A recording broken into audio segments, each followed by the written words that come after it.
that ensures that the AI goes through those processes. And is that person, more importantly, that also ensures that when we have given out an outcome, when we have the results, this person comes back and reprompts the AI. So you begin to build an internal organization infrastructure that is unique to your own firm. Now, that is the person that's actually replacing the associates. So my advice to young lawyers, plug yourself in that space, because the model of law firm would be a diamond, no longer a pyramid. Diamond in the sense that you have the partner, the very senior partner, you have the other partners that are just prompting using AI, and you have the AI infrastructure at the back end. That's the legal AI operations person that actually builds that intellectual capability for the firm. And that's my own submission on this. Doctor, someone just walked out of the room. I wanted to crack a joke, because when we were having the dry run, we were trying to walk around timing. And she said, you know, when I remove my glasses and put it on, you know that time is up. So I looked at Okwe and I removed my glasses and I put it on. And then he started fast tracking what he was saying. But thank you for cascading that. And I do hope that we're looking at the issues a bit more holistically around it. The CJN had mentioned algorithm bias. And how many of us have Siri on our iPhones, right? And so what Siri is supposed to do is supposed to be a guide, supposed to be a virtual assistant, help you navigate things, find things in your phone and all that. Now, if you say to Siri, how far? What would Siri's response be to you?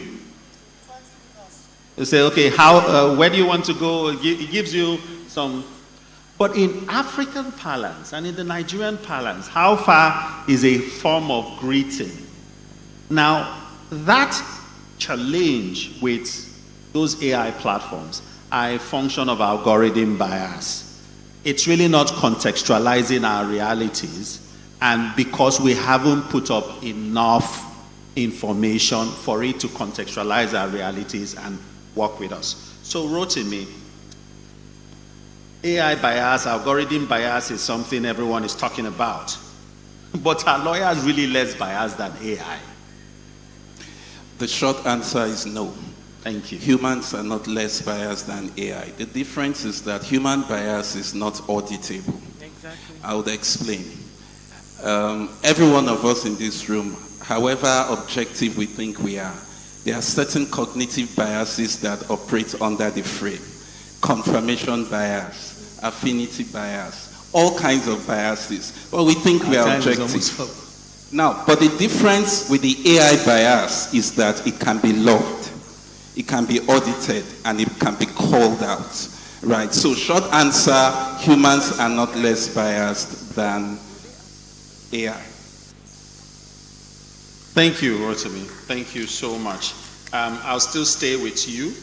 Now, emphasis on junior lawyers really not having a place in the future or even in the present today, right? When it comes to just that elementary work, right?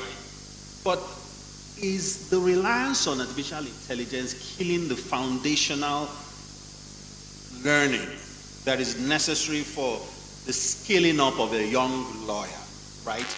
We started practice with hours on end in the library, cascading through different law reports. And what I, in 1 year post-call, would have read for 7 hours, the research I would have done for 10 hours, artificial intelligence can do for me in 5 minutes. Where is the harm in that? Again, great question, and I'll be very clear. There is danger. It's real and it's structural. But let me answer this question by saying one other thing I did not say when I said the reason why we should not be afraid. And this is it. I repeat, do not be afraid of AI, but be afraid of losing the thing that makes you valuable, your judgment. Your judgment is your lived experience. the way you approach issues, the wisdom you bring into facts. Now, why did I start with that? I said that to answer your question. So, how does a senior lawyer build judgment? You build it by the grunt work, by reading case loads and files and doing that grunt work that today we are saying it is gone, right? So, but is that the end of the story? No. What it means is that the way we then train the junior lawyers and the associates must change. And I would give a clear example. The way I train my associates is not, I move them from being those that would write briefs from scratch, from those that can spot errors in briefs. So I can pass a brief where I intentionally plant wrong cases. I plant wrong reasoning and I ask you to vet it. You had better be good, otherwise you would miss all of the things I have intentionally planted there. So what I'm doing intentionally is to build that judgment so that by 2035, you will be that senior lawyer who can look at the first draft and point out the hallucinations. Let me land this. Everything everyone has said here is that AI hallucinates. It lies. That will never go away. It's going to reduce, but it will never go away. Why? It is structural. The reason it lies is because it's trained on troves and troves of data across the internet, of which there are all kinds of data, and so fundamentally it will lie. And if you are an expert, you will pick out the lie. That is your value, nothing else. Thank you. Thank you. Our time was shortened, so we will collapse. I'm going to ask the next round of questions in one.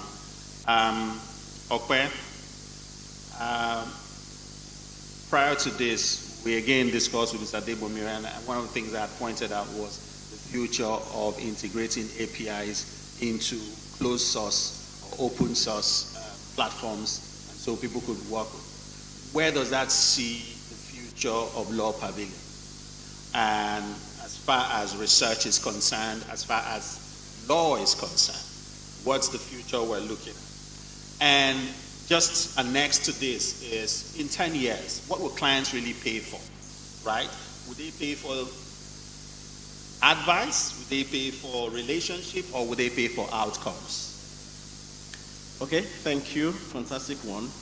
So very quickly, to answer the second part of the question, I strongly believe that in the next 5-10 years, clients will rather pay for outcomes, and they will pay for trust. Now, what will drive that competition to know what they will pay for? I would say 4 things. Will be your legal wisdom. And is that wisdom that Rotimi talked on, that when intelligence comes with the AI, the wisdom to know how to apply it and when to apply it, and if you should. For example, if AI has given you intelligent conclusions that are legally right, but then commercially for the client is going to be a suicide, having that wisdom to be creative in knowing how do I apply this law or this illegal intelligence to suit my clients within the ambit of ethical considerations. That will be some things that clients will be paying for. They'll be paying for the trust relationship. They'll be paying for your speed at delivering things. And they'll be paying, very importantly, for your domain expertise. What I mean by domain expertise, if you are advising someone on fintech, AI will help you to do all the intelligence work, but you must be immersed in that industry. Experiential work. You must now have extra time to actually learn that industry. If it's in oil and gas, you learn the terminologies, not just the legal issues. Now that's what AI frees you up to be able to do. So essentially, AI is not taking our work. AI is actually freeing us up to be able to do some more intelligent work and freeing us to be able to actually be at the top of our profession. Otherwise, you'll be struggling with what machines is able to do 100 times faster than you. Fernandez does not exactly agree with you. So Fernandez, I'm going to now take you to the courts. Do you foresee a future where, like in the United Kingdom, and as Garfield AI has done, and much more cases, where the courts will officially permit AI-assisted judgments, where sentencing recommendations or legal reasoning will become mainstream part of the judicial process? Is that something, because you're in the middle of justice, interfacing technology with justice and innovation, do you foresee that future where the court, a human being will argue an AI-generated brief, and it's clear to the parties that this brief was generated by artificial intelligence? Okay, thank you very much. Before I answer your question, I will still answer my own. I want to Fernandez, I've removed my glasses twice. So the question about bias, and I want to come there, is the difference between human bias and technology biases. If I am biased, I will deal with only a few people that I have access to. If you are biased, you will deal with a few people that you have access to. But what AI does is that one person's bias that he has, all of us will be subjected to that bias. So that's the slight difference that I wanted to mention. Now, to the issue of whether Justice Zana is here. Justice Zana will tell you that there's this thing that has been developed by the NJC GITCOM that is built on your judges or judgments already, that can actually write first drafts of judgments, even in some cases, and some judges have found it to be very useful. So it's already there, so it's not something that we are looking for in the future. Mr. Olugasa will also tell you they don't want to call their own judgment writing or something. They are trying to be careful. Yeah, they are trying to be smart about it. But they also have a system that I can actually write 2 first drafts of judgments. They call it a different name, and they say so that people will be comfortable and not feel like they are taking your jobs. But there is already access. So if that's the case, then in the US, I know that they have this, is it Compass, or I forgot the name of the system, that helps with sentencing. So it tells you based on the certain information that is available on the person, whether the person is likely to commit offenses, what proposed term should be given. So if it's already being used there, I know that it's not difficult. Once it's used in one almost place, there. It can be transferred to another place. So yes, we're not far away from anything. Thank you. When I was asking that question, my Lord looked up and looked down. But I was saying, okay, remember I was saying to you that one person who has given faith in the ability of technology to interface with traditional institutions is my Lord Honorable Justice Zana. And I want us to give him a round of applause for trailblazing that space and being very techy. My Lord is here with his backpack, doing his thing himself. I hope my Lord will be here at the demo session in the afternoon, so we do some playing around it. All right. Buki, final question. Are we approaching a future where legal personality may need to be expanded with beyond just humans and corporations? Will robots now begin to make arguments? Is AI masking a dangerous decline in critical thinking? What really is the future, especially for younger lawyers? So much to say, so little time. In 1 minute. We already have cyborgs, so those are human beings that are parts robots, parts human. Cyborgs, yes. We already have brain-computer interface, which is chips that have been inserted in the brain. We already also have robots that are acting autonomously. I'm sure we know that during the Iraq war that just happened, Iran, I beg your pardon, there were drones that were used that were autonomous. So I believe that in the future, we will have to define personhood for certain kinds of robots, because they will not only be acting autonomously, they will also be interacting with fellow autonomous agents. And so that's the issue. That's where the issue will arise, because when 2 autonomous agents interact or collaborate, then what do you call them? So if we can have companies that are entities, then we can definitely have extended personhood in the future, and that is most likely what we will see. When it comes to the junior lawyers, I think we've said everything here. what I would just say is to junior lawyers to upskill. You need to be learning prompt engineering. You need to be learning about risk auditing, looking at AI systems like Rotimi said, and being able to review the AI systems. You need to be learning how to build autonomous agents, which you would have to go into some coding. Those are the lawyers that will become invaluable in the future. And then for organizations, law firms, I would say that in the internet era, like I said, for the first 10 years, a lot of companies actually burnt a lot of money and then they still failed. So what I would say is to get the right professionals in your business, those who know about edge, quantum, artificial intelligence, so that you can build the infrastructure that would then allow clients stay with you instead of, porting to their own systems that they've created. Thank you. Thank you, Buki. Rotimi, imagine the NBA asks you to draft 3 mandatory AI rules. In 1 minute, what would these 3 rules be? 3 rules. I would say, number 1, verify before you file. No AI output leaves your hands or your firm without you verifying every last thing with the primary sources. That means you read the cases. AI is an amplifier. It makes you more of what you already are. If you are a researcher, you research more. If you are lazy, it makes you more lazy. Number 2, supervise before you sign. That's accountability.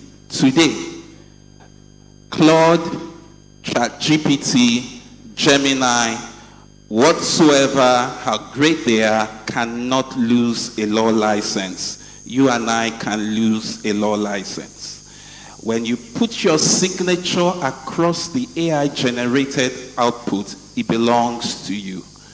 You are accountable. So, you supervise before you sign. Number 3, guard your client's data. Guard your client's data. Audit any AI tool you are using. Number 1, however low risk it is, do not use consumer-grade AI tool for client work. Why? Because in the terms of service, it says there clearly, whatever data you put in will be used to train the AI. That is a breach of the rule of confidentiality. At the very least, use the paid enterprise version. Look for the clauses that say 0 data retention. That is how you protect yourself as a lawyer and you protect your client. 3 rules. If I could slip one more in, audit everything you do on a client's work on a file somewhere, because one day my lords will ask you to give evidence and you had better have a paper trail. Thank you very much. Thank you, Rotimi. Fernandez, Special Advisor to the President, Justice Sector Innovation. If you had 1 minute with Mr. President, what is that AI reform that you would suggest in 30 seconds? I would say localize as much as possible. We're seeing more, for example, Fable 5 came out a short while ago, and then the US government says we're not allowing it to be used by anybody. If your data or any system that you're using is hosted or is held by somebody else in another country, anytime they don't like you, anytime you're at war, they will stop using it, and that's the end of it. We've seen in the case of the ICC judges who put a warrant on Mr. Netanyahu, and then all of a sudden they could not use their accounts, they could not use their cards, they could not use a bunch of things because it's hosted by another country. So as much as possible, and I also would have liked the CGN to be here, but Justice Zana is also here. We need to ensure that we have the architecture here, then the servers here, our compute here as much as possible. Otherwise, we're doomed. Thank you. Thank you. The conversation around data rooms and servers, hosting our servers locally, is one that goes beyond technology, but goes deep into infrastructure, power, security. Lagos is, for instance, overcrowded. You want to host a data room somewhere in one remote area where the power concentration will not affect life and living. But are there roads? Is it safe? Do we have enough power? So I think that's a conversation that we should have on another day. But ladies and gentlemen, I think that what we have said this morning is that the future does not belong to lawyers, neither does it belong to AI. The future belongs to human beings, lawyers or otherwise, who understand how to intelligently utilize artificial intelligence and who know their role in an age of artificial intelligence. Ladies and gentlemen, distinguished panelists, it's been a great time having you here. Thank you for listening.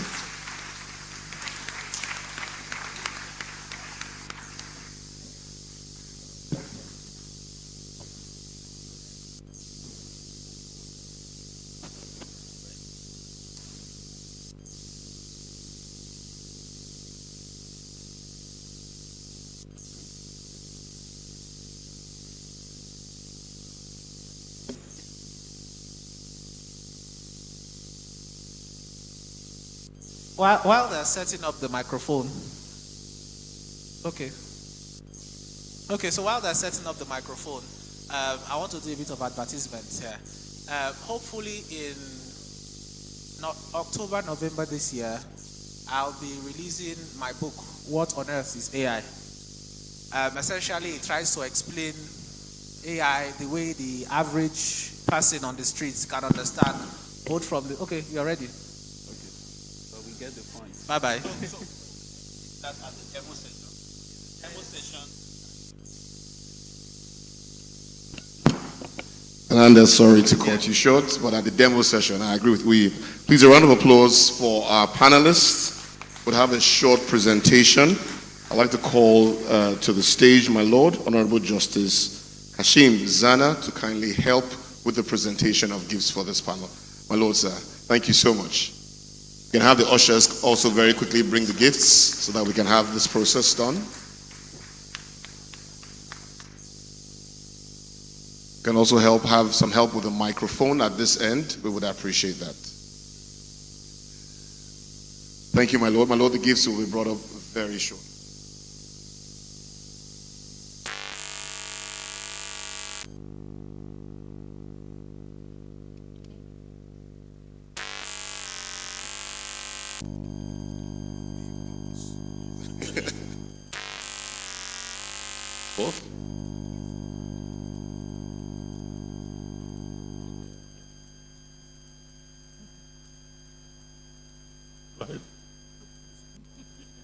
Well, my Lord has mandated me to read this. This is an award of appreciation from Mr. Okwe Olugasa, who's the MD of Law Pavilion, recognizing your contribution as a distinguished panelist. Thank you so much, sir, for being here today.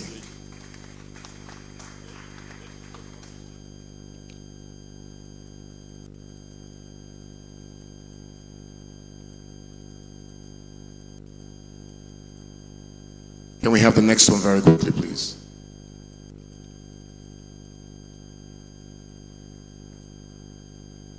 This is presented to Mr. Ogunyemi.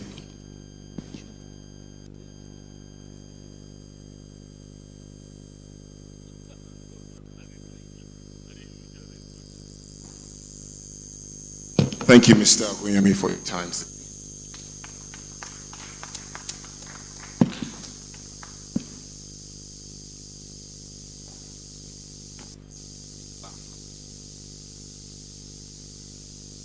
This is presented to Mr. Fernandos Marcos. Thank you for your time and your contribution. Thank you so much.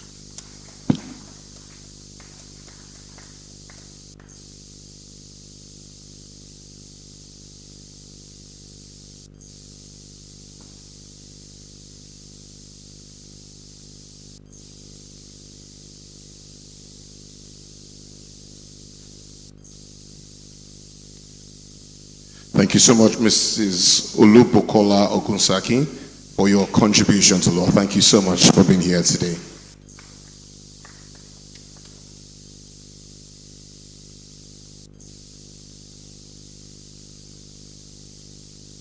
And to our moderator, thank you so much. Uyi Uyi Law, thank you for your time, thank you for coordinating this session, and thank you for your contributions. A round of applause for Uyi, please. My Lord, if you can just stay in the middle, we'll have a picture with the panelists, my Lord. Sorry, my Lord, if you can be in the middle.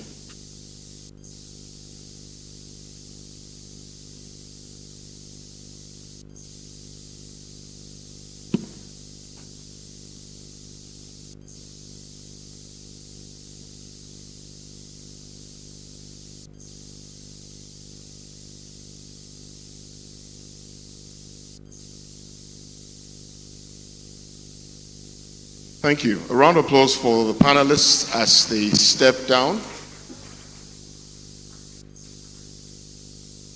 Please just hold on. Can we have the chair as well of the MBLA?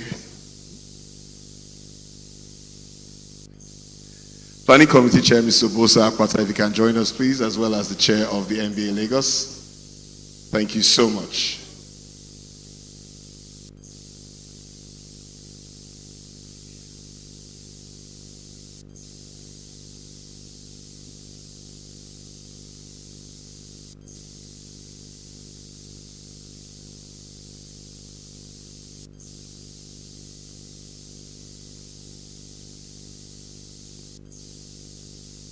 Thank you, and thank you. Round of applause as they leave the stage. We are moving on very quickly to our second panel session, which is a power-packed panel session.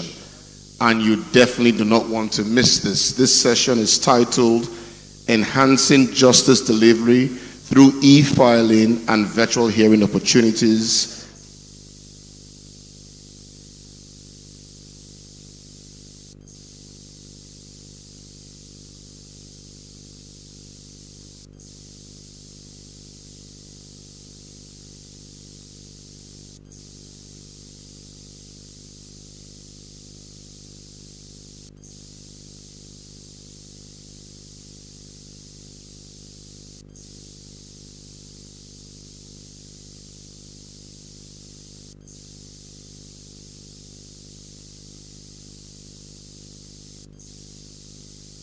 I'm sure by now you have the program and you have the opportunity to go through it, see what is in store for us later today.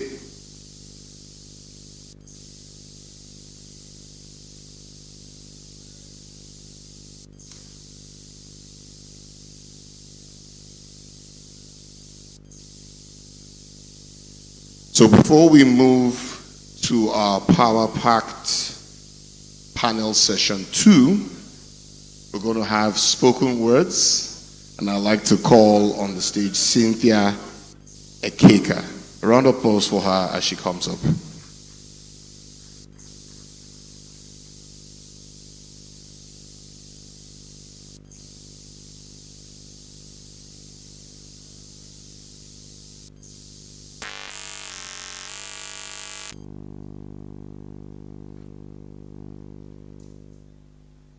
The biggest fight on trademark this year did not happen in the courtroom.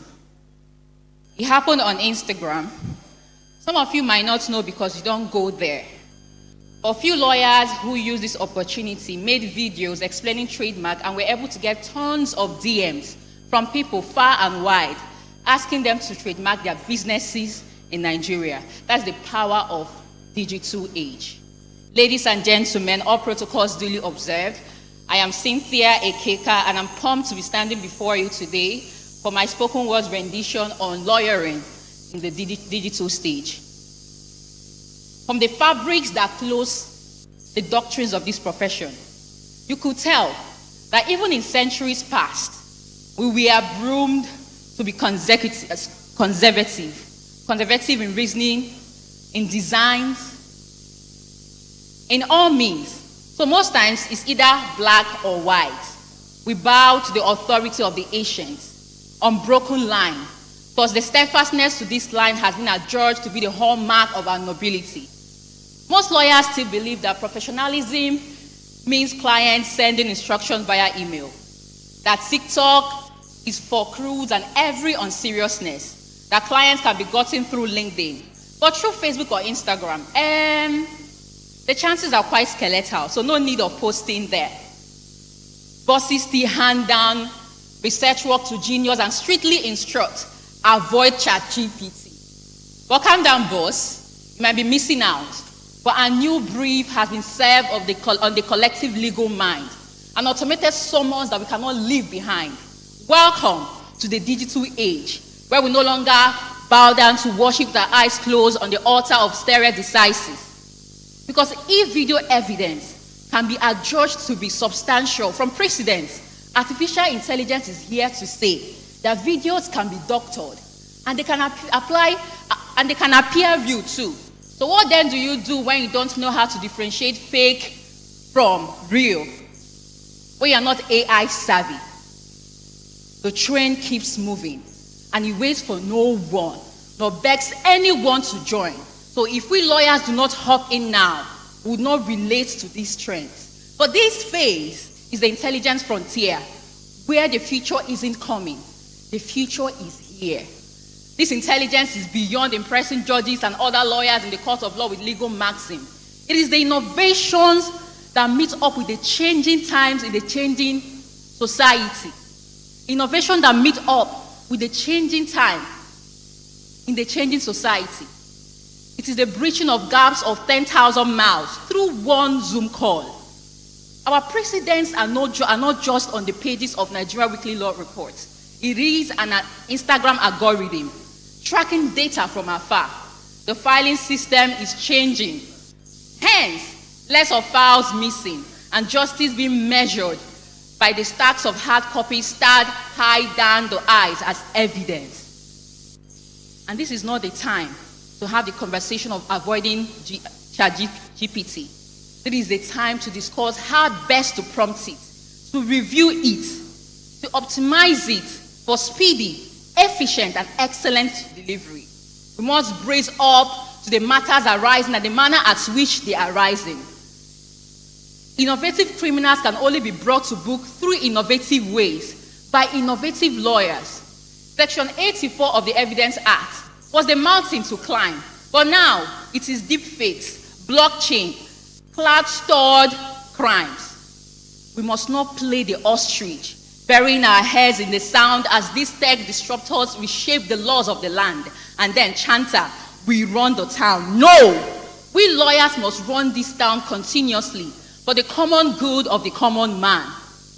But this can never be possible if we do not brace up and meet up to every expectation at every given standard while still upholding the nobility of this profession as it still remains the hallmark of our essence. Thank you so much.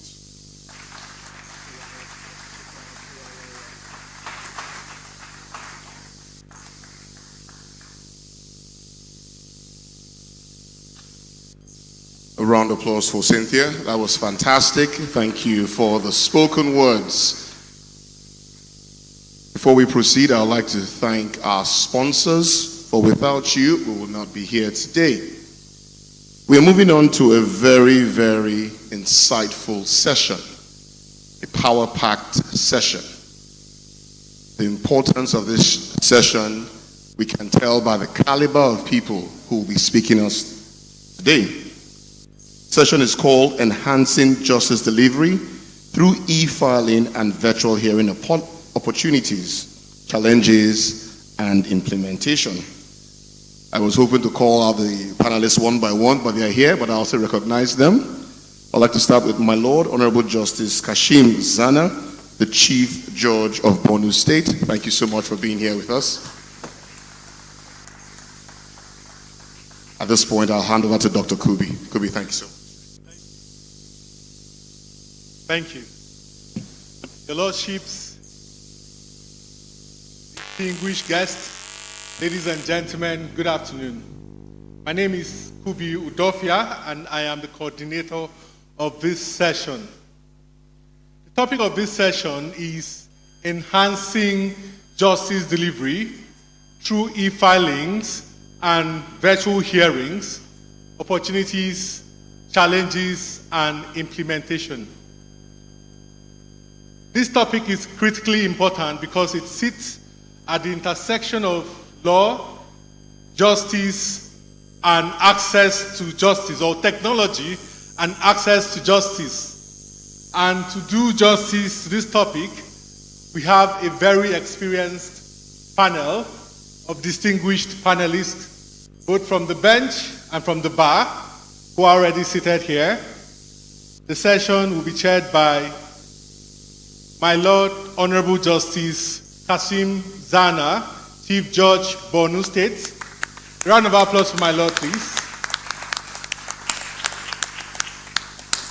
Other distinguished panelists here, we have my Lord Honorable Justice Olayinka Faji of the Federal High Court, Lagos Division. Please, if you are clapping, clap very well. You know the consequences of not clapping well. We also have my Lord Honorable Justice Raman Oshodi of the Lagos State High Court. From the bar, we have Dr. Babatunde Ajibade. He is the managing partner, SPA Ajibade & Co., Senior Advocate of Nigeria. And then, for the purpose of gender sensitivity and balance, we have Mrs. Olushola Adebomire. She is the partner at Shola Ajijola & Co. Ladies and gentlemen, please permit me to yield the floor to my Lord, the chair of the session. Thank you.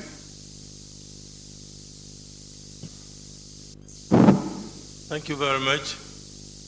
Distinguished members of the legal profession,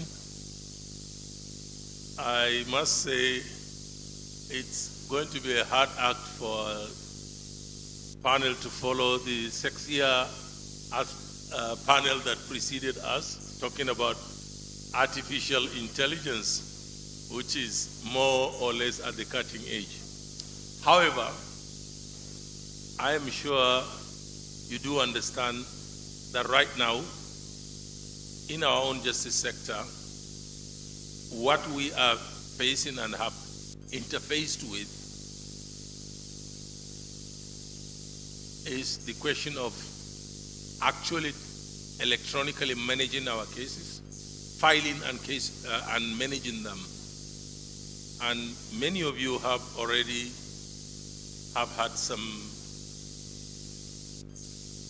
experience in interacting with what is available, both here and in other jurisdictions. Now,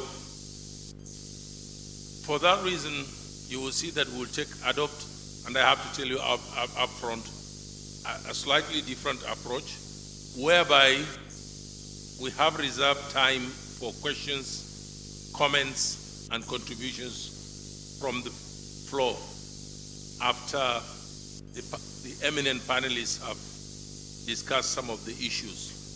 So what we're going to do as a panel is more or less lead the discussion. And because we have an objective of extracting from this interaction actionable points to move the justice system forward by implementing, we will more or less conduct this session as just leading the discussions generally and expect contributions from the floor to be integral parts of our session. You have already seen the profiles of our distinguished panelists. You already know them, and you have seen your memories have been refreshed by the program. So I will not take time introducing any one of them, but we will go straight into the business of the day. And I will start with Justice Faji,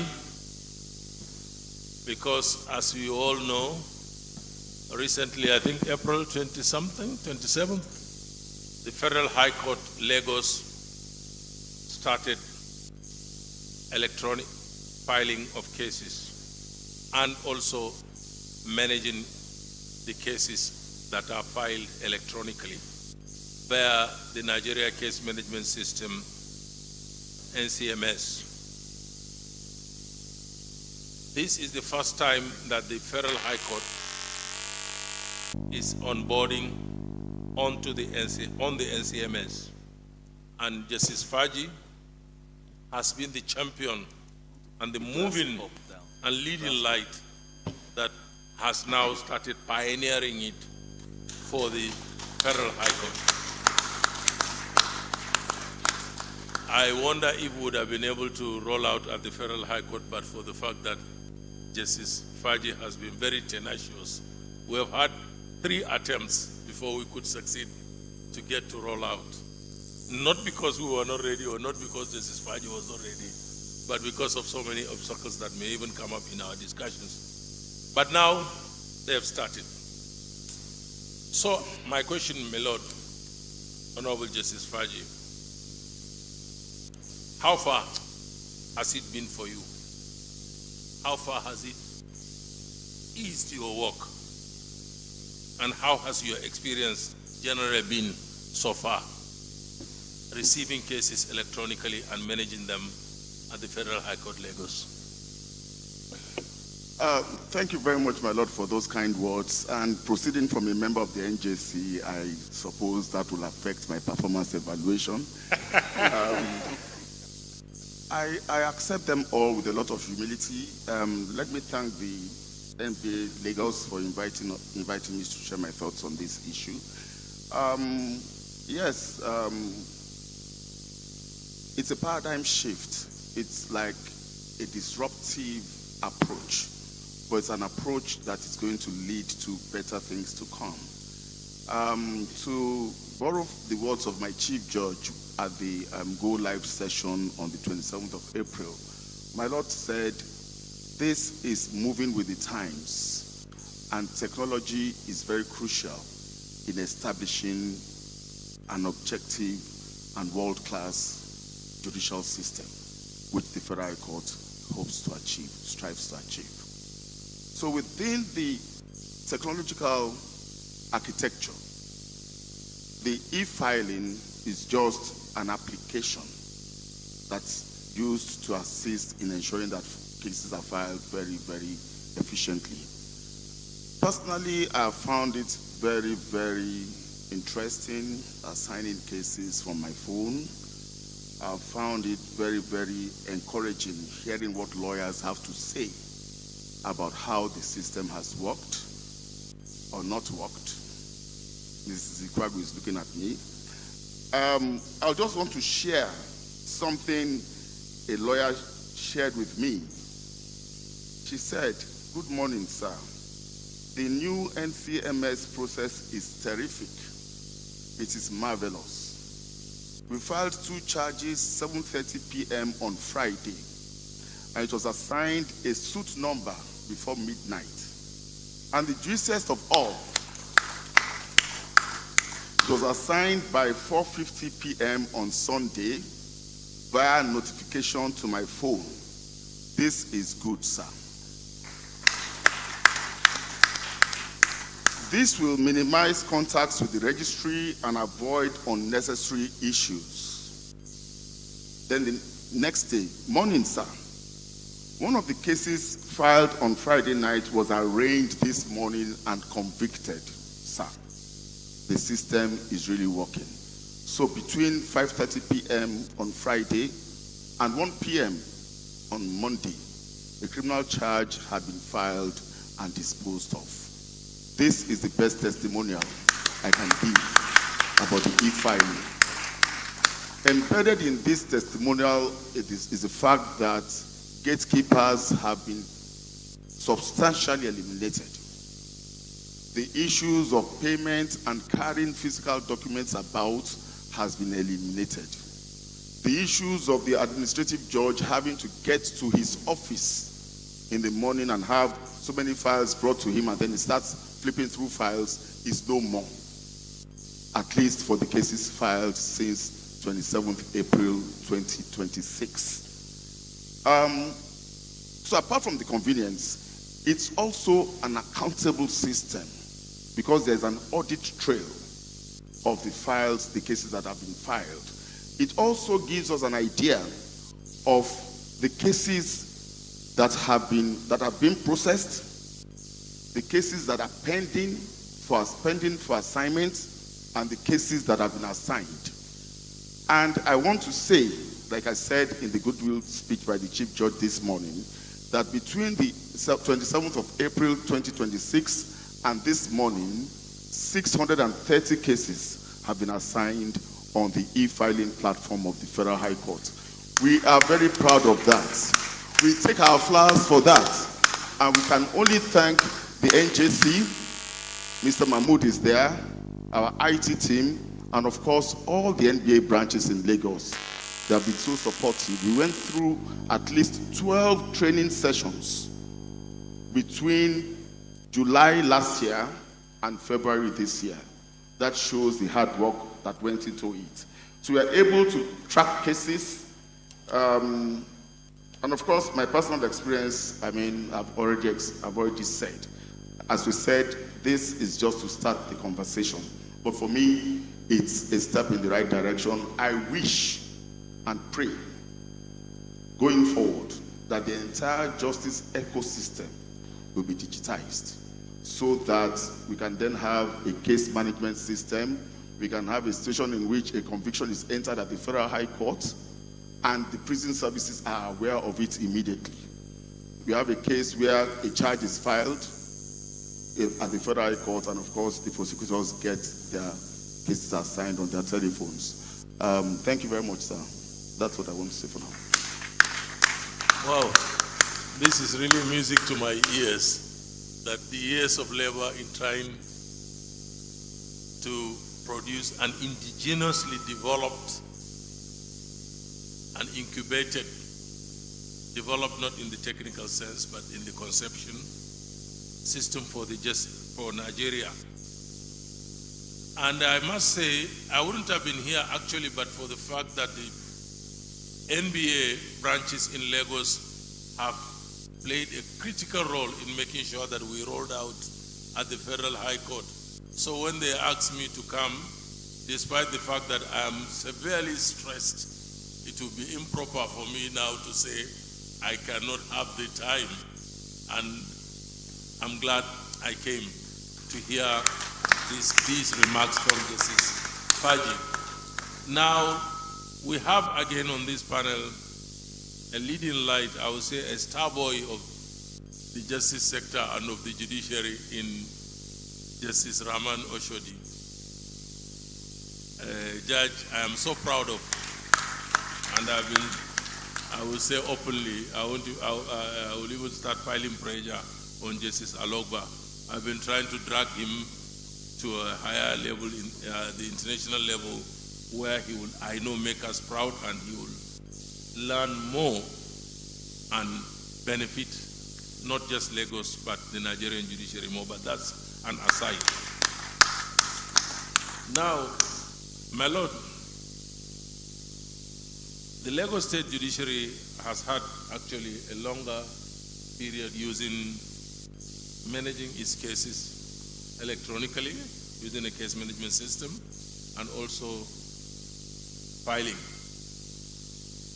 So, in your case, having had this long experience, what would you say has been the impact on your work, and particularly in the pace of justice, speed of case disposal? Can we hear your experiences? Thank you very much, Your Lordship, and my mentor. Yes, we've had the e-filing system in Lagos State since 2013. We have the Judicial Information System, which is the JIS in the High Court. That was officially presented on the 2nd of October 2013. In the Magistrate Court, we have the Lagos COMIS, Lagos Court Information Management System. That we started in 2023. Now, so far in the High Court, we have filed approximately 109,000 cases on the Judicial Information Service. In the Magistrate Court, as of this morning, we have approximately 92,000 cases filed. Now, the idea of that e-filing and the way it works, Justified already explained. But what we have done consistently is to maintain two levels of filing, the electronic filing Then we also maintain the paper bundle. I came to this program today. I had the program. Then they also handed me over the hard copy. That's what we are. We must maintain those systems contemporaneously, so that, for instance, when we add the NSAS, and that's one of the good points I can say regarding the JIS, the court building was set ablaze, but yet we had the digital document which we use to generate the new files. That's one of the benefits of having the two bundles. Secondly, for the judges and magistrates, as soon as the case is filed, we usually would get the e-copy. Now, we're also working with Law Pavilion on another system which is extremely useful. Once you have the e-document or e-processes, you can actually go through them and also prepare your mind regarding the processes to be brought to court.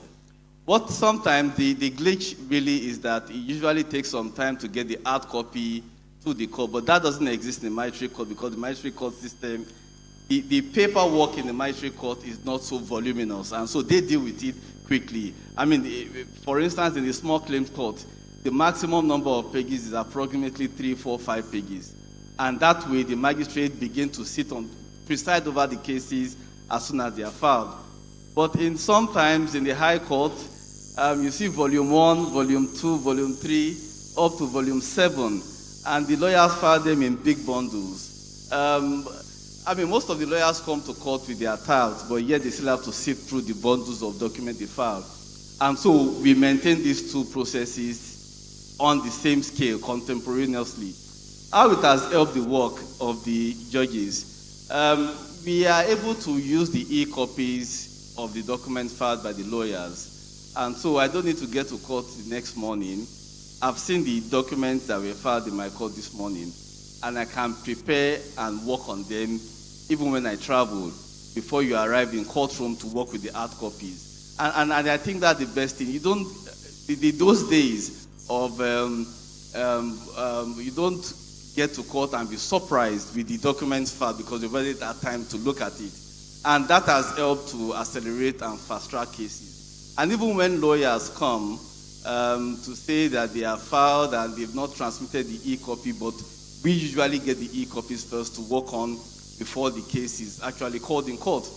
And most importantly, we are able to have our data. We keep track of all these cases. A lawyer called me recently regarding the amount of number of cases, divorce cases filed. We have different suit numbers for the case. For instance, HD is husband divorce, MD is WD is wife divorce. And they were doing a research, and they wanted to know, I don't know whether she's there, Mrs. Ajala. They were working on how many husband divorce they've had in the past few years, how many wife divorce, because they were working on the paper on that. And it was able to get all these details because we have the data. We can tell now how many criminal charges have been filed, how many civil. We have this generic suit number, the particular suit number, fundamental right applications filed, how many have been pending, how many have been decided. Then we've now advanced further because the judges filed quarterly returns at the NJC. What we have done further is to then also have the electronic proceedings. So at the end of each day, you upload the proceedings you have conducted. So the court will have the e-proceedings, you also have the e-documents filed by the parties. And most important, and I must say this, the filing in the magistrate court. We also have the numbers of lawyers who have enrolled. As of this morning, we have approximately 11,000 lawyers enrolled on the e-platform in the magistrate court. In the high court, we have about 12,000 lawyers. But what we'll ask to do, then in the magistrate court, because a lot of private individuals file cases as well, we have about 14,000 of them, particularly in the small claims court. So altogether in the magistrate court, we have about 23,000 people enrolled filing their documents themselves. Most importantly, we have data of the cases filed, and most importantly, we also have how much comes in and how much goes out, and how to deal with those cases. And of course, another important point, we now determine the number of divorce cases filed to determine how many judges are posted to that division. determine the number of criminal cases filed, to know how many judges are posted to that division. So all of it has been extremely helpful in the administration of criminal justice in Lagos State. I thank you for this opportunity. Thank you very much. I particularly like the note on which you ended when you said you have data, because that's really very important going forward. And one of the things I missed hearing during the first session is the question of the data divide and how all these promises of AI that we have had beautifully laid out before us, I will say beautifully, can be pipe dreams so long as we do not have our own data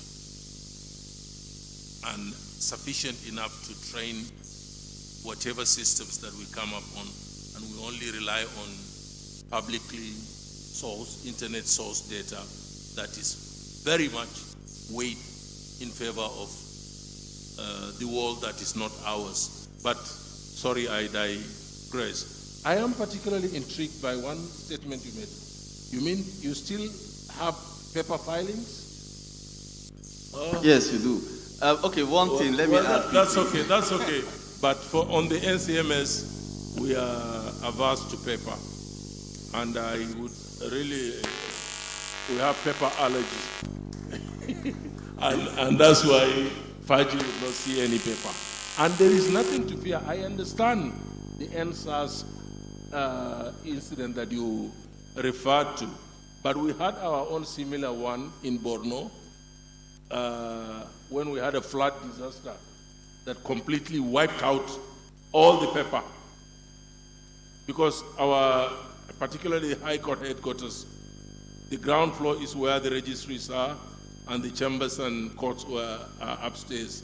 And when the flood came in, the dam burst. Maybe you've heard it in the news, the Aloe Dam that burst overnight, and in the morning, nobody could even access the premises.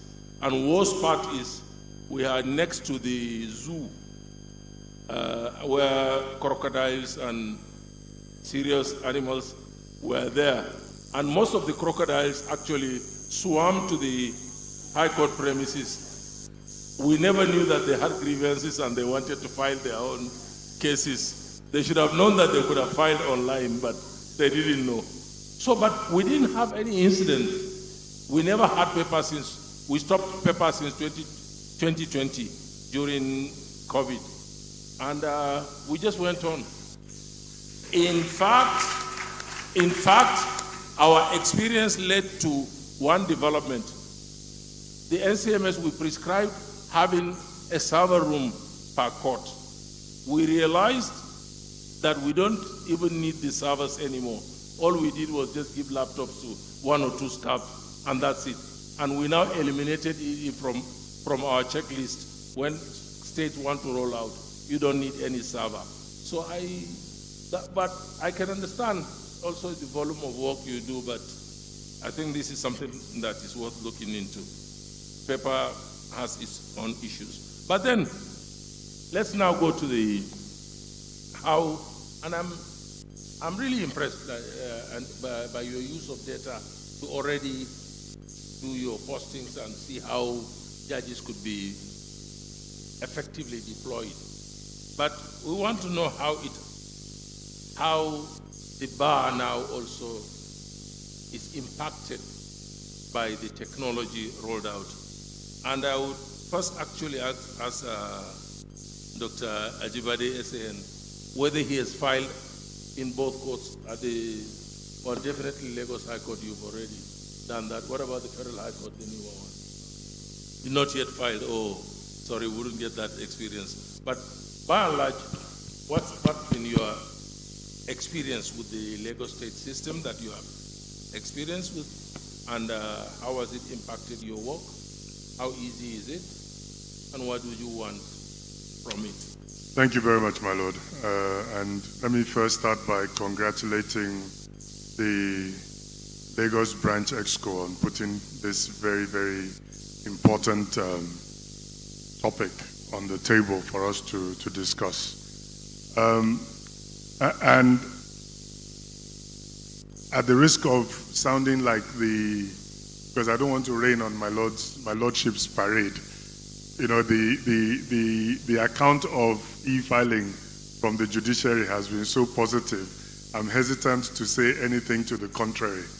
But the honest truth from my He has been granted immunity. Thank you, my lord. You can say anything here because whatever you say, so long as it is the truth, it means it will lead to the improvement of our system. Go Absolutely. ahead, Thank you, my lord. And I've had experience with this. I had the privilege of sitting or chairing the Judiciary Relations Committee of the Lagos branch for 2 consecutive terms, and also sat on the chaired the Judiciary Committee at the national level.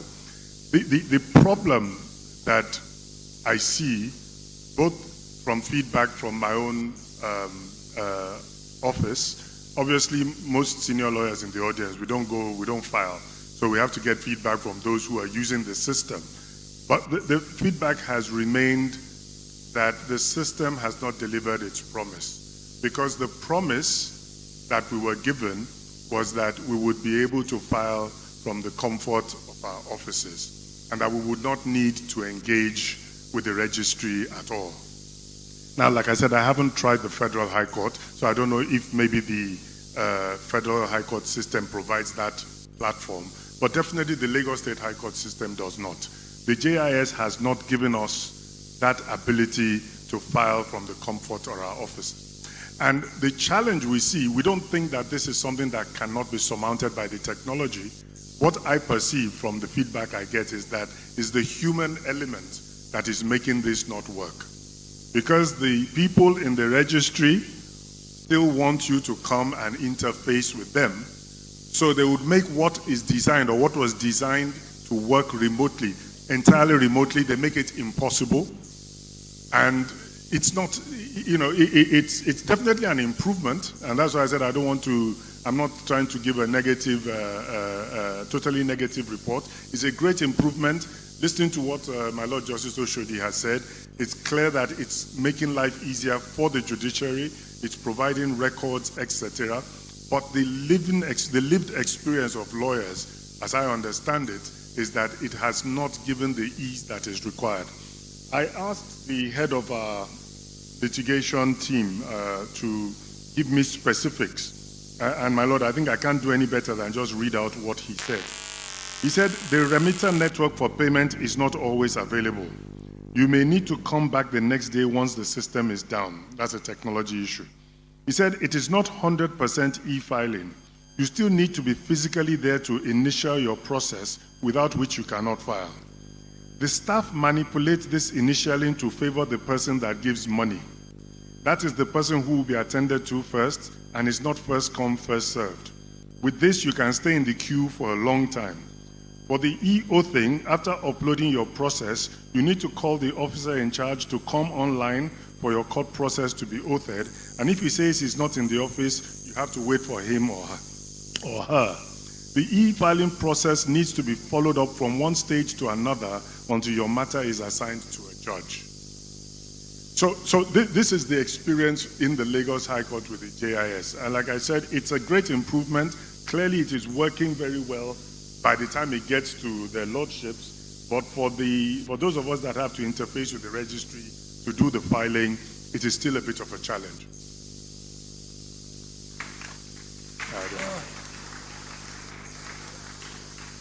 So, Justice Faji already read out the comments of one lawyer. So clearly the two systems are different.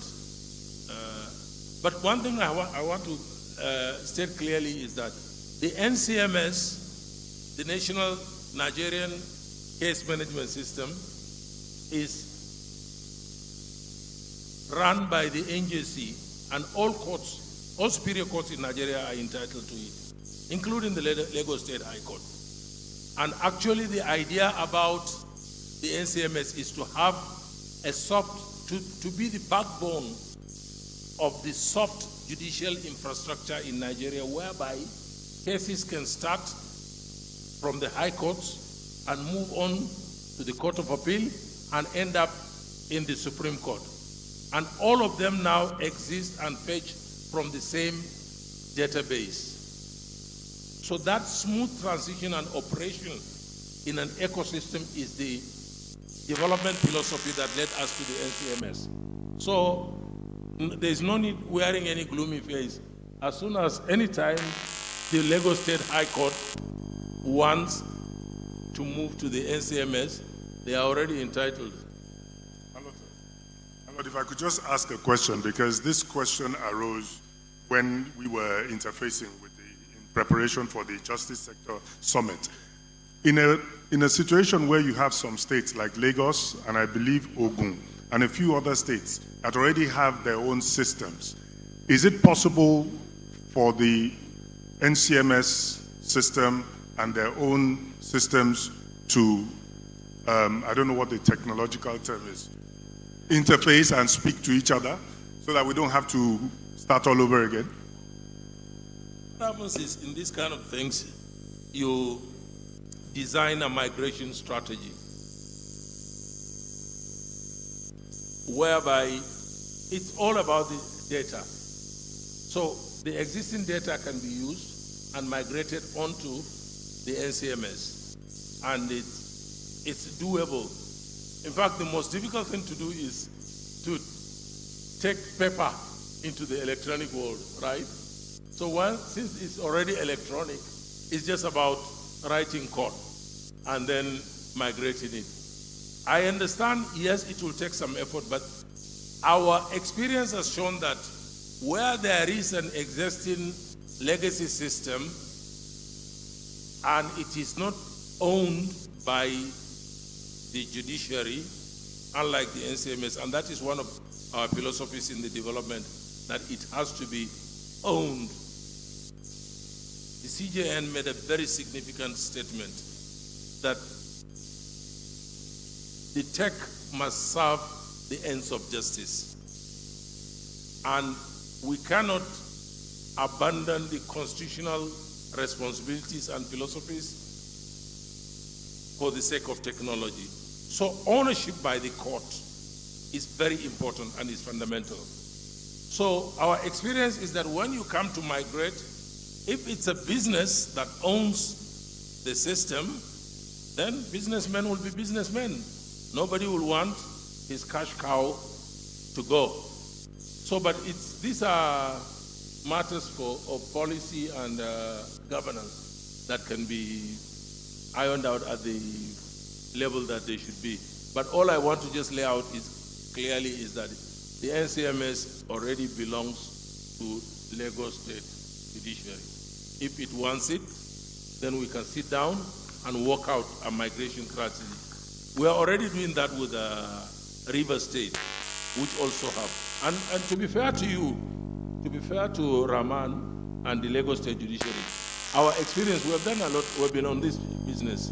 We have come across so many places where they say, oh, we are doing e-filing, and then when we look at it, we just smile out of politeness. The best we have found, and I'll be very frank, is the one in River State. Yes. Next is the JIS. The others, like I said, we can only smile out of politeness. But so they are workable systems. These are the two that we found. For the River State, already, actually, at some point, they used our own infrastructure, the legal email, which is the backbone of the NCMS infrastructure, because it takes care of authentication and you don't need to do anything. Once you have the legal mail, you are a lawyer.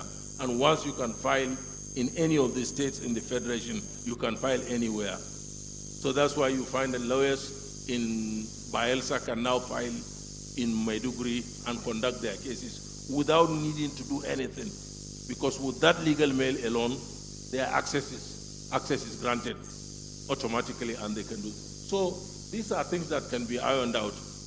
Fact is, Lagos State also is entitled. And actually, going forward, now the Supreme Court, as the CJN has already told you, is also coming on board just next week. Going forward, one way or the other, this issue will have to be confronted. Once the uptake is stabilized and the Court of Appeal starts, then cases from courts that have the NCMS will now move electronically into the Court of Appeal. In the case of appeal, you don't need to compile record of proceedings. The system will extract all the records of proceedings, generating things like CTC. All these things can be done by the system. So any state that is not on the NCMS now will still have to confront the issue of how do we now go to the Court of Appeal? Do you now print and scan, or, I mean, at one point or the other, this thing will be confronted, and I think the earlier the better. So it's out there. Now, I will want to come to Mrs. Adebomire.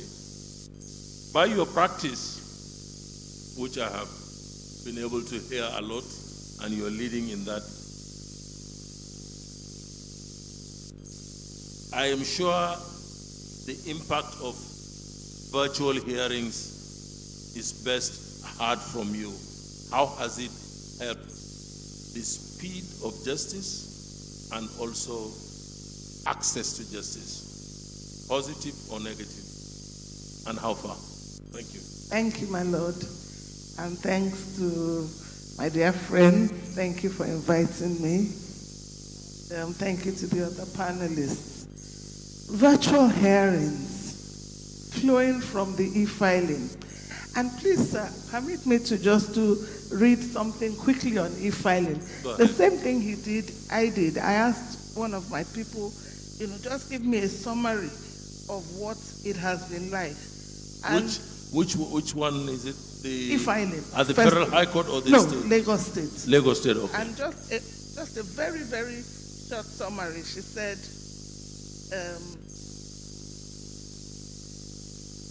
e-filings are done by both of us. So that's two people. One person, I do the online while ABC handles the physical aspect. So there's an online and there's a physical, like he said. It is not easy, as we are sometimes at the mercy of the network, sometimes at the mercy of the staff. You need their clearance to file your process. So at the end of the day, we're doing physical and we're doing online at the same time. Now, almost, hearing from the judges, it's like the story of the blind man who went to see the elephant. And it depended on what part of the elephant you were holding. If you were holding the leg, the elephant was a trunk. If you were holding the ear, the elephant was a fan. If you were holding the trunk, it was a snake. And so I think that it is very good on the part of the judges because they see the end of it when the filing has been completed and the documents are on their side. We see it before that stage. We see it when I'm calling, Bode, where are you? I'm still on the queue. And I'm thinking, what queue? When we're supposed to be doing e-filing. And so the human aspect is not allowing it to work as good as it should. I'm looking forward to the Federal High Court system where we will not even have to go. The moment you have to deal with the human aspect, you're also dealing with people who, I won't say any more than that. Thank you. Okay. Exactly. So we still need to get to a bit more. Now, when it comes to virtual too, it's very good.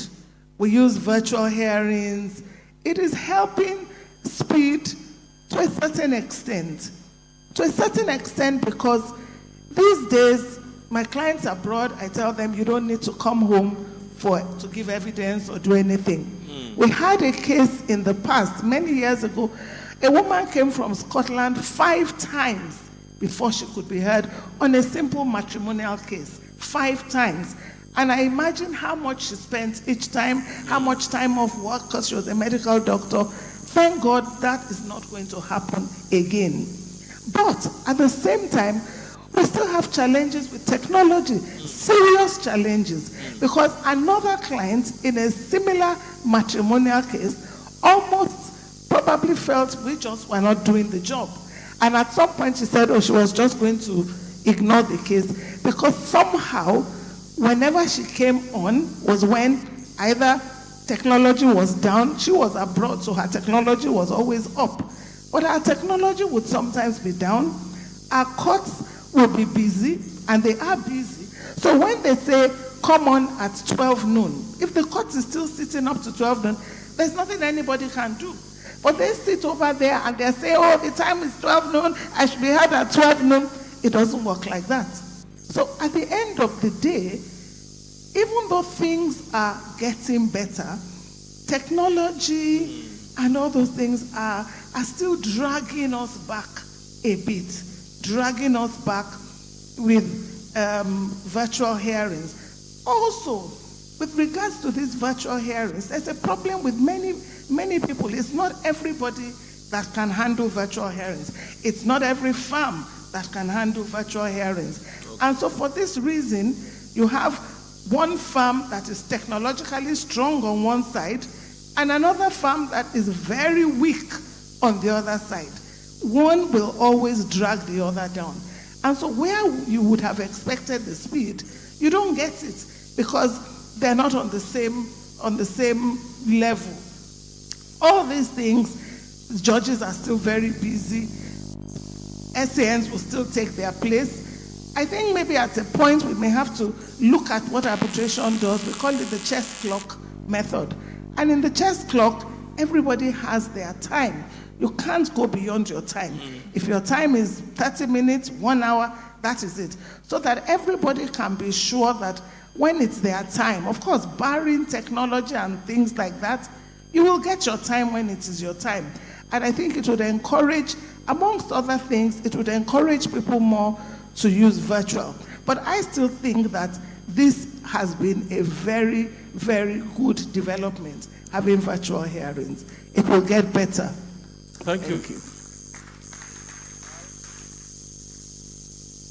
It appears something has been rigged against my panel. We had 75 minutes, but we started with 50-something minutes. Did you notice that? Over there. Somebody stole some 15 minutes out of our time. But still I am. But I'm still determined when I said from the beginning that we're all going to be part of this panel. So probably at this stage, but I've also noticed that there is some sense that the e-filing part of it is really a concern. So I won't mind devoting more time to it. But to do it intelligently, do we have from the floor anybody who has had experience filing at the Federal High Court since we rolled out in April? Anybody? If not, then yes, you filed at the Federal High Court. Can let's have. Oh, she's a witness? Oh, I see. Nobody here has filed because. Okay, go ahead.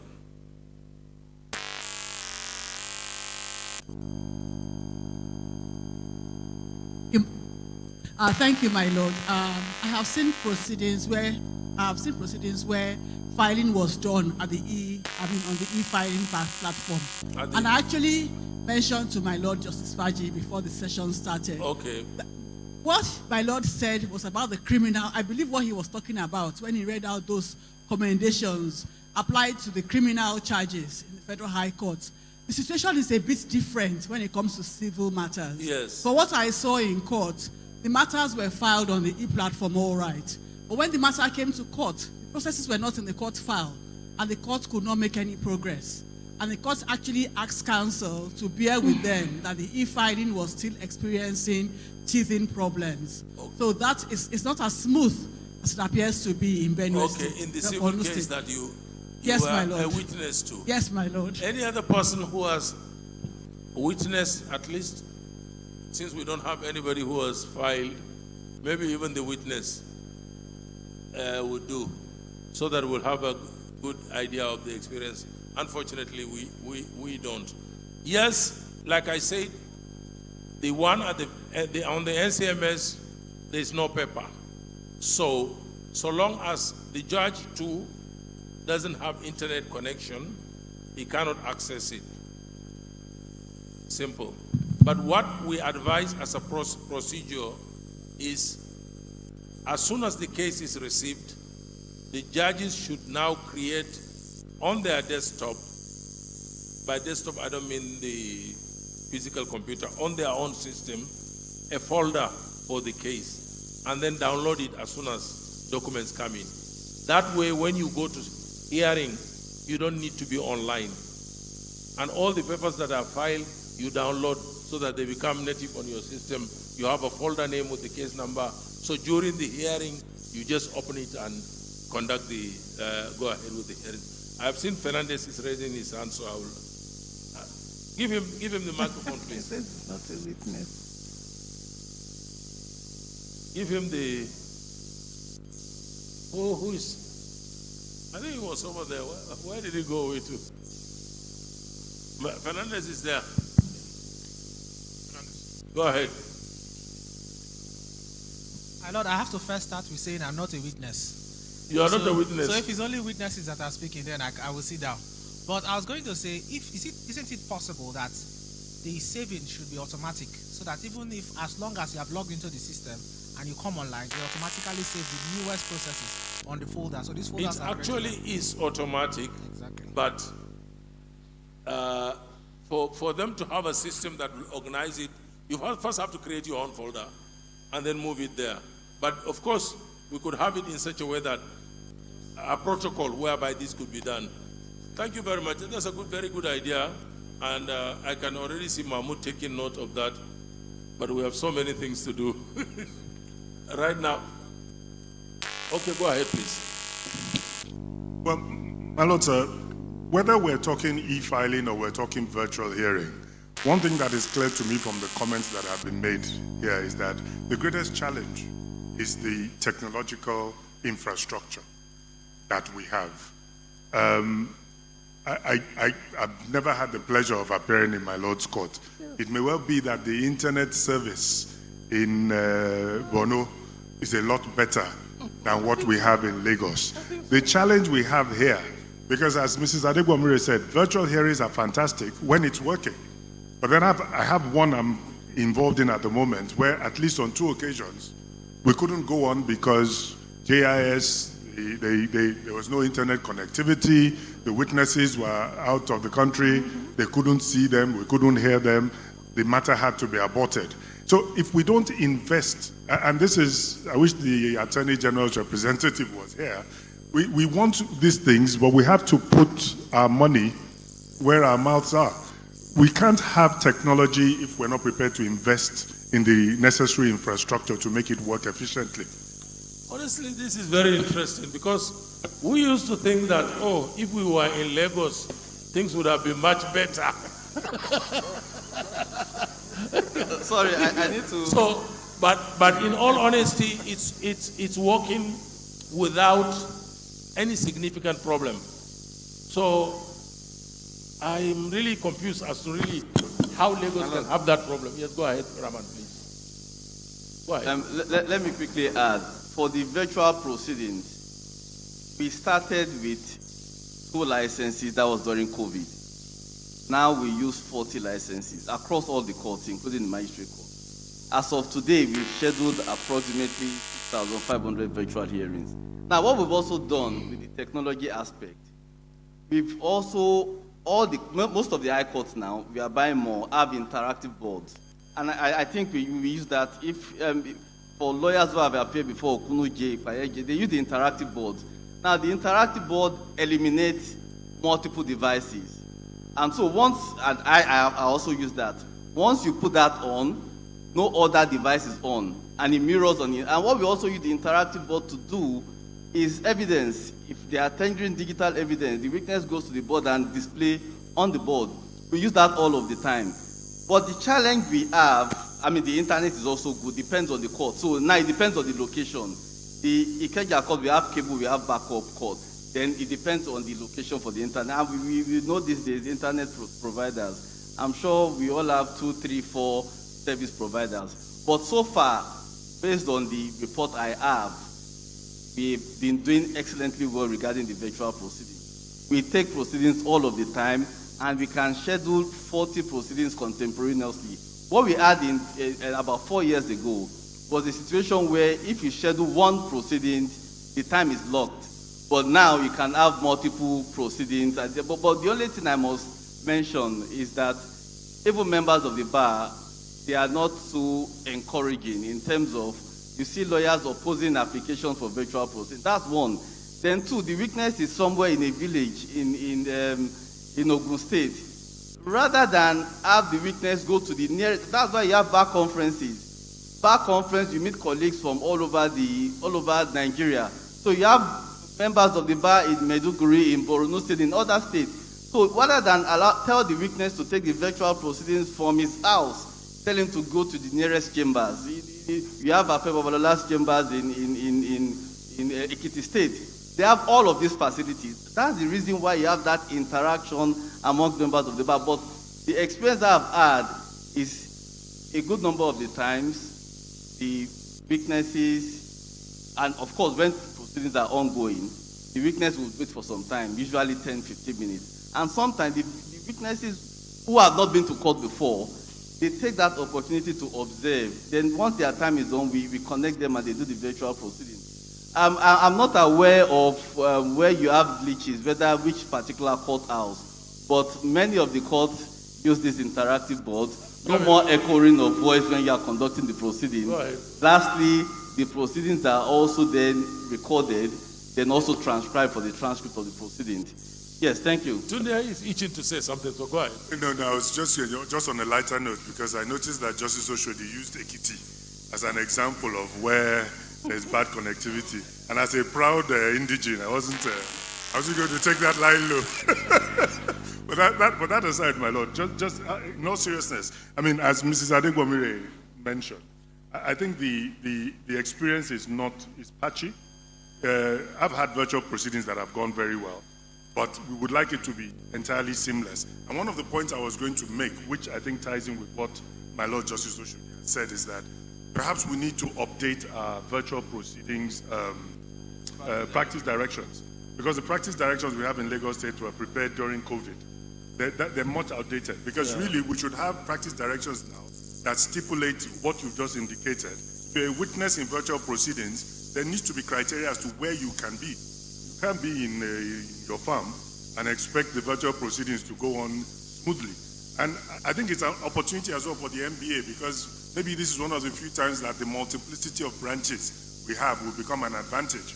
If we have branches almost everywhere in the country, we have 130-something branches now, maybe the NBA centers should have facilities for virtual hearings, so you have virtual hearings all over the country.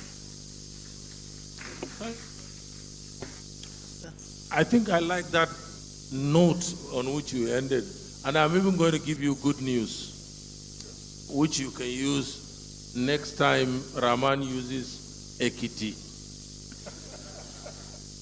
Because I think Mahmoud Ekiti, when are we onboarding Ekiti? Maybe is it September? Ekiti is going to be on the NCMS. Wow. I think by September. They have done all their part. And it's just about the trainings that we customarily do that remains. So by that time, you can sit down in the comfort of your bedroom and file in Ekiti, and then invite Justice Oshodi to see the difference, so that he will never talk lightly about Ekiti after that experience. But I think this integrated approach this is the dream of the NCMS. We have a very well-resourced nation. When the CGN said we can lead Africa, we already are actually, but we can do much more. So long as we can optimize and think broadly and have these kind of approaches, we can surmount. By that alone, there is a lot of inclusivity. With all these MBA branches, opening hearing centers, that's it. You can practice anywhere. Any of your witnesses can be anywhere. I want to travel, don't worry. You travel, go and buy your fish in Baga. On that day, one date is it so date, just go to this address in Maiduguri and you will testify. That's it. Why can't we do that and lead the nation in terms of technology rollout? 6 minutes. You said yes. Yes. I actually am coming back to you because there is this saying or this belief that the bar, lack of push, and actually even reticence from the bar is what is hindering the speed of adoption of technology in the justice sector. I'm not saying whether I agree or not agree. Would you agree, Ms. Adebomire? Yes and no. Yes and no, because truly, people do not like change. A lot of people do not like change. They want to do it the way it has been done.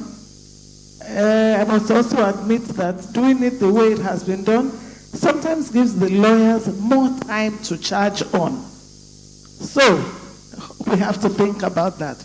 And then, of course, like we've said, many lawyers also don't have access, they don't have understanding, they don't have the capacity. All these things we can develop. It is both sides, that the bar is not, because I think that a lot of lawyers are even anxious to have these things work. For me, it is an advantage if I can give good service to clients all over the world. It's to my advantage. So there's no reason why we want to be reticent about it, except for the fact that I think we all need to pull each other up. I think the bar, the different state bars, the more capacity building we do, Lagos State, MBA, SLP, there's always one capacity building training or the other. Of course, some people will say, how can you attend a webinar when you don't even have data? I mean, data has a price, there's a cost to it, but many of us are happy about it, and I think we need to keep just building capacity. I think it was just 2 weeks ago, you had something on Claude, just on Claude. We need to know about these things, AI, technology, blockchain. It's very important. If you don't know about it, you will pull back. You will not allow others who want to do it, you will not allow them to do it. So I think it's a call also on all the different MBA branches, MBA sections. Let us pull each other up. The more we pull each other up, the better it is for all of us. But some people knowing it, some people not knowing it, it does not help at all. And also, please, sir, we have to talk about this issue of time. I know there is now no time, but unfortunately, I have somebody who sent me a message. I have been waiting for my case to be called, and the court is soon going to rise. Waiting virtually while the court is sitting physically. These are challenges that we face. Thank you, sir. We have less than 5 minutes. I want our panelists to have 45 seconds each of their parting words, starting from Justice Oshodi. 45 seconds. Thank you, my Lord. Sum up, for the virtual proceedings, we had so much problem with the bar. We had to tell the consultant to schedule meetings with the different branches. They went to Ikeja branch and also Ikorodu branch and all of the branches so that they will understand these protocols. Secondly, we've extended it to the custodial centers. And so for inmates who cannot come to court for whatever reason, we take the virtual proceedings from court. There's a magistrate court opposite the Kirikiri maximum where they can take the virtual proceedings. We also then exported to the Bostal institution in Ogun State because they complained of transport logistics. And so most of the children who are there who cannot come, we usually take them virtually. Then also, most importantly, for young and vulnerable victims of sexual abuse, even in the Roslyn Omotosho courthouse, we have a creche where they can take the virtual proceedings if they do not want to stand face-to-face with the alleged perpetrator. And so they can come to court, but still elect to take their proceedings virtually in the creche attached to the court. So we need that education, and we need to do a lot more of that. Thank you very much. Thank That's you. good. Tunde? Thank you, my lord. I think, listening to the panelists on the first plenary and to everything that has been said here, it's a very simple message, I think, that is being sent to everybody. If you don't get up to speed with technology, you're going to be left behind very, very quickly. I mean, it's not, whether, according to Mr. Olugasa, whether agentic AI is going to become the lawyers of the future or not. Even today, right now, if you're still talking about, I don't have airtime to get on a webinar, then you're not really serious. So I think we all need to come up to speed with technology. Yes, go ahead. Thank you, sir. We need to try and make our filings as faceless as possible. Very good. As much as possible, we want to get to the stage where we don't need to see anybody to file anything.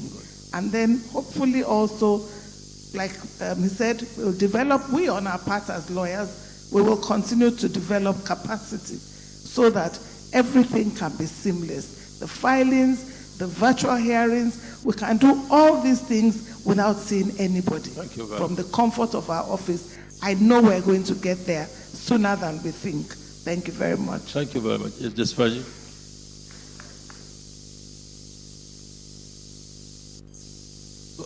No. Is it on?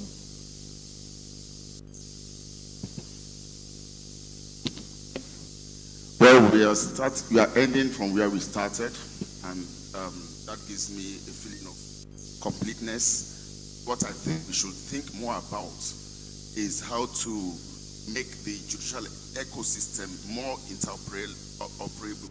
In other words, all the various aspects of the justice ecosystem are linked and can hear each other and can interface with each other. And then there's also the need for us to improve on our technology infrastructure, technology architecture, the infrastructure, the networks, the systems, and the applications. Once we are able to do that, I believe we are on our way to achieving an efficient digital sharing. Thank you very much. Thank you very much. If you'll permit to cap it all, I will just talk on the one that I know of, the NCMS in the Lagos Federal High Court. I think right now there is just one fact or one step in the process that may involve a lawyer interacting with the court staff, and that is service, right? Yes. And we have already come up with the proposal.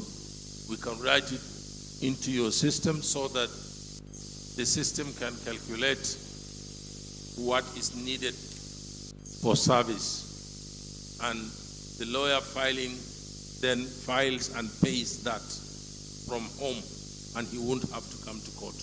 And we're ready with that already. And with that, absolutely, and I repeat, absolutely, there will be no need for the lawyer to go to the premises and interact with any staff for him to file his case and for the case to be assigned. And that is why you see that in the criminal one, the speed is now faster, because that element is not there. That's why he could file at midnight, and by Monday his case is already in the court is assigned to. Now, as a parting shot, because the AI permit me, I think you'll be fair to me. I will be sitting down there when they're talking AI, and I couldn't participate. Number one, the judgment drafter that we piloted, we called it deliberately judgment drafter to drag attention, to draw attention of the judges. But the whole idea about it has been to reduce the workload that is required in producing a judgment. And our ambition initially was, if that drafter can reduce the workload of a judge by 50%, we'll be happy. And at the proof of concept level, to our surprise, we hit that 50%. So we had to revise our ambition and say, if we can get 50%, then why don't we go for 80%? Now, one thing that One insight that we gathered from that is we never had any incidents of hallucination reported by any of the judges that have been trying that system. And we were like, how come? And then we now realize that the difference is in this. We had a closed data set extracted from the NCMS. It's not data sourced from the internet. So it's what we will say, data that had no noise. And because of that, we couldn't, or fortunately, there was no, up till today, they are still using it. No incidence of hallucination. And Rotimi, that brings me to one of your observations, that hallucinations will be with us. Number one, with that, we expect that going forward is not about using algorithms developed and using the LLMs that are out there. It's about the justice sector actually developing its own agents, training it with its own data. If you source your training data from Law Pavilion, for example, you don't expect hallucinated cases. There is sufficient data. There are reasons for the hallucinations. And again, not just me, not just my own experience, I had cause to interview Professor Susskind for the Commonwealth Judicial Education Institute. One of his predictions is that in 5 years, all these small issues associated with AI now will disappear. There won't be any hallucination. And actually the challenge would now be, how far are we going to allow AI to do some of the things that we'll do? So that question that was asked, I'll close by answering. It will not eliminate lawyers. Lawyers, like Buki, will not feel threatened. They will actually welcome it because they will have more to gain with adoption of technology. But it will do one thing, it will transform, that's my own, transform the work of lawyers. If you are one who positions himself to benefit from this transformed work of a lawyer, you have nothing to fear. But if you cling to no data, as Tunde said, then definitely look for a shop in the spare parts market. That's where you're going. Thank you very much. Thank you very much, Milord. Thank you very much. I'm glad this is not we have an overriding permission that we can take 3 questions from the floor. I love that one. You should be the last one. Maybe we'll get another time extension. No, let's get the other 2, then we'll come to her. Any questions? Okay. We have only one then. Thank you so very much, my lords. And thank you, Leonard Silks. Thank you, Ma, for your insightful panel session. My intervention, I want to ask my Lord Justice Zana, you mentioned that you encourage, at the national level, other states are encouraged to come onto the NCMS. Why is it an encouragement?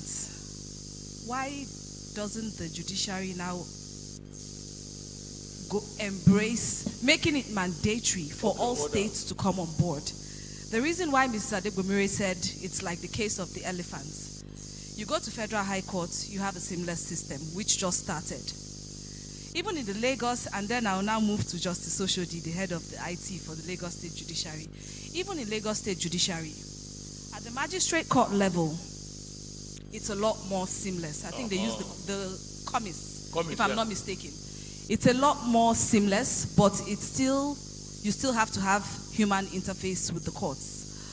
The JIS, which I believe that we are overhauling now, has proven rather difficult from inception because you start online, you have to print out everything, go to the courts. So my question is, why are we still making it optional for all the courts, because it's one Nigerian judiciary, if I'm not mistaken, why are we still making it optional for courts to opt in to the NCMS?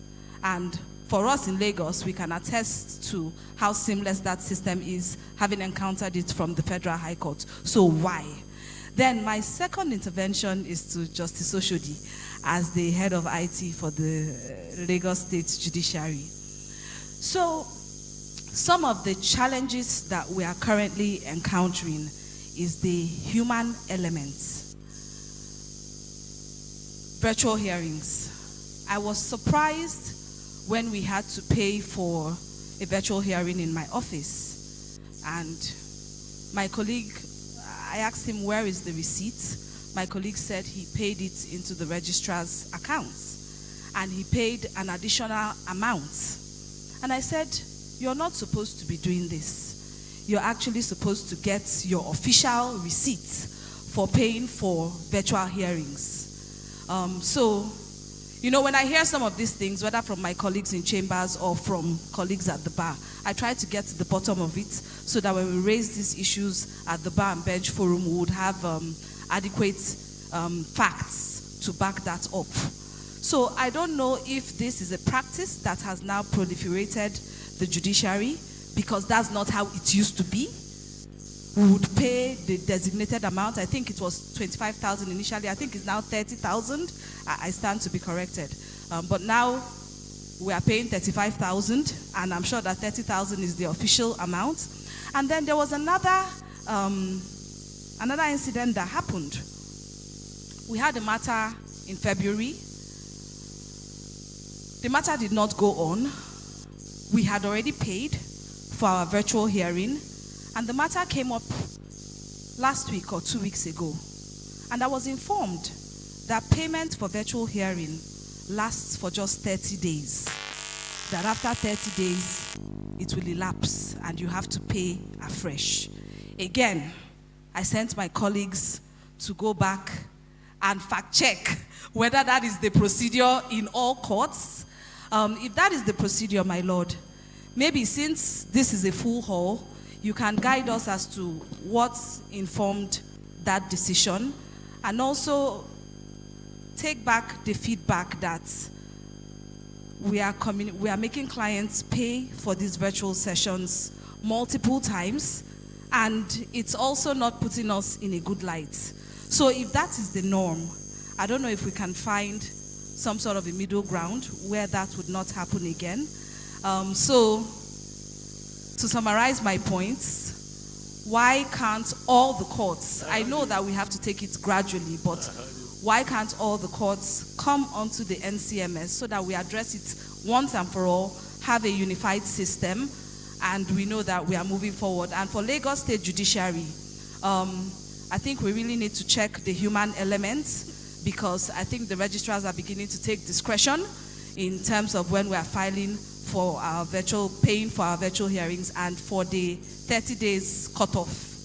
I want to know if that was a direction from the judiciary, and if there are any considerations, considering the fact that we are bringing this to your attention now that it's not being well received. Thank you so very much. Okay, Raman, go ahead. Go ahead and respond. I will come. Mine is the easier one. Okay, to start with, the no cut-off time for the virtual proceeding, except you have started. Then I don't know whether they came for train the Lagos members of the MBA in Lagos. And that's the reason. There's a workflow. Initially, it was the ACR who would schedule all of the virtual proceedings. And we saw that it was just one person. So we had to bifurcate into all the legal registrars, not even the registrars, the legal registrars, because the legal registrars are lawyers who have a degree of responsibility. So all they need to do is there's a workflow which we have to ask the consultant to go through the MBA branches and let them understand. So what I'm going to do now, so there's no cut-off time. If you start, then you have to, that's for that day. If you have to reschedule, then you have to pay for the next session. That's the policy and that's the workflow. So perhaps we will have them come again to take you through the workflow again, another training exercise, so that members of the bar would know. I think the last time he complained to me that there was a virtual training. He didn't see many members of the bar, just a few people joined. And this is the reason why, apart from our own processes, we let them go out to explain to you what the processes are, in addition to then working on the practice direction Doctor has suggested. So I'll ask him to come again to take the members of the bar through the process. But it's the legal registrars who are lawyers who schedule the virtual proceedings, and once the court has made the order, you make the official payment. You can also pay online. Once the payment is confirmed, then your virtual proceedings is open. Then it's the legal registrar who will step out and come to open court to monitor the proceedings. So we don't even need third parties to be part of it. The legal registrars have been trained to do these proceedings. And so far it's been seamless. Thank you. Now it's my turn, Abi. Well, to be honest with you, there is no good reason for even making it optional. Anybody involved in technology will know that to have one system, like the one single justice system that we have, whereby cases start and move through the hierarchy of courts, go to the Court of Appeal, and end up in the Supreme Court. To now develop in silos is a no. It's a dumb thing to do. And that is why ab initio we conceived of the NCMS as creating the backbone of a justice sector and the digital or soft infrastructure for the judiciary. And it never was again conceived to do everything. No. What have we? The case management, as the cases are managed in the courts, within the courts, and then the filing portal. That is why when you go to file, even now at the, if you want to file at the Federal High Court, once you go on the landing listing, you find all the courts in the Federation are listed. The Supreme Court, the Court of Appeal, and then the state courts, and then they drop down. You select which court you want among the states or Federal High Court, and then you file. As soon as you do these selections, the rules of those particular courts will apply. Otherwise, the technology is all the same. And that's why, like I said, we have the legal mail as the backbone, whereby once you're registered on the legal mail, you don't have to, wherever you're practicing, you just stay there. You want to file in Borno, go ahead. It's your legal mail address that is your identity. It's your pass. And you go in and file. And then you are familiar with the technology once you're filing. It also helps the legal profession that you don't have to learn this and that. Once you're filing in your jurisdiction, even if a case comes elsewhere, you're familiar with the technology and the processes. So, then why are we not making it compulsory, right? That is now about power. But ultimately, it will have to be done. Ultimately, like I said, even if Lagos State continues with its JIS, so long as adoption continues, and very soon, especially where our hope is, with the Supreme Court now on board, Court of Appeal will soon follow suit. And then once cases start moving through that system, and then if you're appealing from the Lagos State High Court, you have a lot of cumbersome procedures to follow, a lot of money to spend, and all this. And probably the bar itself will start asking that question. Why are we suffering while others from Ekiti are moving seamlessly through the justice system and having their cases done? So I will say the sooner, the better. Fortunately, we have another question there. We said 3, so we're bound. But let me correct, Chair. My Lord Oshodi I is the chairman of the ICT, but I chair the committee on virtual proceedings. Okay. Thank you. Okay. Oshodi the first. Yes. My Lord Count him Oshodi, out. Go ahead, please. My Lord Oshodi, I think we are not done with you yet, because I had murmurings behind me as to the fact that you did not answer the question. So I asked them, what part of the question did he not answer? And they said a lot of things. So I said, maybe it's better to hear from the horse's mouth. There is no horse around that place. Yeah, well, in human form. Please go ahead. Please help us. Stand on all protocols. Well, when she asked the question, and we felt that you glossed over it, she asked the question concerning having to make the payments more than once. Maybe the court doesn't sit, then you get to make the payments. You really didn't answer that question. You didn't address it. She also talks about the human element, where we have to pay our fees. You said we have to pay online or something, but she's saying that there are people cutting into all those processes, and we are making those payments. We were expecting maybe you said, okay, fine, we will look into it and we'll address it, but you really did not answer it. So we felt that, yes, you sort of like glossed over a lot of things. Thank you. I think I did answer the question. If the court does not sit, then you automatically reschedule the virtual proceeding. That's one. The second one is, you see, and I think this is the problem. There's an official payment. I mean, most of the clerks who come to court, they know how to pay for processes. You don't discuss payment with registrars. So I don't understand, but that is, I can say, extrajudicial. So when the clerks know you've scheduled the virtual proceedings, you get the approval, the next thing is to go to the official payment channel to pay.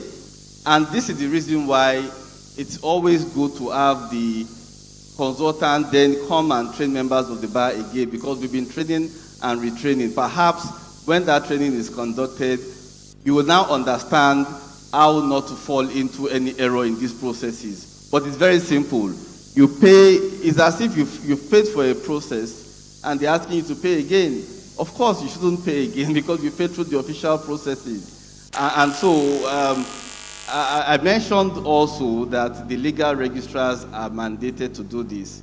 So I don't understand why they are now going to speak with third-party registrars. I mean, these are issues that are beyond the normal processing, and we expect every lawyer, clerk, who files court document to know that you pay in the cash office, you don't pay to registrars.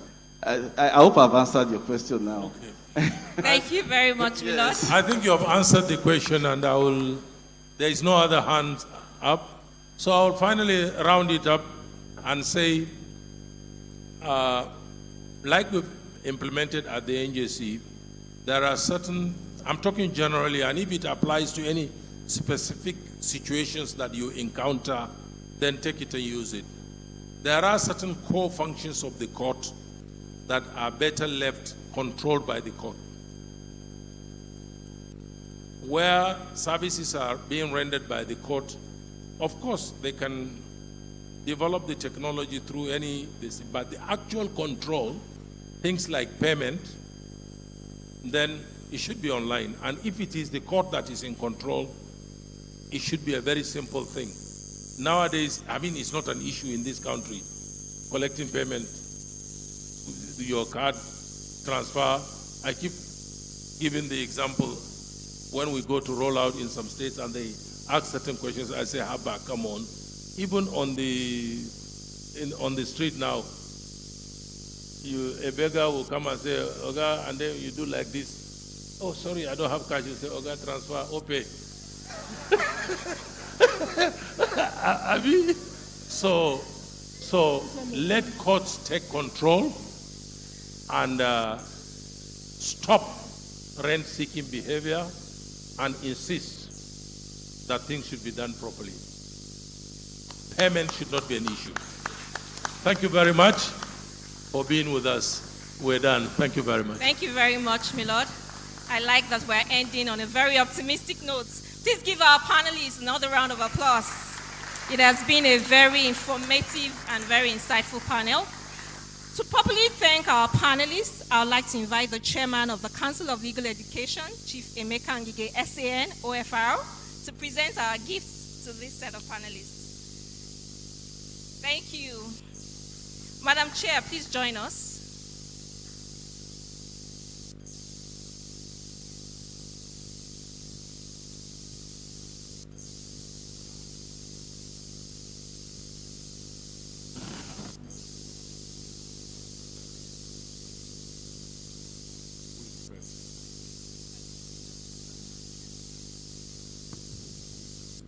My Lord, you are the first recipient. I think I should go there.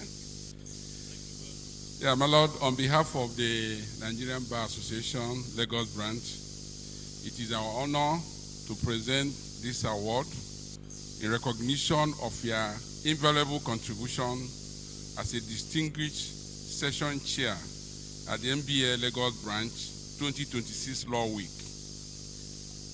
With the theme, Lawyering in the Digital Age, Navigating Technology, Justice, and Innovation.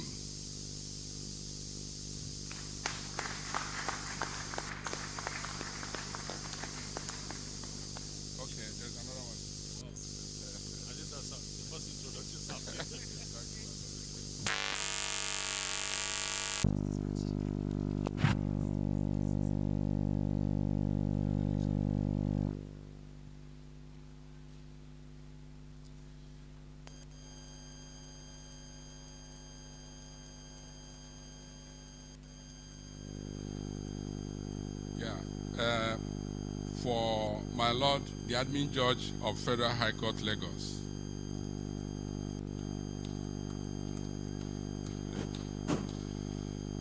My Lord, Honorable Justice Olayinka Faji, the NBA Lagos branch present this award in recognition of your invaluable contribution as a distinguished panelist in the NBA Lagos branch 2026 Law Week with the theme Lawyering in the Digital Age, Navigating Technology, Justice, and Innovation. Congratulations, my Lord.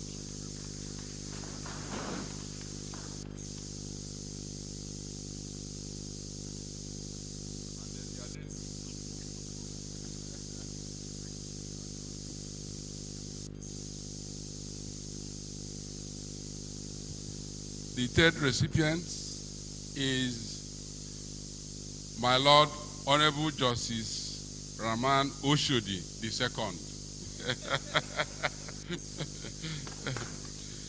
My Lord, Justice Rahman Oshodi, the NBA Lagos branch, in recognition of your invaluable contributions as a distinguished panelist in the NBA Lagos branch Law Week 2026 with the theme, Lawyering in the Digital Age, Navigating Technology, Justice, and Innovation. We are proud of you, my Lord. And we pray for improved technology in the Lagos e-filing system. This is the supplementary. Thank you.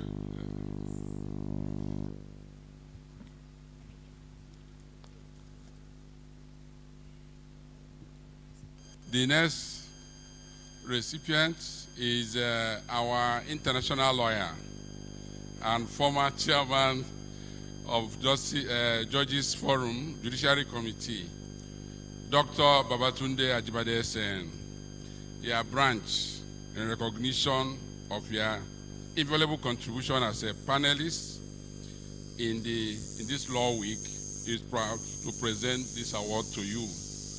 And with the theme already stated, Lawyering in the Digital Age, Navigating Technology, Justice, and Innovation. Congratulations, sir. This is the incoming president of IBS. Oh, wow.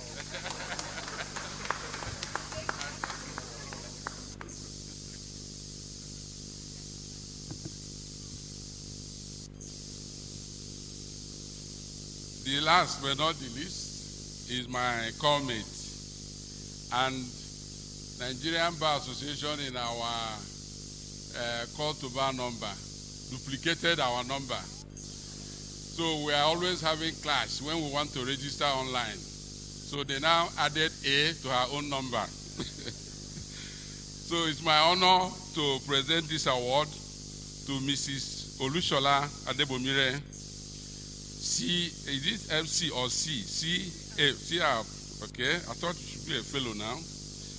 As a chairperson. Oh, C is higher. Oh, thanks for the correction. This award is in recognition of your invaluable contribution as a distinguished panelist in this NBA Lagos Law Week of 2026 with the team Lawyering in the Digital Age, Navigating Technology, Justice, and Innovation. Congratulations, Shola.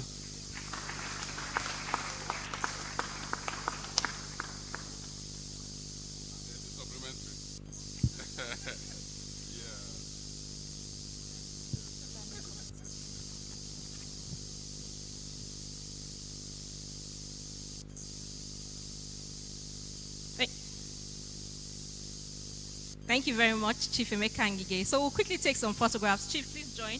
Madam Chair, Session Coordinator, Chairman, Conference Planning Committee. Yes. Then after this, media, please let me know when you have this. We'll also like to have SANs in the room join this picture. We saw... I saw our former branch chair, Mr. Chukwuka Ikwazom, SAN. Please join this picture. Milord Justice Taiwo, former branch chair. Please join this picture. Please, let's do this quickly.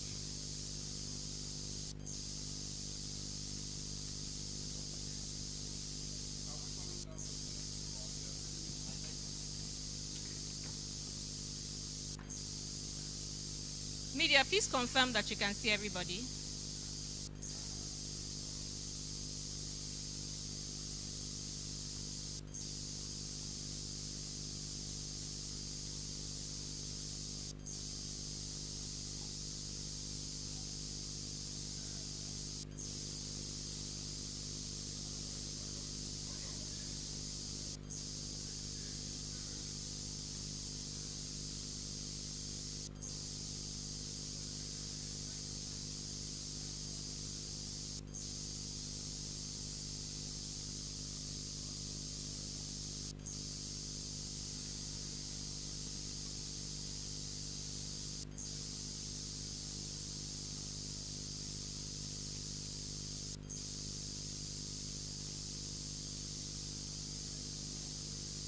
Thank you very much.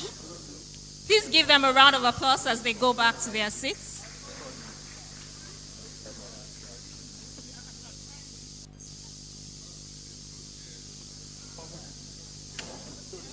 Thank you.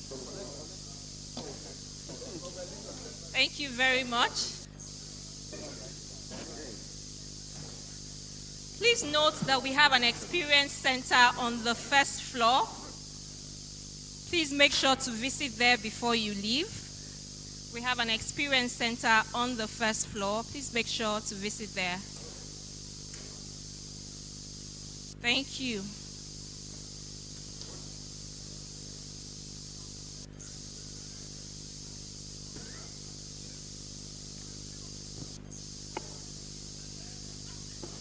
And without wasting much time, we'll go on quickly to our third panel, our third and final panel for today.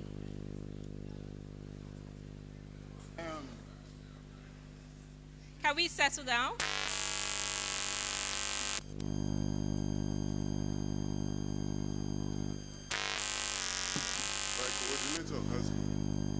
Please let's settle down quickly so we can take our third and final panel for today.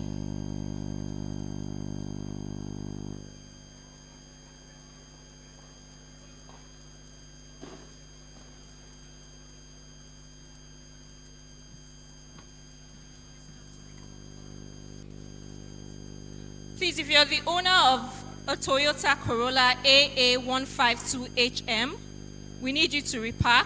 AA152HM. Please kindly go outside to repark. Thank you.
Good afternoon.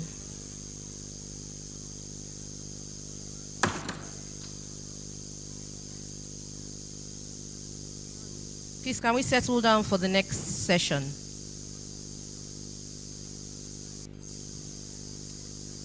Good afternoon, my lords, honorable justices here present, learned silks, distinguished guests, learned seniors, and my colleagues.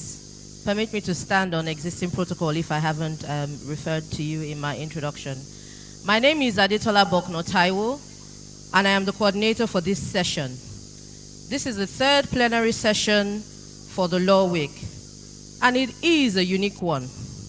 And that is because this session has been curated and structured as an Oxford-style debate to listen to dissenting arguments and positions on the motion.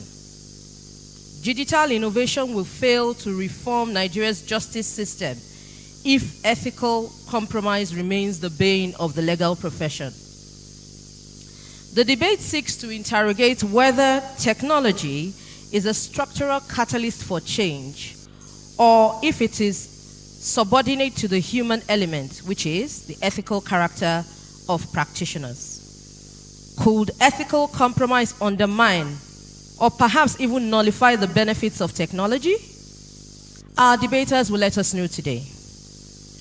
With us this afternoon to do justice to this debate are erudite scholars and legal luminaries who are grounded in the practice of law in our clime. First, permit me to introduce the chair for this session in the person of Mrs. Irat Aderisola Balogun, OON, Life Bencher. Mrs. Balogun is a life bencher. She was a former Attorney General and Commissioner of Justice for Lagos State and the first female General Secretary of the Nigerian Bar Association. She is the founder and senior partner, Liberal Law Firm. Please welcome with me, Mama Irat Aderisola Balogun, OON Life Bencher. You're welcome, Ma. With us arguing in favor of this motion is Leonard Silk, Olashukwu Shashore SAN.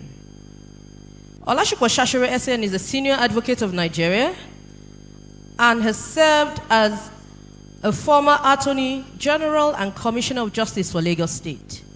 He is the senior partner at African Law Practice NG and Company Limited, Nigeria. Please make welcome Leonard Silk, Olashukwu Shashore SAN.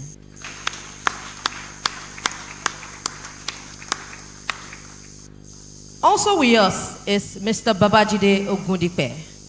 Mr. Ogundipe is the founding partner and now consultant to the law firm Shofunde Osakwe Ogundipe and Belgore, SOOB Law.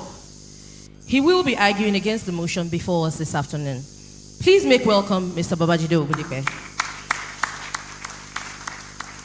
I will now yield to the chair of this session to officially commence this session's proceedings.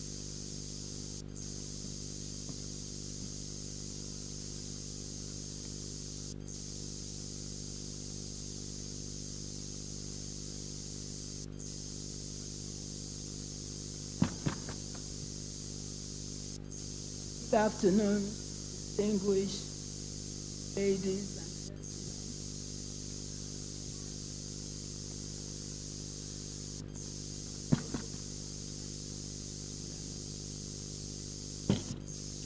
gentlemen. Good afternoon, distinguished ladies and gentlemen. I would have just said, good afternoon, my learned friends. I think we have to start from the basic. The basic is that we must all try to be punctual. Punctual and also polite. For me, that is the beginning of ethics, behavior, good behavior. Fortunately, the legal profession has its rules of ethics and professional practice, and everything is written down, so we shouldn't have any problems But you'll be amazed, we do have problems.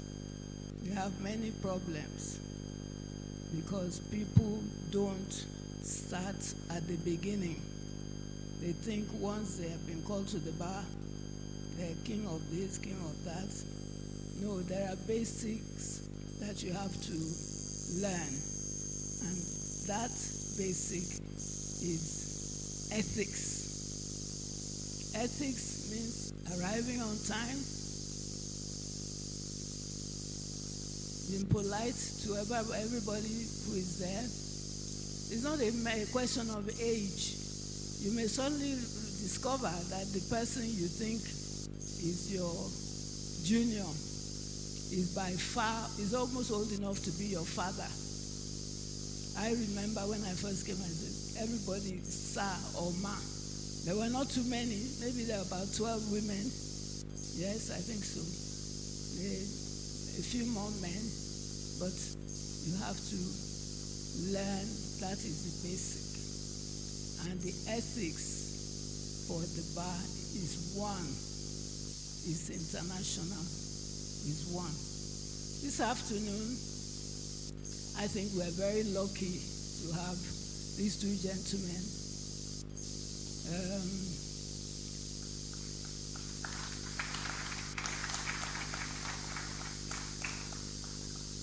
Well, since he's sitting closer to my heart here, I will call your attention to Mr. Shukwo Shashore. On my right is Ogundipe. Ogundipe won't even mind if I don't call his first name. He's my in-law, so I think I'm in good company. I feel at home. I don't know about Oxford debate. I never went to Oxford. Neither did I. So I just want each of them to make a statement. From there, we'll go on. Just make opening statements, and then we start to discuss the topic. It's a conversational one, fortunately, so nobody's... so can we begin by calling on... I'm in the chair. Yes, ma'am. I call who I want to call first. By the way, everybody here knows I have a bad leg. I don't have a bad leg. The doctor says it's wear and tear, sitting down for too long. So I've been sitting down over 60 years. It's okay. I hope I can sit down for another 60 years. Thank you. You're my man. So, Jide, please make first opening remarks, and then we'll go on from there. Sorry, I wanted to say also, Chukwu is slightly indisposed. He has a bad back. But when I was coming, I rubbed it for him. So he's feeling quite happy. He's comfortable. Are you not comfortable? So shoot.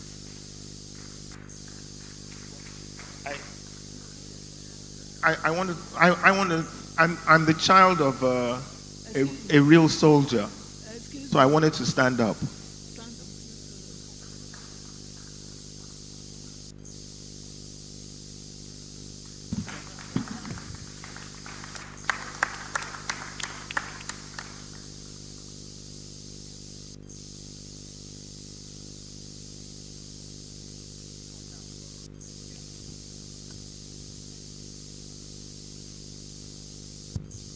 Good afternoon, ladies and gentlemen, or rather, as my in-law said, dear colleagues, good afternoon. I really shouldn't be the first person speaking for the simple reason that I am speaking against the motion. And the argument, the proposition, is that digital innovation will fail to reform Nigeria's justice system if ethical compromise remains the bane of the legal profession. Ordinarily, I would have spoken against myself because I take the view that the Nigerian legal profession has a serious ethical problem. I don't think there's anybody in this room who would dispute that.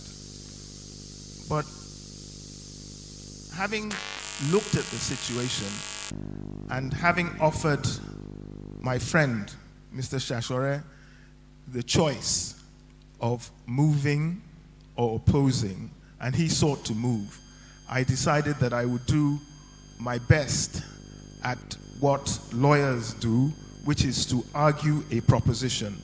And I hope that when I finish, I will have convinced you that the proposition should be defeated.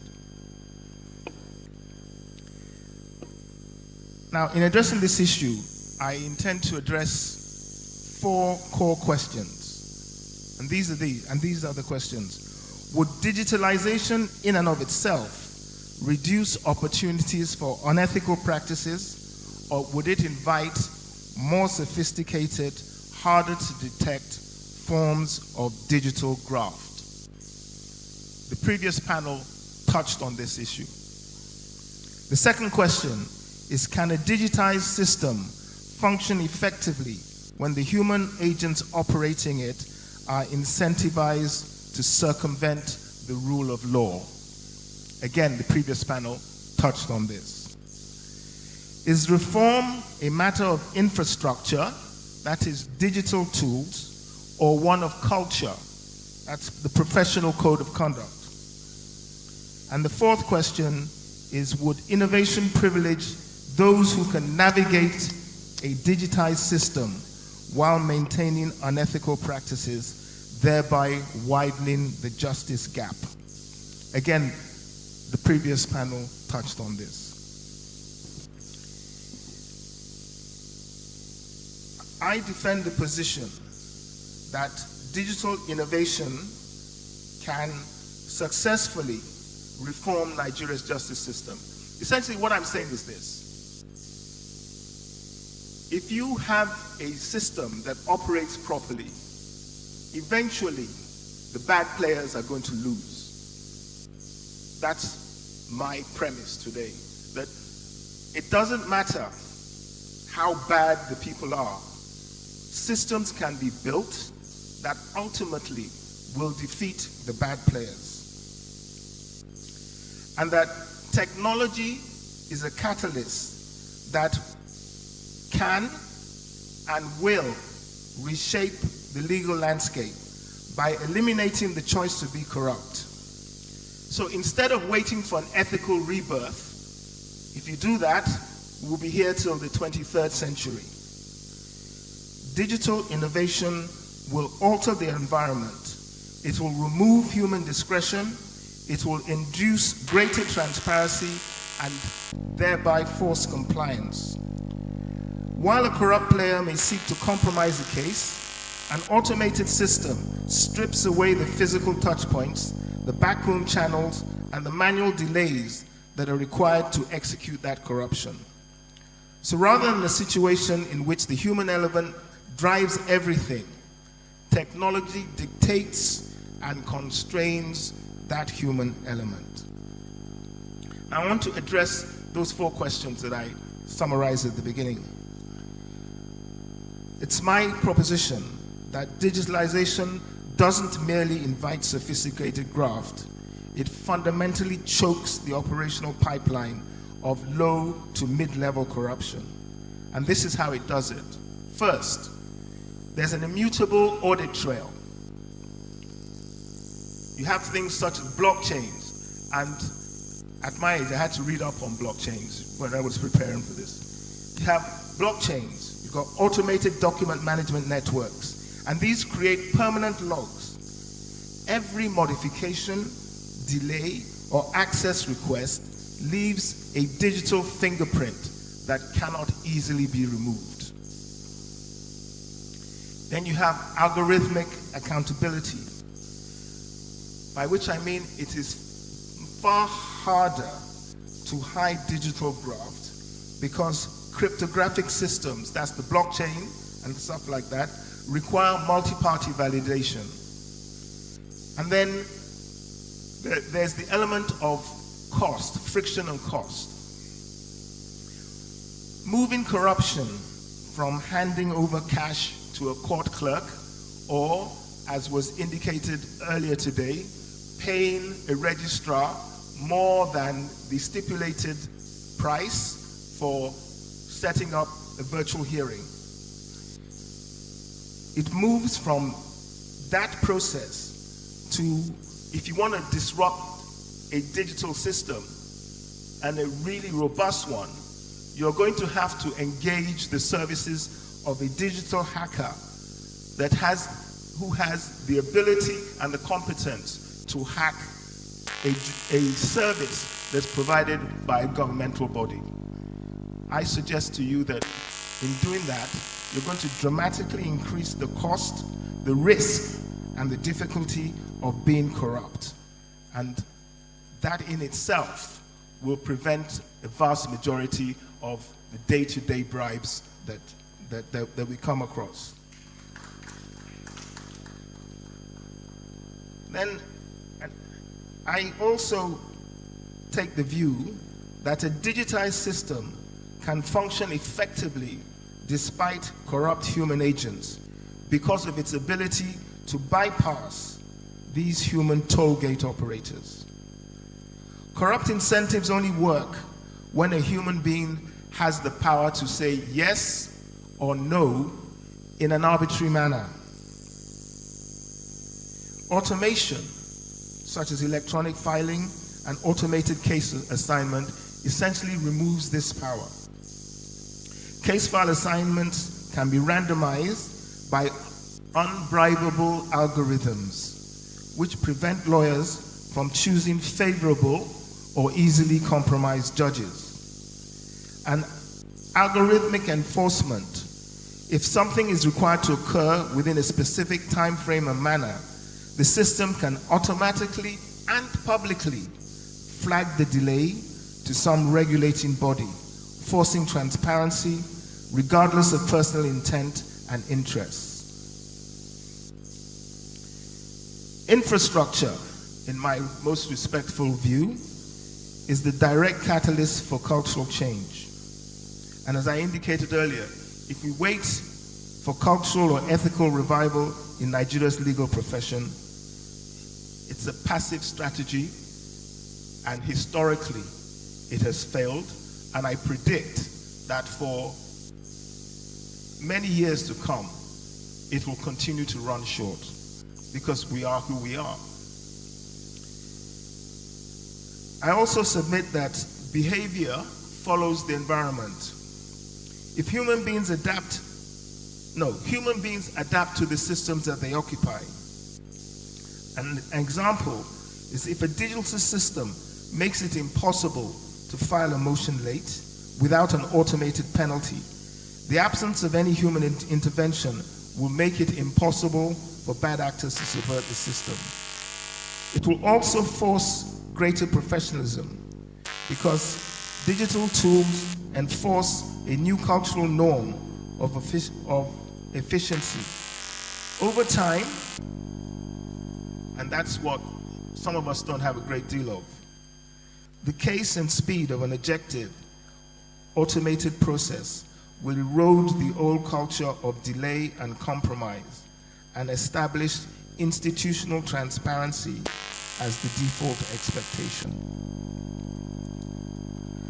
Now, I want to just touch, before I sit down, on an issue that was also raised by the previous panel, which is that technology can create a gap, an accessibility gap, a gap in one's ability to access justice. And I submit that the contrary is the true position. Digital innovation democratizes access to justice, and it narrows the gap rather than widens it, and it strips corrupt actors of their leverage. Historically, wealthy and unethical actors use the complex, opaque nature of manual courts to frustrate less well-off litigants.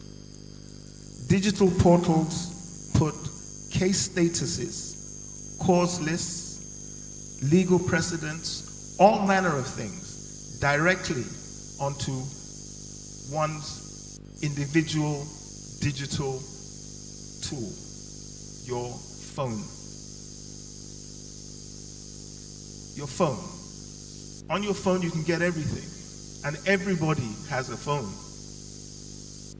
The driver, cook, gardener, everyone has a phone. As Justice Zana indicated, even people who beg on the streets, they will tell you they have OPay accounts.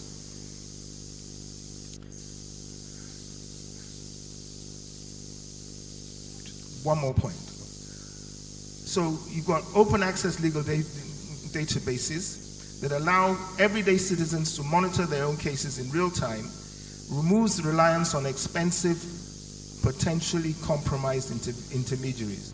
And then you have the virtual courts. My time is up on this aspect, but the previous panel spoke about digital courts. I mean, virtual hearings and what's available. So I will stop there and yield to my friend, Mr. Shashore.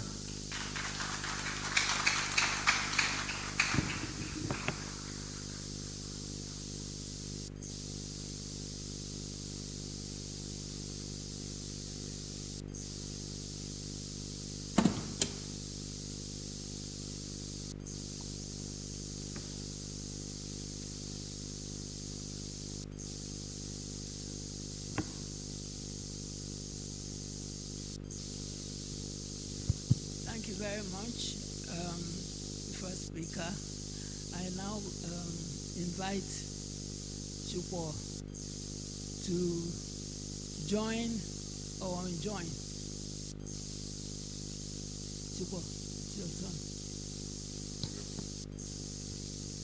Thank you very much. I'm in a room full of Nigerian lawyers. Nigerian lawyers have trust issues. I'm one. We all have trust issues.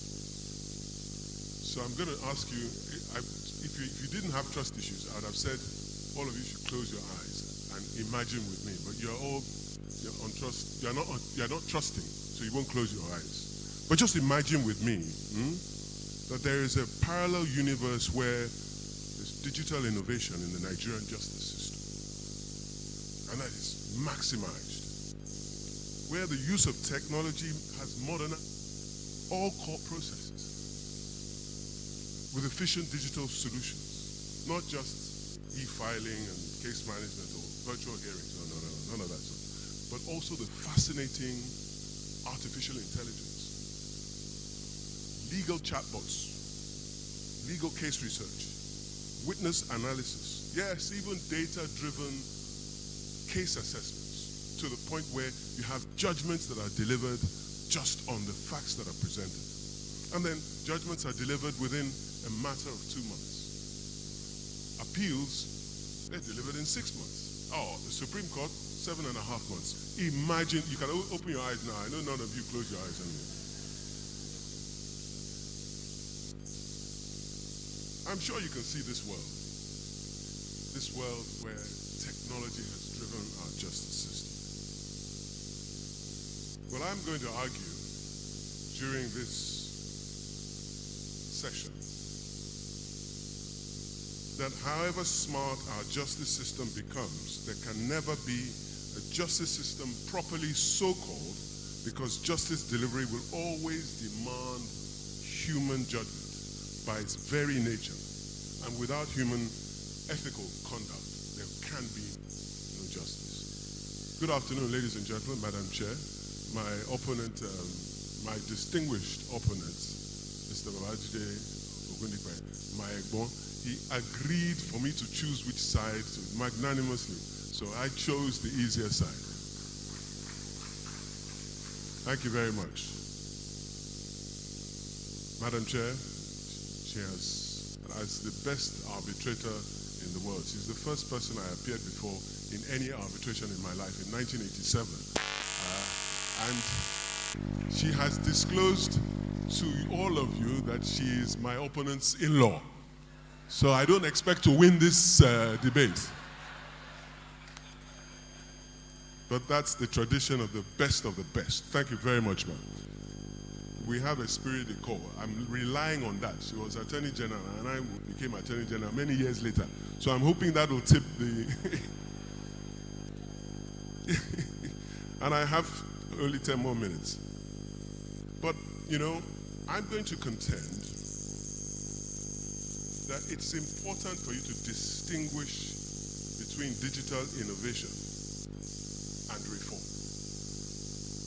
The two are not synonymous. It's easy to believe that digital innovation will bring about a reform. But technology is nothing but a tool. It is a tool through which you can platform to do many things. Reform, holistic reform, can only come from within. And I'm going to argue to you that you cannot reduce human beings from the process of justice delivery. And also, I will tell you that we live in a dysfunctional constitutional arrangement, a dysfunctional statutory ecosystem that lends itself. Can't cure your constitution. Innovation and technology are not going to, it's not going to cure your statutory regime. And therefore, it cannot deal with the system, the people who will operate your system, because you can never do without us, Nigerian human beings, Nigerian lawyers who have serious trust issues. None of you close.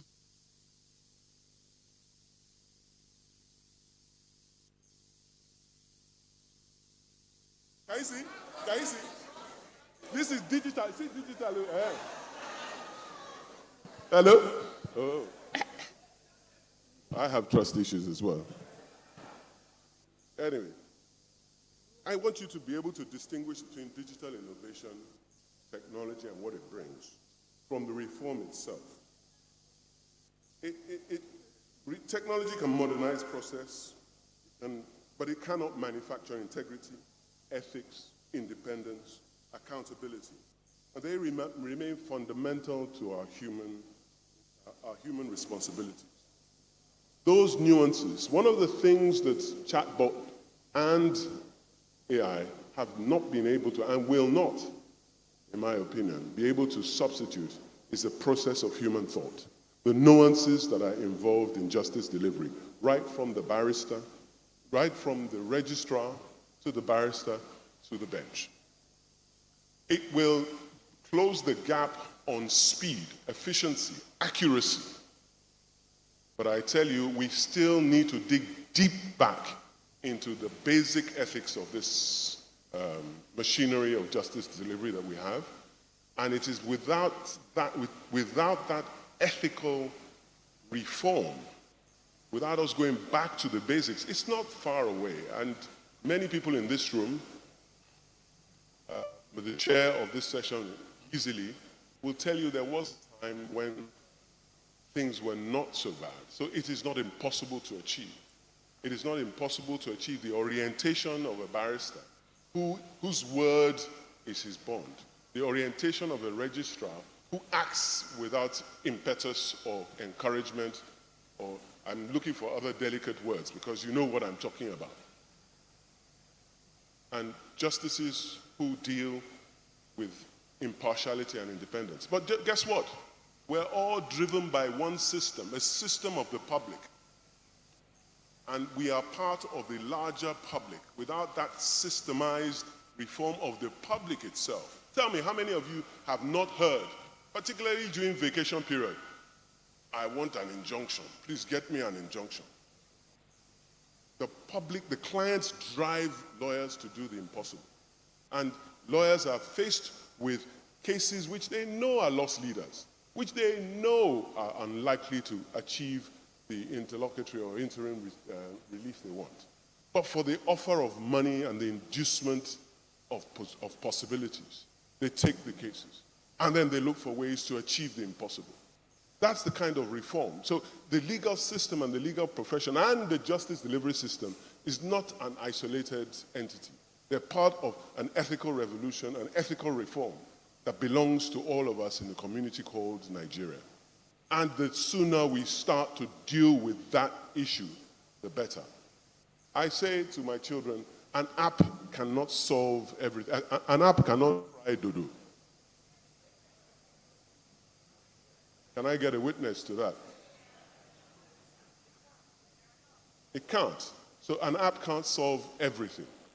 And therefore, we must make sure we roll up our sleeves and do it. It's hard work, but it can be done. And this is the part where you clap. There should be a sign there, clap. So I'm going to look at, during the conversation, the interactive part, and I can see I've got 5 more minutes, I'm going to look at the structural dysfunction. I'm going to look at the structural dysfunction in more detail. I'm going to look at how the control of our system, through the hierarchy of courts, through the judges and how they deal with their colleagues, and how they deal with people of lesser courts, this stare decisis, how it is manipulated in our constitutional arrangement that can bring in the political and the interference that we find undesirable.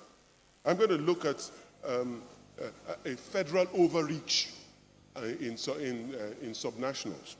I'm going to be able to tell you that even the control of state finances in the remuneration of judges, the promotion, discipline, and there is, I will say it without reservation, I've said it before, so I don't mind being quoted, there is an anachronistic entity called the National Judicial Council.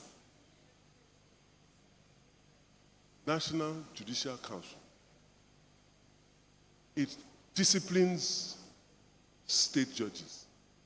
It promotes and appoints. Ultimately, I don't care all this recommendation, it actually is the appointing authority of state judges. Meanwhile, in the Constitution, it is quoted as a federal executive body. Go and look at section. If you don't believe me, you have trust issues. Go and look at Schedule 3 of your Constitution. It is created by Section 153, but it's in Schedule 3 of the Constitution. It is called a federal, not federal judicial council, not federal judicial body. It's called a federal executive. So the executive is appointing judiciary.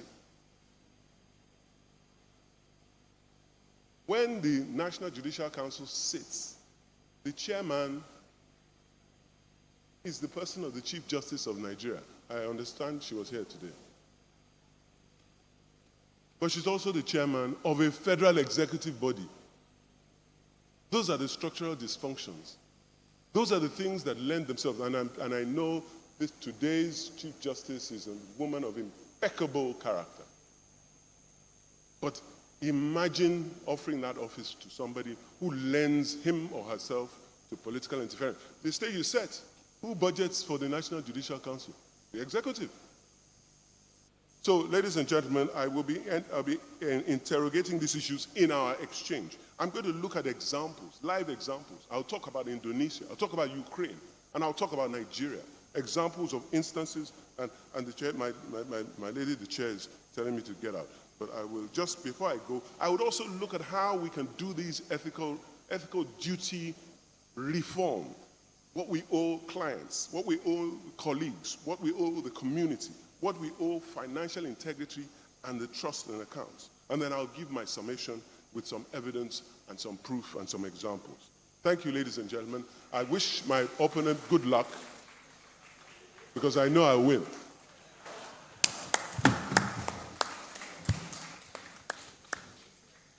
Thanks, thank you very much. I want to put in a little bit of secret. I was on the first commission, ICPC. I was there. I was one of the members. And I left because of this lack of ethics. We had drafted the law that the chairman should be a lawyer who has spent maybe 15 years at the bar, knows about prosecution, knows about defense. But that was changed to chairman. The chairman was a retired justice of the Court of Appeal. So already you can see where we were going. And there was hardly any prosecution. They will invite people in, interview them, and so they go away. So I said, look, I can't stay here. I can't stay here. And the head of state says, you have to stay there. I said, look, it's against my ethics, what we're doing here. Are we really interested in catching these people? I can't stay here. I left on a piece of paper. No heading, nothing. I just wrote on the paper, thank you for having me. I must go. And I stopped. That's how I disengaged myself. I'm still waiting for my query that, I can just leave government like that. It was just impossible. But then the person after me was a university lecturer. So I don't know how happy he was, but he managed. That is what I was saying at the beginning, that ethics is something that is right from the beginning. From when you are a child, you learn to live by this word, truth, service. That's it. You don't have to be a lawyer. But if you train to be a lawyer, then so be it. Your standard is higher. When I first returned here, for many years, anybody you meet in robes, my learned friend, my learned friend. I don't know when I last heard that. I don't know when I last heard it. Somebody will say, you, come, in the courts. You presume, first of all, that they are your learned friend. They may be senior to you, but that puts us on one category. So I want us to all join in. Definitely, we have identified that this is a problem. There is a problem. How do we solve the problem? How can we replace what is going on? Because we know, even at the beginning, when we started using computers, people used to joke, rubbish in, rubbish out. But now it's not just rubbish. It's cheating in and more cheating out. It's just dishonesty has taken over. People, we don't realize, we don't understand that we're serving ourselves and so on. So I wonder if anybody is dying to say something.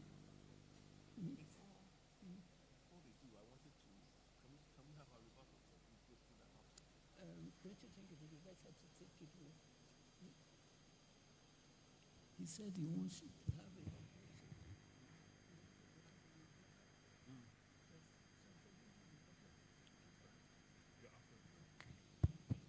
Yes, the panelists are entitled to rebut each other.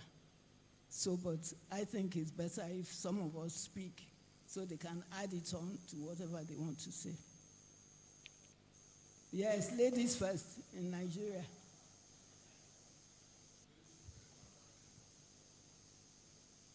Men before, ladies first.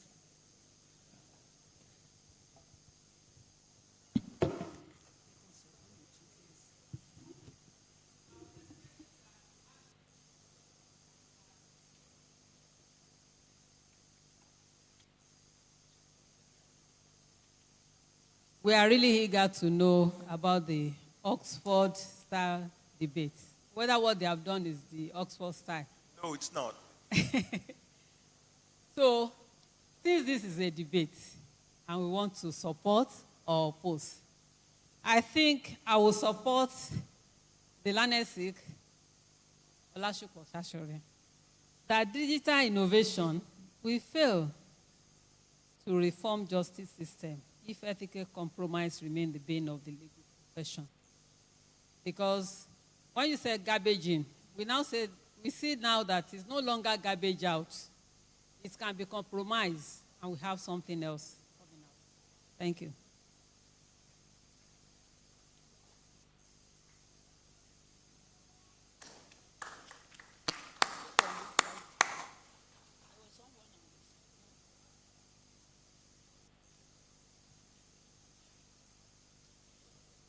Don't be shy. Don't be shy, and I don't mind if you speak against me.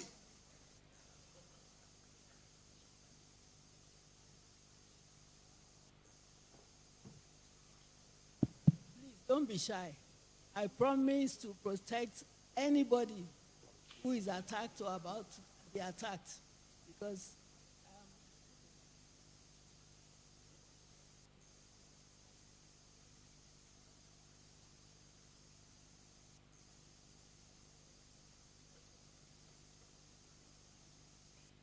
so I'm quite ready to protect anybody who feels is going to be attacked or punished. Please speak up, make it lively. Okay, well, very likely I'll be corrected after I say this, but I do think that the point of having the NJC as an executive body is because it doesn't, no arm of government, as much as we like to say the judiciary should be independent, I think they are all inter and codependent in the sense that you will do certain things and the other person will check you. You will do certain things and the other person will check you.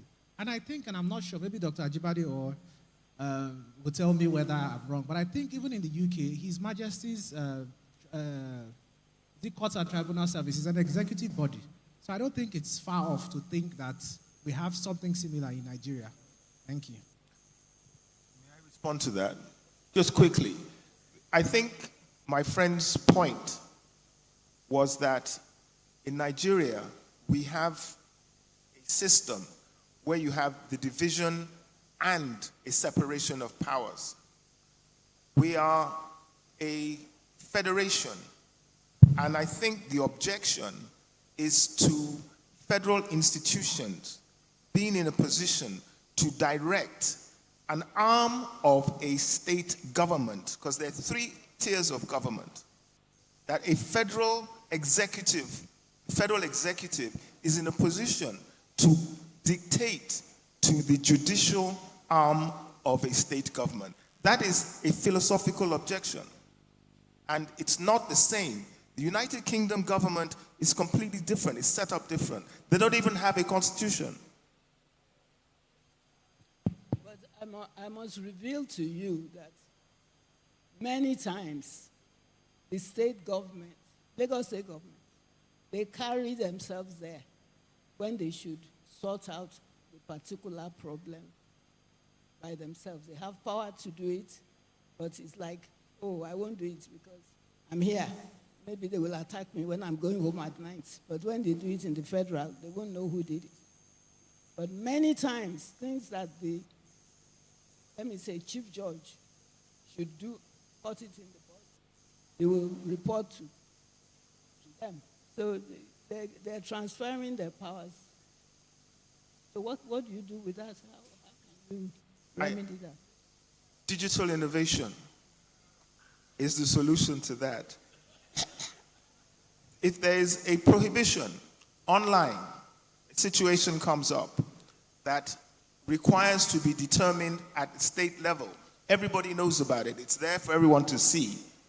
If the head of the judiciary, the state judiciary, takes it to the federation, which he's not supposed to do, we will all know, and we will all rise up in arms, which is the reason why my position remains that digital innovation will not fail to reform Nigeria's justice system. It is the digital innovation itself that's going to bring about the reformation, and we don't have to wait for a chief judge who has the guts, the power to challenge what is on ground with federation?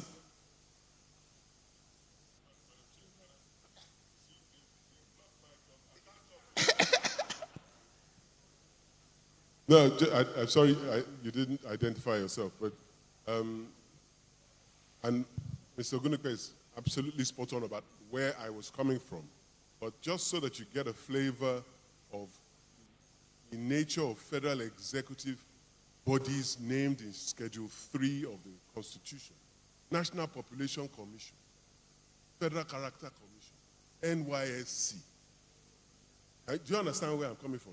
Then the body that appoints judges, even for the federal level, or which in fact is not where it stops, it appoints for, in an anachronistic way, in a federation, appoints for the state judicial entities, is a federal executive body, not a judicial body. Now, if you understand, as you all do, because we're all Nigerians, the character of Nigerian public service, there is a hierarchical nature to what we do.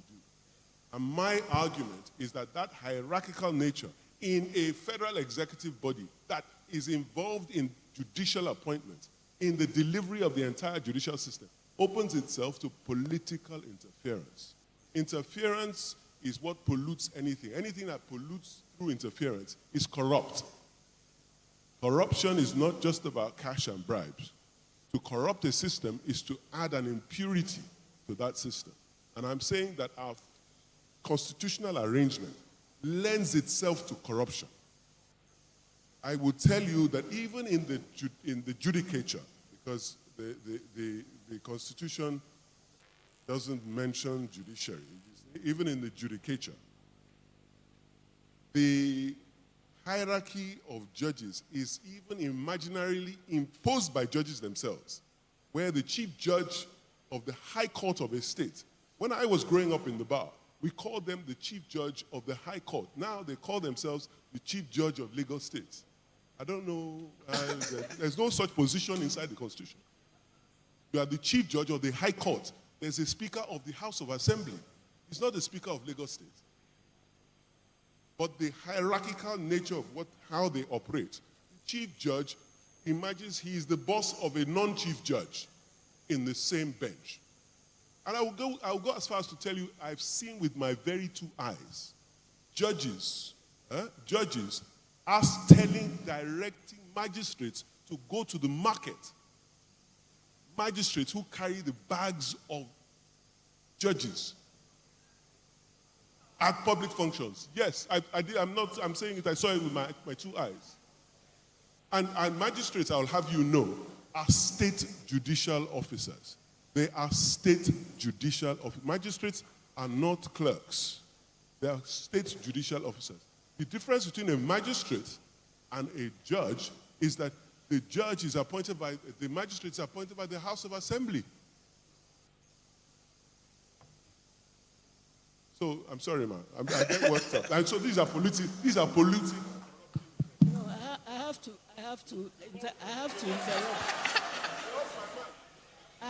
interrupt. You see, I have to interrupt. Starting from appointment. Some of these magistrates were not legally appointed. They don't go through the proper interview. Somebody will just come up. It's my daughter. This is my brother, my brother's son, so let him be a magistrate. If you can't make him a judge, let him be a magistrate. And the magistrate is even promised that don't worry, in another few years, you will go to High Court. We will promote you. Blockchain.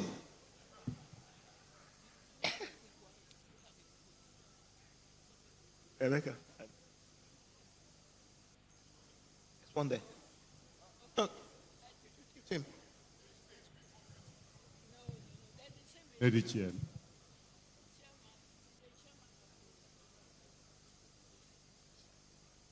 Respectfully, Miller.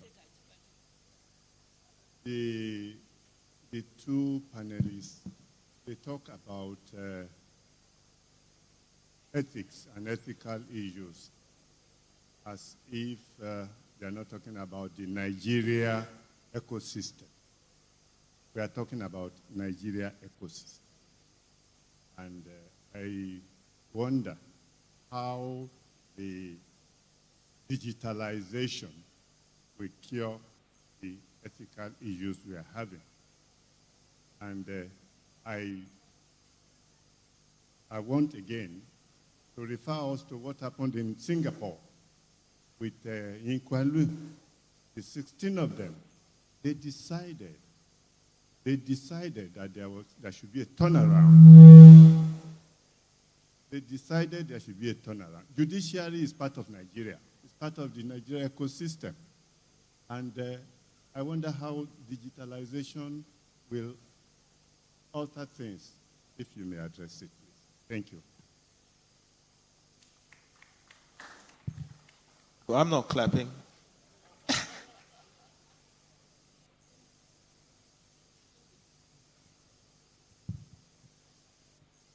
Good day, everyone. My own intervention with respect to Tubor's presentation with regard to NJC. My take is that reflecting on what has happened even all over the world, no matter the reform you do, the constitution you write, the independence you give judiciary, or the separation of power from federal agency to judiciary, if the human element operating it is corrupted, that institution will fail. NJC, if you recall, was included in the Constitution based on the report of Kayode Esho Committee in 1998. Kayode Esho received report memoranda on the way to insulate the judiciary from the manipulation by the state government. As at that time, some state governments were unable to pay judges. Judges were not being paid, they were being owed salary, even in Ekiti. I remember.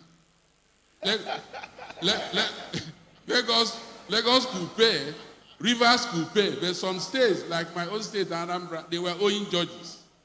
They were giving judges peanuts and second-hand vehicles. In Anambra, if you are appointed a judge, your own vehicle will be the vehicle the older judge used. They will hand it over to you. 504. It was Lagos State that started giving houses to judges upon appointment and to be for lifetime. So the NJC is what in an election petition we call sui generis. It is something that suited our federation because of the abuses at the state level and at federal level. Now, worldwide, let me give you an example of why it's human character that operates, not even the law. In America, the American Constitution provided that the vice president will be the one that will sit in the Congress to verify the returns of election and sign it off before a president will be sworn in. In 2018, when Trump lost to Biden, it was his vice, Mr. Pence, a Republican, who had to sit to verify that result. Trump begged him, be a man, don't agree with this result. But Mr. Pence refused. And that led to that insurrection. Now, you could see that their constitution provided for a vice president who participated in the election to verify their result. But because it was a Mr. Pence, he refused to be cowed. And he ensured that due process was followed. That is what we are talking about, ethical. So no matter what you draft as law, If the human beings operating that law are not law obeying, the system will fail. Thank you very much.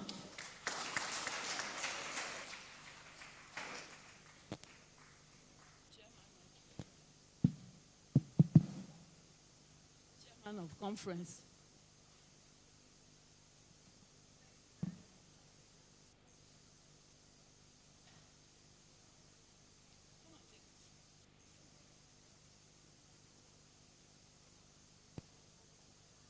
Thank you very much, Ma. Thank you for the opportunity. And thank you very much to our two speakers, very senior members of the bar. My question is this. In the session before this, session 2, which was one on e-filing and virtual hearings, and the reforms being introduced by the judiciary, we understood very clearly that the purpose of introducing the reforms, digitalizing the process of filing and all of that in the judiciary, is maybe not just to introduce, but clearly to enhance transparency of the process and accountability of judicial officers. If that is the case, is it therefore not possible that success on that platform will actually impact positively in mitigating, if not eradicating, unethical behavior? That is my question, and I do believe I am posing it to the contestants, starting with Mr. Shashore. Well, I think you're right, quite frankly. Don't be so quick to concede, Mr. Ogundipe. No. I think you're misunderstanding. You're supporting my position. You're supporting my position that by using these tools, you will make things transparent, and it is that transparency that will eventually lead to the improvements that we all seek. It's not suggested every single member of the bar is unethical. The problem is that there are too many, and there are too many of them in prominent positions. But if we make the situation more transparent and everybody sees, then it's my argument that that transparency will lead to a reduction in bad actors. And that bad actors will eventually take us to where we're going.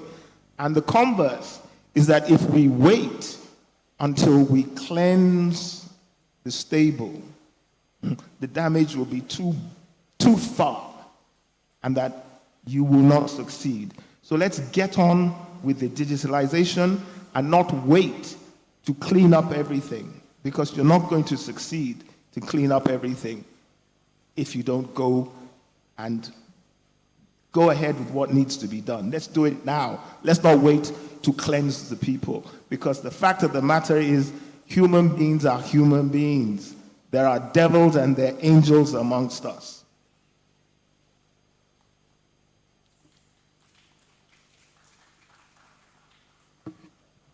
Yeah, Madam Chair, you're absolutely, I concede that technology and that transparency is actually is the enemy of the darkness of corruption. Corrupting influences, by their very nature, do not happen in broad daylight. They do not happen in the open. So transparency is an enemy of that sort of interference. But I also must say the obvious. You can never eliminate criminal behavior, and to corruptly influence a system is, in most countries, is criminal behavior. But it doesn't mean that you must not endeavor to reform people's behavior and performance in delivery of something as crucial as justice that determines life and liberty. at the altar of technology. It cannot be that technology is the solution to the reform of a system that brings about performance and delivery of something as important as justice system. I don't know if I said it before, Madam Chair, but forgive me if I have to repeat it again. If I have to repeat it again. The system is down, sir. Have you heard that before? In your bank? On the phone? At the airport? The system is down. Who brings the system down? Is somebody who has brought it down in order to achieve. Even when we want to vote, and we're going to vote in a couple of months, the system is down. There's a glitch, computer glitch. There will be human interference. So we can never legislate against the criminal attitude that breaches legislation. But we have to take this step. There is no shortcut. There was a time, and Madam Chair will tell us, there was a time when this was marginal, deviant behavior. It wasn't the mainstream. It wasn't the mainstream for me to say, I will, please, can you agree to a stand down? I'm in another court, I'll see you at 3. Only to get there and see my Melanie friend has called the case and they've thrown out my application. There was a time when that was deviant behavior. Now, it is mainstream. I asked you all to close your eyes. Why didn't you close your eyes? Thank you very much, sir. Of course, they joke about police when they stand at the corner and want to take something for breakfast. Every time they are there, it's good morning, sir. Even if it's 4 p.m. in the afternoon, it's good morning, sir. You know what that means? Breakfast money.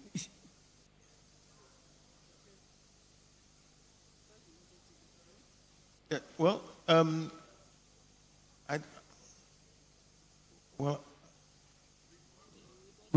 yes, please.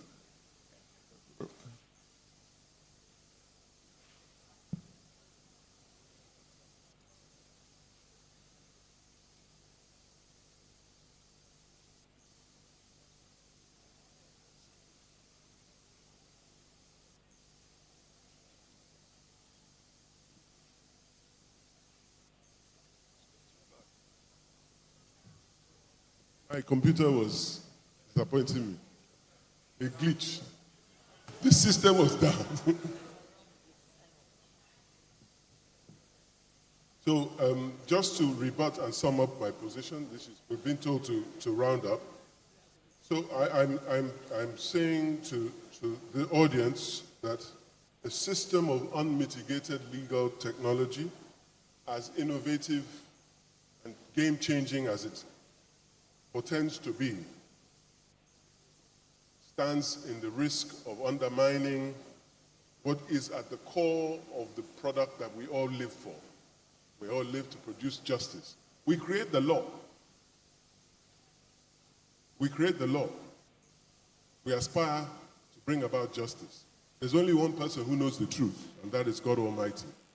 But at the base of what we do, we must at least bring about justice using the law. And in doing so, you cannot negate the nuances.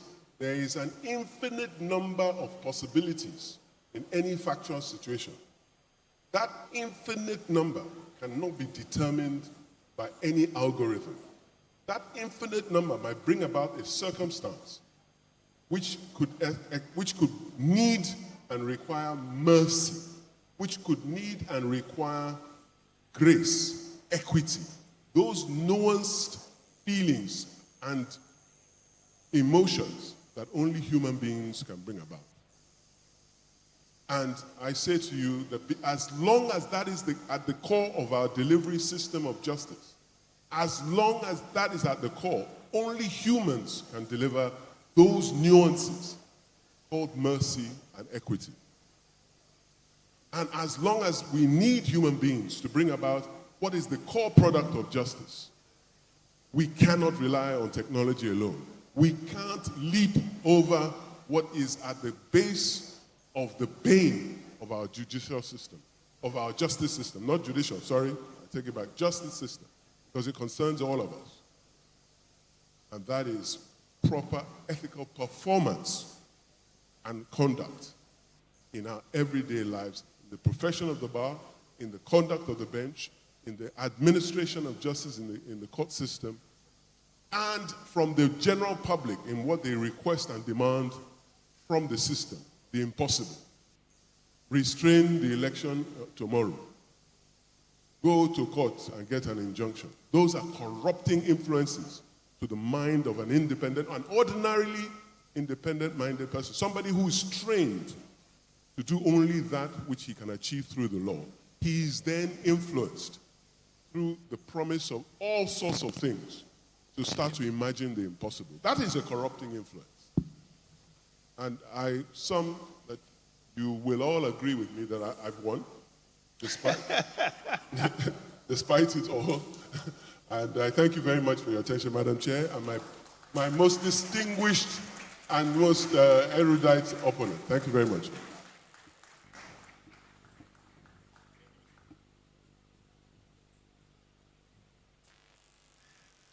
Madam Chair, my friend, Olashupo, he has conceded. I won. That's clearly the case. I remind you, what is the proposition? The proposition was that digital innovation will fail to reform Nigeria's justice system if ethical compromise remains the bane of the legal profession. Ethical compromise is the bane of not just the legal profession, it's the bane of Nigerian society. But that doesn't mean that we shouldn't fight against that ethical compromise. This proposition is that the fight against that compromise will not fail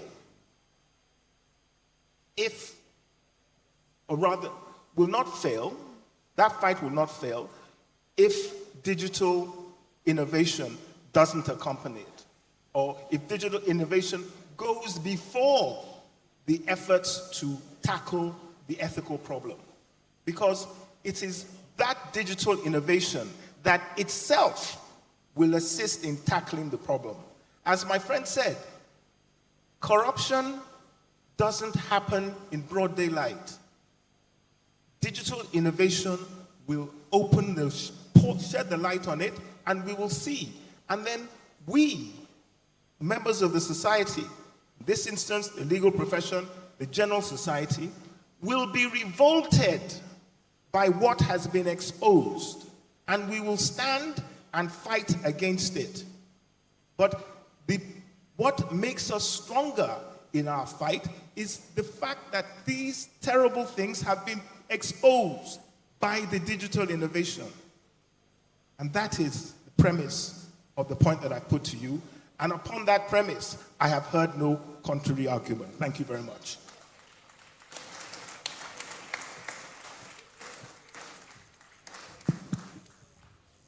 Ladies and gentlemen, I think it's possible to be in a game and the two sides of the game win.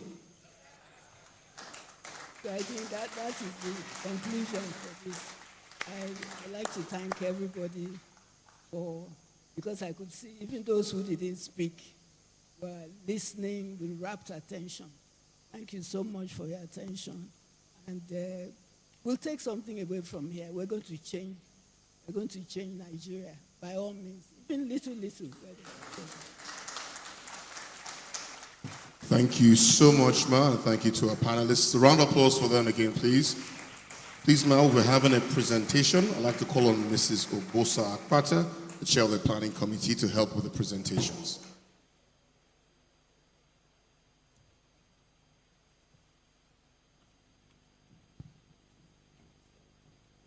I believe I'll be speaking on behalf of all of us when we say big thank you to members of this panel, ably chaired by no other than our very own Mrs. Harriet Aderisola Balogun, ONN. OON, I'm sorry. I was being very careful about the pronunciation of her name. Thank you. And then you will agree with me. You see, when we spoke about this session, you pardon me, please, we always spoke about the fact that we were getting two giants in the profession. Do you agree with me? You have heard from them today. Yes. The beauty of their advocacy, they are actually renowned orators. It's always fantastic hearing from them. So it is with sincere appreciation, Ma,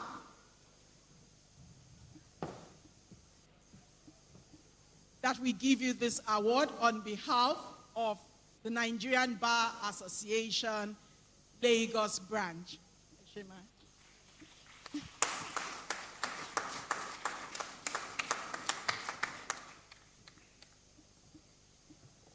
And then we come to Olashupo Shashore, Senior Advocate of Nigeria.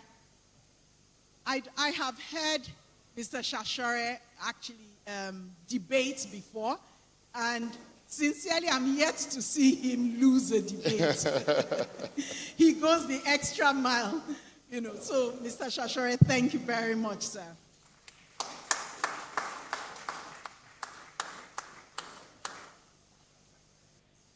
And finally, definitely not the least, pardon me, I call him my boss. I served with him. I wasn't the umpire here, so there is no injustice.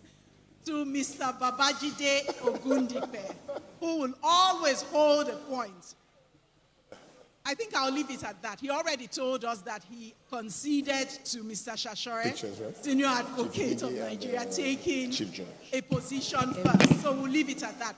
But you saw he went to town with the position he took. And in all honesty, he did provide some insight into that. And as Mama said, there really is no loser in this team. Thank you very much, sir.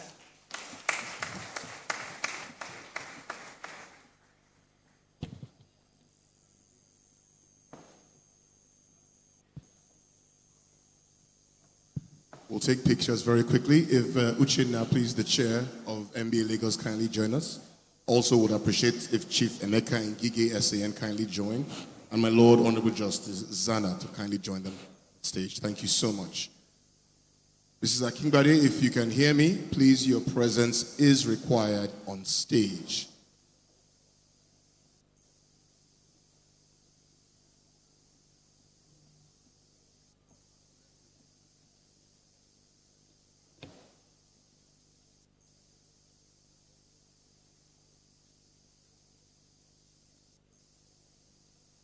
Thank you. A round of applause again for our panelists.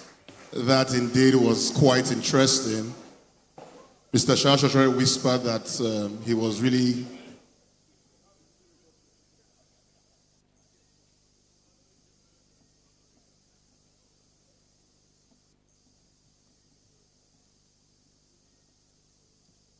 and also I'd like to thank everyone here in the hall. Can we put our hands together for ourselves, please?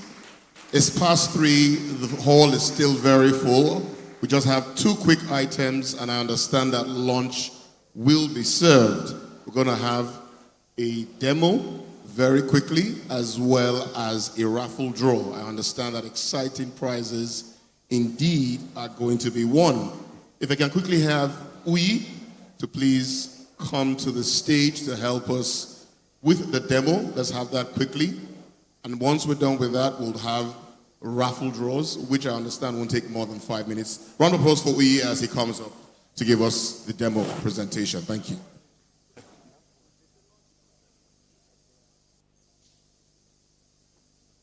Yes.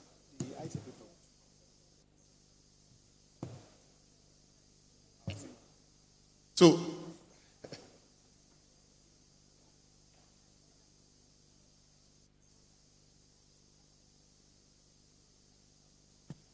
please, Madam Chair has asked me to reiterate that please do not leave after the presentation. A lot of exciting prizes, digital prizes to be won, laptops, phones, return tickets. I can assure you that by 4:15, we all start with the networking session. So please kindly exercise patience. After the demo, we're going to have a raffle draw. Kindly do not leave the hall. Thank you so much.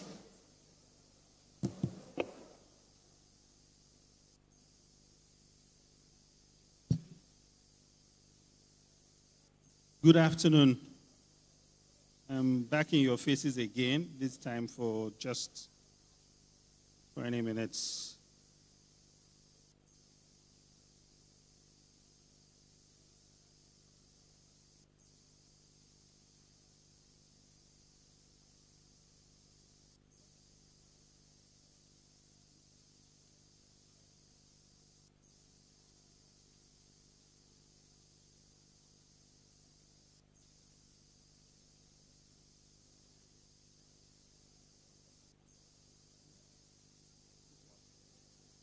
Not up yet.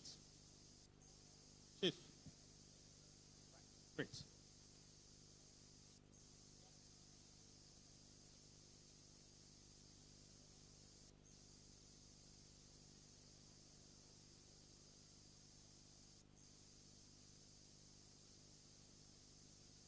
Okay.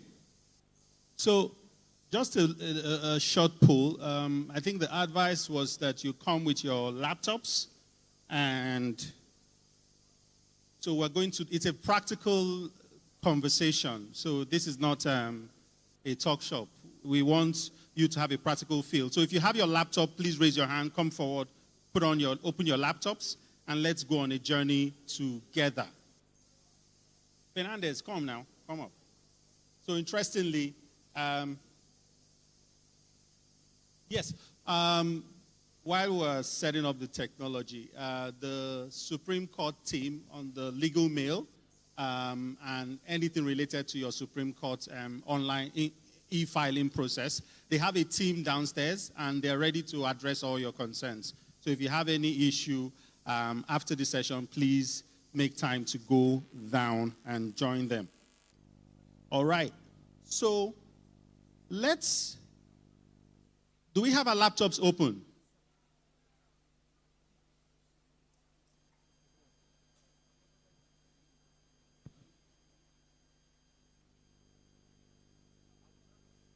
Okay. Full screen. All right. Okay, so we'll try to do the very elementary one, right? And try and look at how you use large language models. But before that, how many of us have heard about open source, closed source?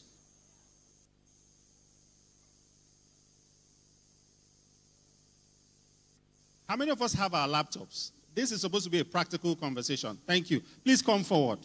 Come closer so you could feel the energy. Or you could use your phone. Great. So some phones are like laptops as well. Right? So how many of us have heard about open source, closed source? We hear that conversation all the time. Do we have an idea what that is talking about? Who has an idea?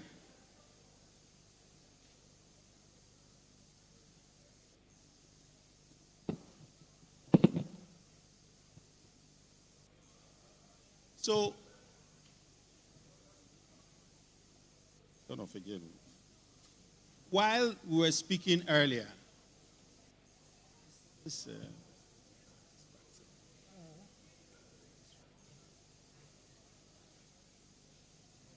we ready?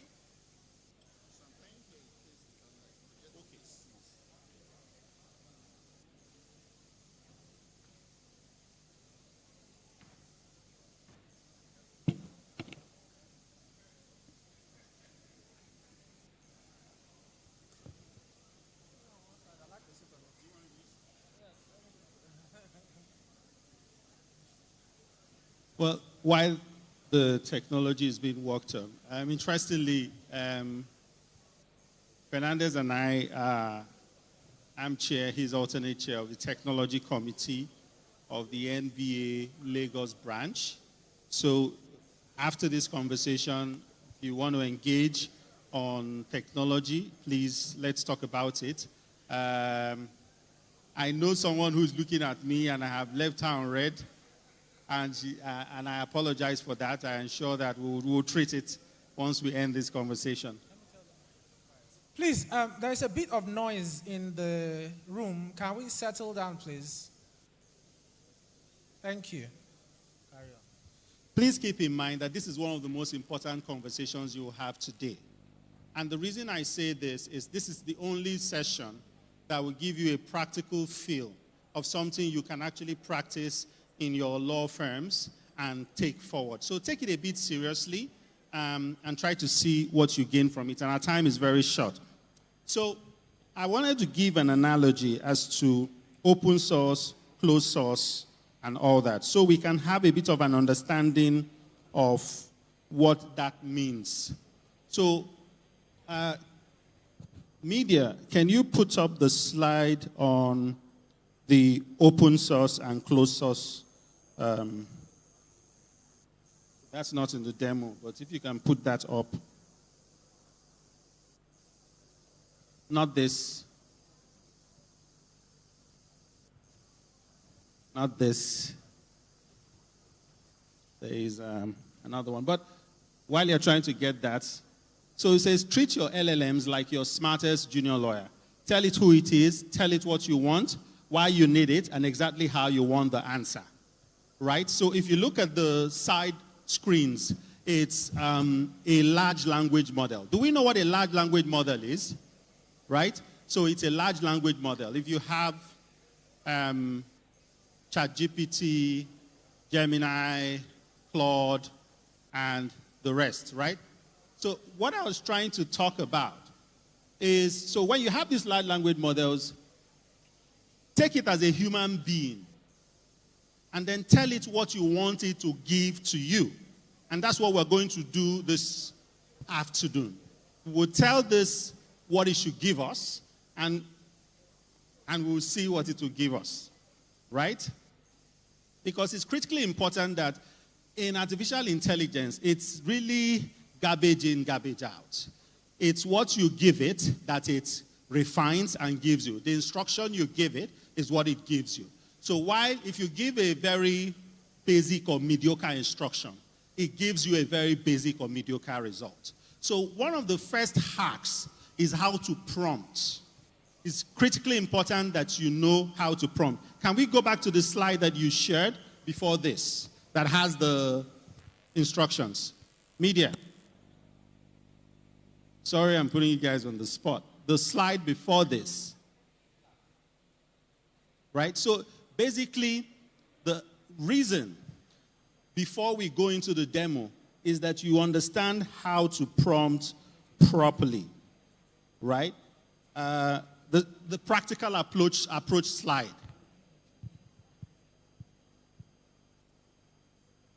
Media, can we have the practical approach slide? Anyway, let's take this. You could write it down on your notes on your phones.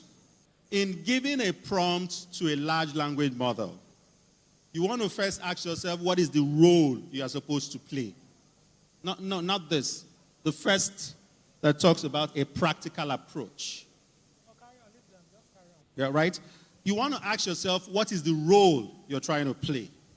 What is your role in this transaction? Who are you representing? So role comes first, right? The second is the task.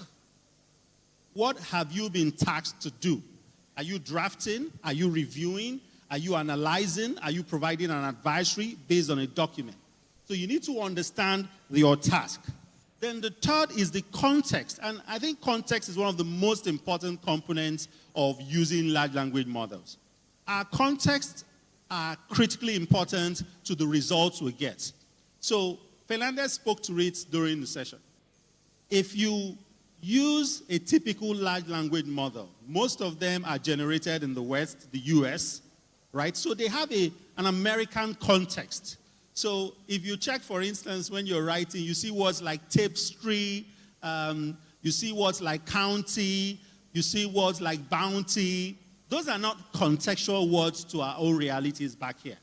We have local governments, we have wards, we don't have counties, right? So you need to understand the context and give it the right context while the instructions are ongoing, right?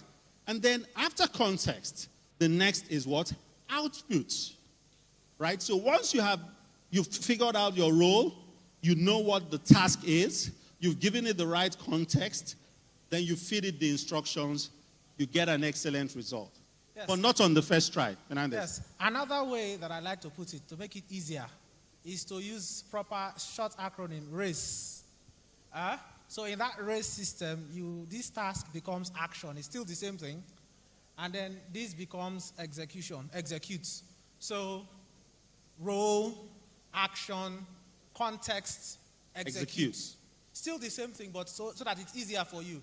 Anytime you're doing stuff, just remember the RACE. My God, please carry on. Thank you, media, and thank you, Fernandez. All right, so let's go to the slide after this. Thank you, guys. I put them on the spot, and I don't blame them. This was rushed. But the next slide, please. If you can. But anyway, you understand what this context is, right? You have this. Please take a photograph of it, write it down, and contextualize it on your journey. So we have limited time, so let's go right to it. So look at the side screens. Can the side screens be up? Yes. Yes, great. So let's try to analyze a judgment, right? And let's see what it gives us. I will ask you to give us the prompt. Now, first of all, we are going to be uploading a document on this platform. But this is a paid version that has higher protection, right? So ensure that, and it's a public document, right? Ensure that you are utilizing paid versions of large language models. The free versions carry a lot of liability. Essentially, are experimental versions and experimental tools. So everything you put there is likely to be discovered by someone, somewhere, someday, right? And remember that we're bound by client confidentiality rules. So we've got this running, and let's upload a judgment. So join me as we do this. Right. So it's loading. And it's a Supreme Court judgment in, I think, Jokolo and government of KB State. And we all have seen that judgment. Can someone, while it's uploading, can someone give a prompt? What is the prompt we should feed this with? Let's start with the sample role. So somebody should tell us what the role would be. Can someone take the mic?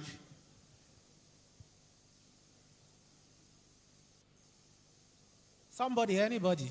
This is an interactive session. Let's talk. Come on, come.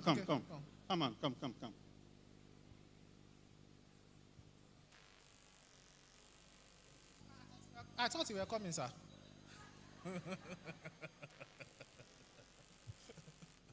How many of us have the enterprise versions or the pro versions of ChatGPT, for instance?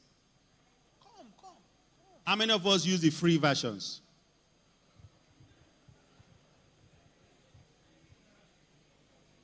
So I have to admit, I use a paid version of Claude. I use a free version of ChatGPT because I feel like some of my information should be given to them so it's easy to learn. So I use some not so formal things on ChatGPT for the Claude that I use for the more serious ones. Yeah, but you know that Claude is not a 30-minute conversation.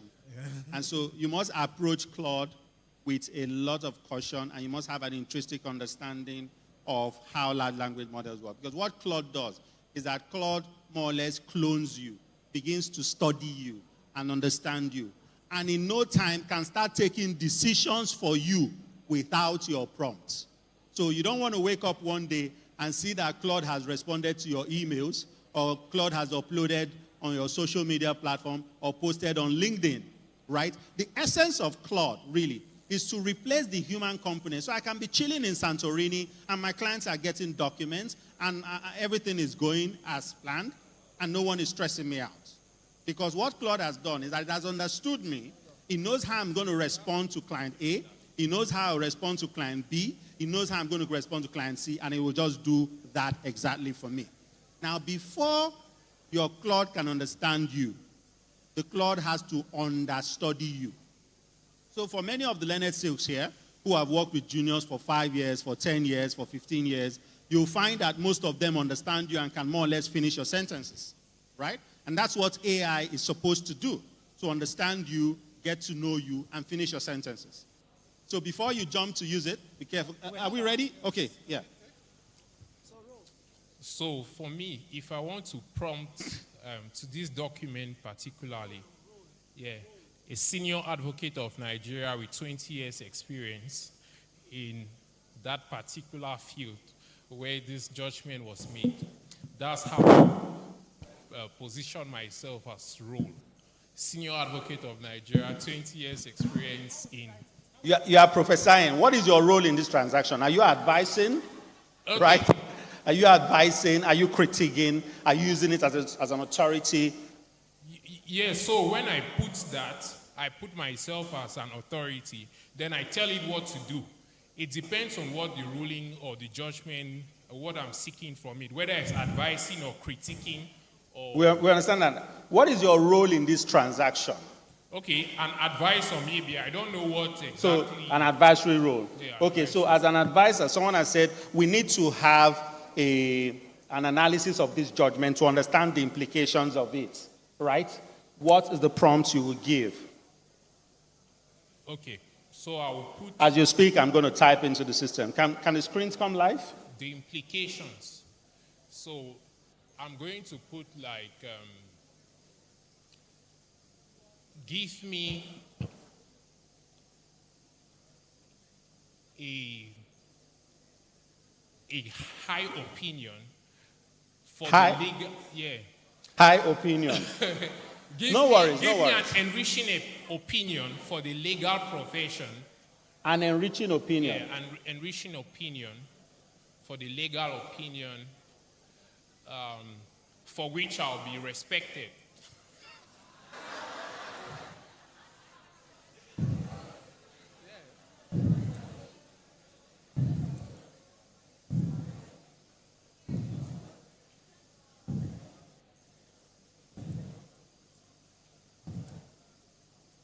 Give me an enriching opinion on this judgment for which I will be respected. So you want your client to respect you? Well, if they don't respect me, they don't come back to me. Is that all? He's asking you if that's all. I'm going to add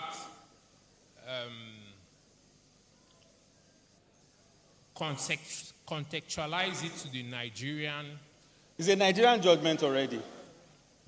Well, so who is your client, right? What does your client need it for? So that's the instruction. So you're going to say, maybe my client is a local government, or my client is a traditional ruler in XYZ local government who is likely to be impacted by this judgment and wants to understand what the court has said here and the implications of it, right? But let's go with yours, and then we can take that. Where's that? Okay. Let's see what it gives us. So, but you add that. No. So you add it because you didn't. I get that. I get what you were trying to say to me. The brief was not complete. So now that you've told me about local government, maybe you will now add local government. Sorry? Make sure that it's in line with the local government whom I'm advising. Okay, it's already responding to us, so let's see what it says. Okay, so you gave it the prompt. Read from that screen. Not all, but read the first 2 paragraphs. The ruling deserves to be... Okay, this ruling deserves to be discussed beyond the headlines. While many will focus on the extraordinary 50 million personal cost awarded against counsel, I think the more enduring significance of the decision lies elsewhere. My opinion would be this. The Jokolo ruling is ultimately less about the emir of Gwandu and more about defining... Oh, sorry. And more about defining the constitutional boundaries of advocacy before Nigerian Supreme Court. it's a judicial statement on where legitimate legal creativity ends and abuse of process begins. Okay, thank you. So now if you go down, it gives you different aspects of the ruling. It talks about institutional finality. It talks about the limits of fearless advocacy. It talks about punitive cause, and it can go on and on and on. Now, this is a first try, right? You could now ask it to give you a more refined approach. And you could say to it, look, and you can disagree. So it's a human being, so to speak. You're going back and forth. Now, this is an elementary approach to it. You could now give it a more elevated prompt to say, extract the ratio decidendi, right? And also extract the obiter of the judges in this matter. And then it will give you the ratio, what the argument is. Do we have time to try that? Okay, but Chair, so let's ask it. Chair, Yes, sir.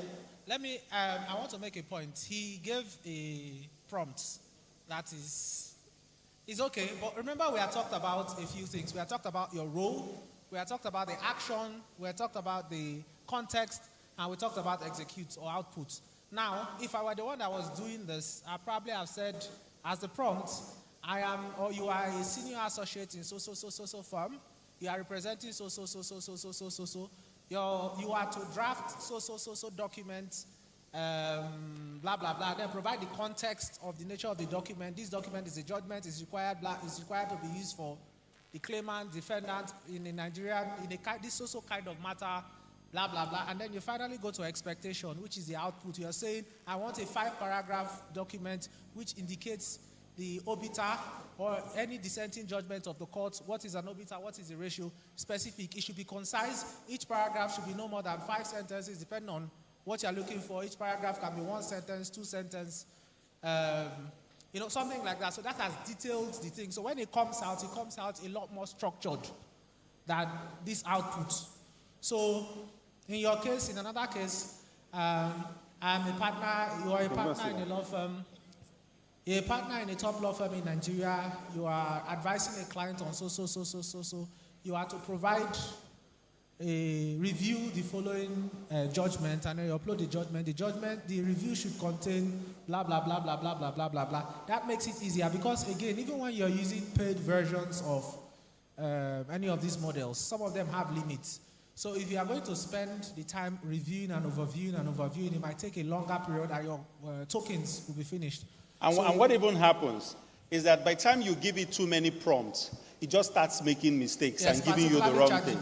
And then you now find yourself in a place where you are back to square one. You are frustrated, so you right? have to upload the documents. The Lord understands this very well. Yes. Right, so I have asked it in 200 words to extract the ratio that's in the suit. Right? Concise and straight to the point. Now, this gives you a first analysis of what the court is saying in brevity.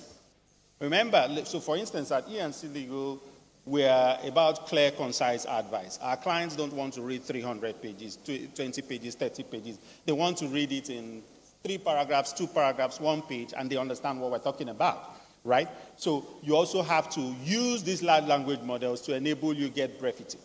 But for research purposes, you can also say to you, give me a thorough analysis breaking down the rules and analyzing the decisions of the background of each of the justices in this matter. And it will give it to you, you download it, and then you read it, right? So, but for the sake of time, we will not go to that. But then let's now try another thing, which is how to redact documents. Okay, so while he's opening the document, I want to make a point. You don't necessarily, the first answer that your LLM gives you is not necessarily the final answer. So even with Mr. Olugasa's Law Pavilion, it is not often the best answer. Sometimes you may need to refine it several times before you get the answer that you're looking for. So this morning, last night, I was using Claude to do an opinion. And he gave me an answer that was first, I thought, what's wrong with you, right? And then he didn't look at certain documents that were in the documents that I sent it. So I said, no, we have to change this, you have to include this, you have to include. He gave me another version, I said, no, this is not correct. So thing has not. By the time I did five different corrections, I eventually got something that I can download to my to my laptop, and then edit it myself to satisfy myself. Even after I had finished, it had done what it wanted, I still downloaded and I still had to review on my Microsoft Word, make the adjustments till I have satisfied. Then I go ahead. Thank you. But here's the hack. And this is where the human component comes in, and experiential knowledge. You cannot give it the prompts that it needs to give you an excellent work if you don't have the knowledge base to tell it, right? So if you give me a brief on maritime, with all the large language models in the world, I'm going to be a mess. It's not my space. I don't understand it, right?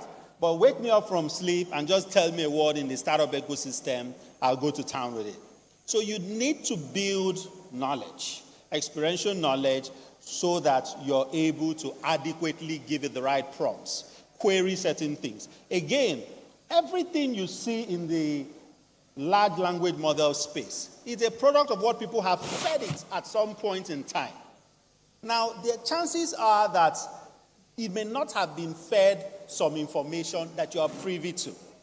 And that's the next part of the conversation, where we're now pushing for open source AI, where businesses can integrate the APIs of these open source platforms into their internal servers and build their own large language models that contextualizes and has all your needs. So now let's redact. So many of us do templates, right? We send templates to friends. Oh, I need this template, I need that template.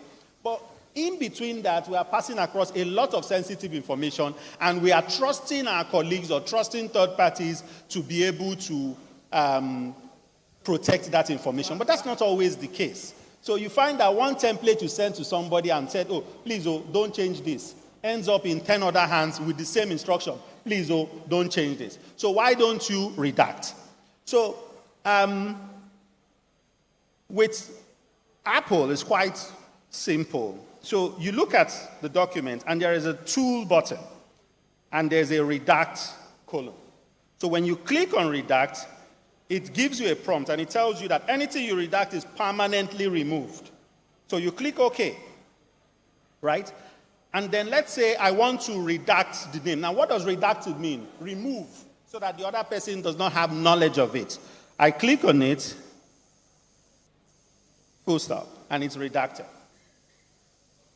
So you see, I can pass it across to you. You don't know who the party is. You can still use it to do what you want to do, but you're not going to have this information in your hands. And same for every column you need to work on. All you need to do is look for the redact tool. It's on the tools area, and then you redact. Now, that's for Apple, right? So you could also do the same with those who don't use Apple. So you could have a Microsoft Word, and you want to redact. How do you do it? Control H. So you have to use the find and replace function. So Control H. Right. So Control H. So you find, you see. So let's say you want to remove edex, or this one. Okay. From the name. So you put edex in the first box. Yeah. And then the second box, yeah, you put XXXX or whatever it is you want to put. And then? So you put replace all. How many replacements? And that's it. So if there is edex here, it's XXX. If you go all the way to any other part of the document that has the name edex, it does XXX. However, there is a challenge that you have to be careful, which is why more often than not, we tend to do find first, then replace individually. The reason is sometimes you may have index, for example, that's the name. But you also have in that document another that has the letters, Fernandez. Right? So you only want to remove the index as a name and not Fernandez, or are not a part of Fernandez. What is likely to happen is that, what is likely to happen is that once you do replace all, it will replace the entire, so even the index in Fernandez will go away, right? So what we would rather do to make it easier is to you replace individually. So when you replace, it takes you to the next one. You select replace, it takes you to the next one until you get all of them out. This is even useful when you want to upload on any language model, right? Because you want to protect clients' personal data. So any information that you don't want to be available, you simply either use the redact function that he has given, but for Microsoft users and non-Apple users like me, you use the find and replace function. Thank you, Fernandez. Okay, in 1 minute, and this is a critical aspect of it. You also receive a lot of documents, some of which you have no knowledge of, the intrinsic issues in it, and you want to do an analysis of it. You want to understand it. And how many of us as lawyers now receive very intelligent feedback from clients when we draft documents on behalf of our clients? Very, very intelligent. It gives you analysis, this should be here, that should be there. How many of us receive these documents? If you're doing commercial contracts, then you must be receiving these documents. Which means that your clients or the other parties they are transacting with are uploading these agreements on large language models and are getting legal analysis of the pitfalls. Now, oftentimes, the challenge is that they don't contextualize and they don't understand the emotions of the transaction. But really, the client doesn't care. Okwe said something. In a couple of years, clients are not going to pay for your work anymore. They'll pay for outcomes. Which means that the entire process flow, you've got to figure it out in a way that keeps you efficient because other platforms are able to do that. So let's say we've uploaded this NDA and you want to ask it something. What would you ask? Can someone in 30 seconds give me a prompt? An intelligent prompt. Fernandez is taking the mic. Good. I don't know. Yeah. I'm typing. Okay. What prompt are you looking for now? So we want to review this document, right? We want to review it. So someone has given it to your client, right? Someone has given it to your client, and your client, before signing, wants to be sure that it protects his interests and that there are no clauses there that put him in legal jeopardy. What's the prompt you give it? Okay. As a lawyer advising a client, now I will take it that my client is this is an NDA, so is it the disclosure or? Your client is the disclosure, more or less, yes. So I'm a lawyer advising a client who wants his interest properly protected as a disclosure of this agreement. So what are you telling it to do? So I'm telling the prompt to ensure that his rights are properly protected and analyze the documents in a way that all clauses protect him.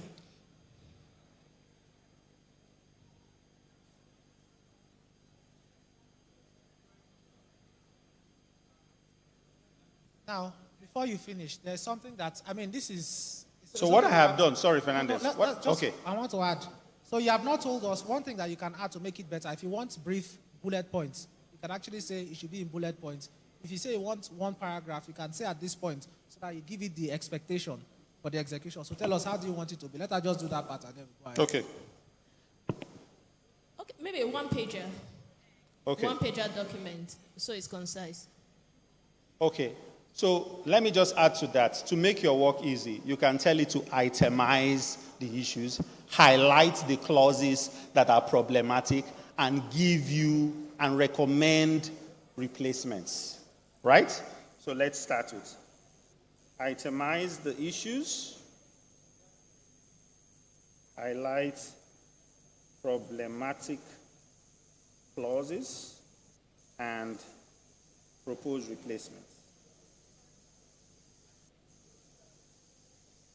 All right, are we ready to go? Great. So let's see what it gives us.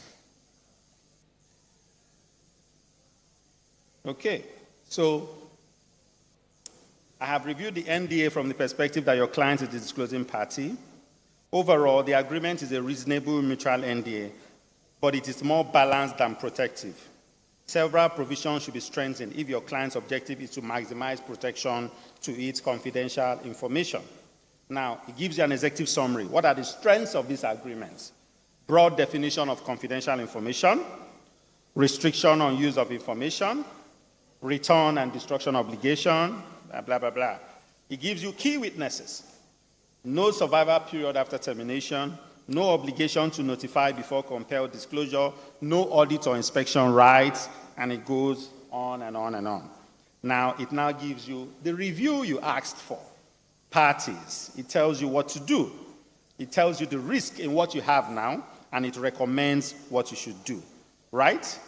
2, it talks about definition of confidential information. It tells you the weaknesses, and it proposes a replacement.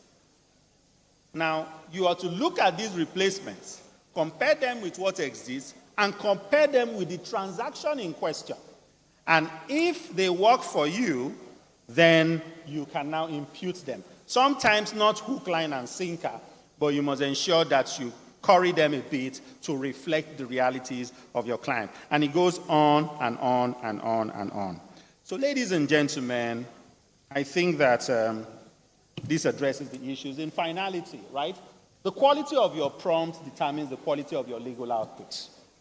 So what you give it and how you instruct it and what you tell it to do will determine if you will get a world-class review or you get a mediocre review. But essentially, this is the future of law, legal research. It's not even the future, it's the present. Legal research, legal advocacy, and lawyering in the intelligence age. You've got to learn how to use it. You've got to learn to prompt, read the terms and conditions before you sign up, and be very careful. So, you see, AI tech is not a buzzword. It's not a fancy thing. It's not trendy. It's not what you want to just chill around with. It's actually very serious work and very dangerous work. So you've got to be careful how you use it so you don't put yourself at risk and you don't put yourself in jeopardy. Thank you very much. Thank you, Fernandez. And Fernandez has a book. Talk about it. I have to use opportunities like this to do advertisements. It's my third book. The first one, Law and Technologies, Exploring the Evolving Intersection of Law and Technology. That one was sold out. We had to do extra copies that I have in my house. The second one is online. I refuse to publish it yet. The third one will be published in October, November. Now, what it talks about is artificial intelligence. The name, what on earth is AI? So it's supposed to give a human, it tells you how did the AI generate, how did it start up, what were the early signs, what were the challenges, what are the challenges now, can AI lie, what are the benefits, can it save the environment, what are the consequences of the environment, what about inequalities? In fact, essentially, once you read it, if anybody talks to you, say AI, you say, no, I know everything about AI. Anyway. So I'm the chairman of Technology Committee. He's the alternate chair. We're available to answer all your technology questions, and I'm sure there are a couple of members of the Technology Committee here. Please stand up if you're here. Go to them, ask them every question that you want. You're not standing up. Stand up now. Stand up. Stand up. You're a member of the Technology Committee of the attended the meeting. Please stand up so they see you. Fernandez is here. Ask us any questions. Happy to answer them. Thank you very much.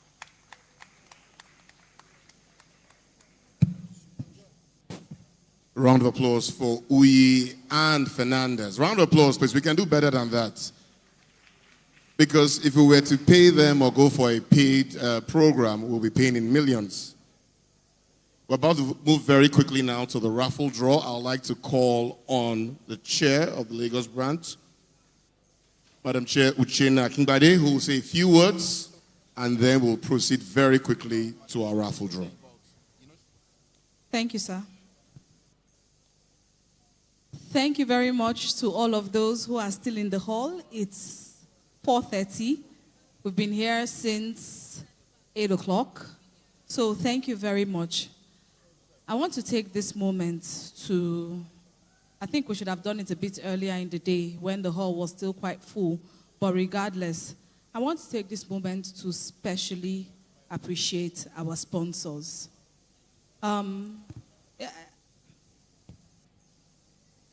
I think those of us or who have not even sponsored may understand more how much our sponsors are doing for us.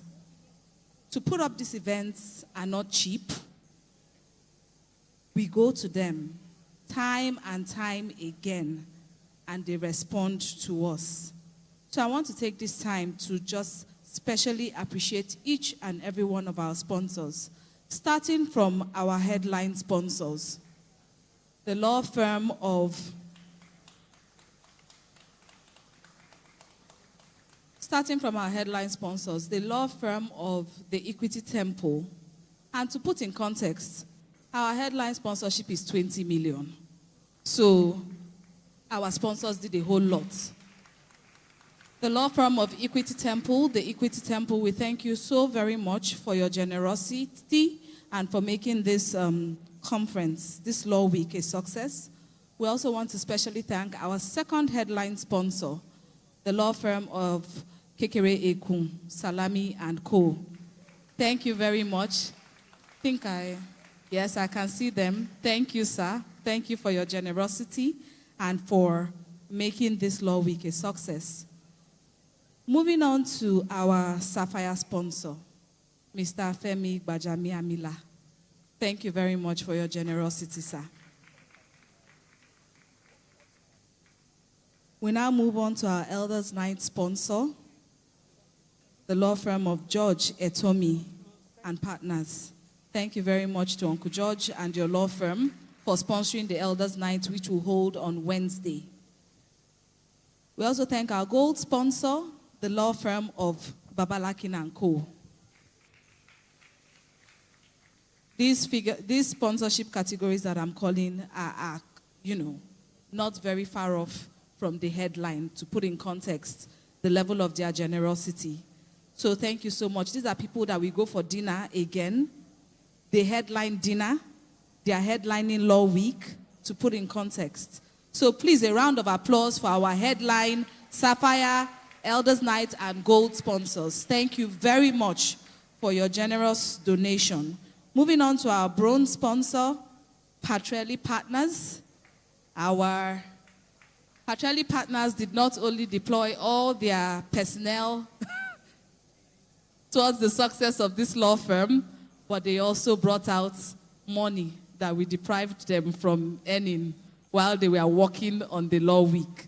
So we are so grateful to our Law Week Planning Committee Chair, who is the principal partner of Patrelli Partners. Thank you very much, Ma, for your generosity of time, your generosity of your finances. Thank you so very much to you and your entire law firm. We also specially thank the law firm of Alege and Co., who are our second bronze sponsors. Thank you very much for your generosity, sir, and to your law firm. And the law firm of Tayo Oyetibo LP. Again, regular sponsors. Every event, they sponsor us. Wise View Legal Consulting, the same thing. Every event, they sponsor us. They don't just sponsor us, they raise money. Wise View was also on the dinner committee, and they raised money. They were the ones that were responsible for the successful dinner that we had, amongst our Oga, who is comparing us today. We also have Stretford Hill Limited. Thank you very much for your generous sponsorship. And the law firm of Stream Sowers and Cone. Thank you very much for your generous sponsorship. Country Hill Attorneys, the sponsors of our health walk. I'm sure everybody that attended the health walk will attest to the fact that we thoroughly enjoyed ourselves, and it was thanks to their generous sponsorship and your participation. We also thank the law firm of Femi Atoyebi and Co. We have moved to our corporate sponsors now. These are our corporate sponsors, and we have quite a bit of them. We also have Foundation Chambers. Thank you very much.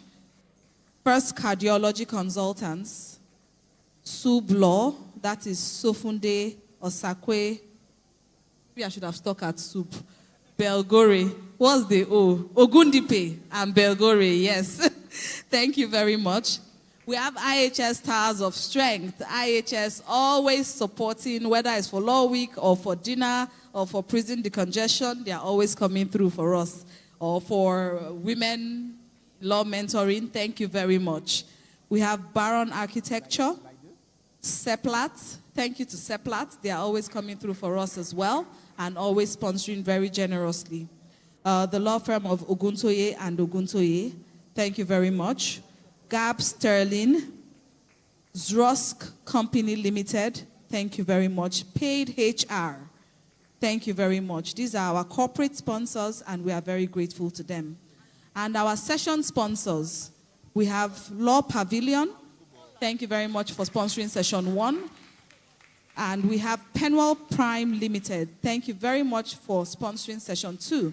Penwell Prime Limited are our partners for mortgage facilities. I announce to you all that we have made arrangements for branch members to become property owners. They would facilitate your mortgage application. They would help you with your equity to complete your equity with financing for your equity so that you'll be able to get a mortgage. At the end of this administration, anybody that doesn't have house, you're on your own. We provided the means for you to own a property. So please, their stand is outside. Kindly go there, find out how you can benefit from the collaboration that the branch has gone into for you to become a property owner. Then our tea break sponsors, we especially appreciate them. OA Alao, thank you. Niji Oni and Co, thank you very much. Perchstone and Grace, thank you very much for your sponsorship. Other corporate sponsors that we have, Kenyan Airways. You can see the raffle draw, although that's for tomorrow. You're going to be winning a return ticket to, I believe, is the destination of your choice. That's Kenyan Airways flies to. So that's on the table. We have Nigerian Bottling Company. Thank you for the water and the soft drinks. Evercare Hospital for providing ambulance and medical personnel to check us. I think those personnel have been here and they'll be here even tomorrow. Check your BP, get your vitals checked. I think they're downstairs or at the lobby here. And we thank AFCA Printing for printing our banner, our brochure, and all of that. Thank you. And to our Experience Center co-sponsors, Law Pavilion and Cogito, we did announce to you that there's an Experience Center downstairs where you can go and do your work. We've set it up. You can connect your laptops and all of that in the Experience Center. Or take your meetings, lawyering in the digital age.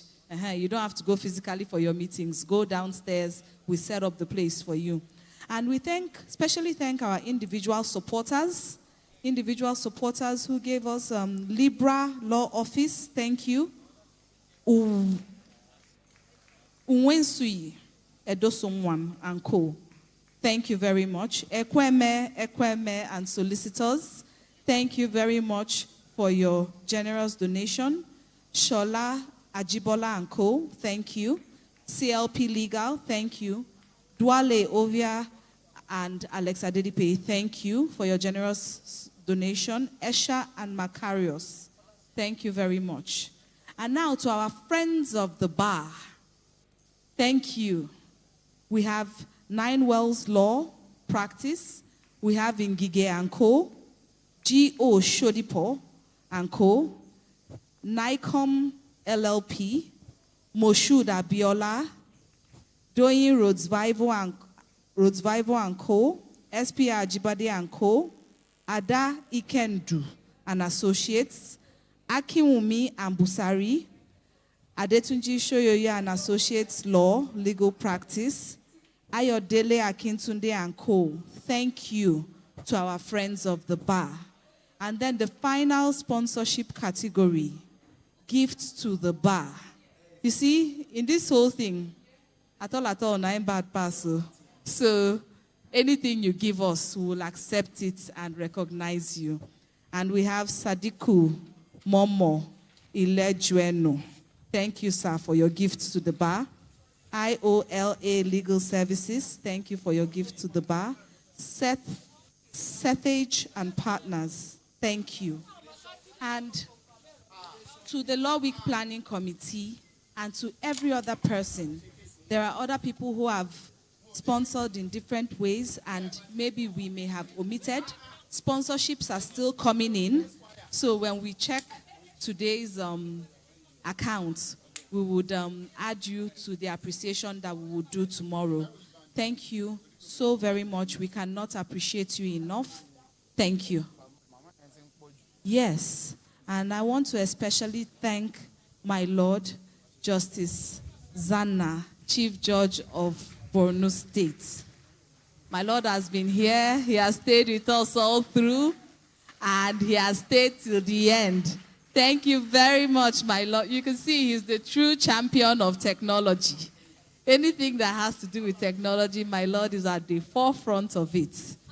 Thank you. Thank you. And to all of you, although this is not the vote of thanks, somebody would give that. Thank you. Round of applause for Madam Chair. Please, Madam Chair, don't go. You will help me with the very first raffle draw.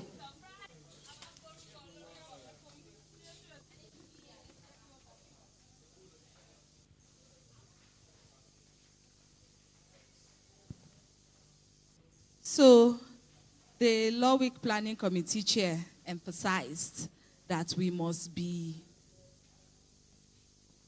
part of the ethics that we are trying to encourage us to imbibe is time consciousness. Mrs. Hirat Balogun told us about that. We tried to get everyone in the hall on time. The CJN was here.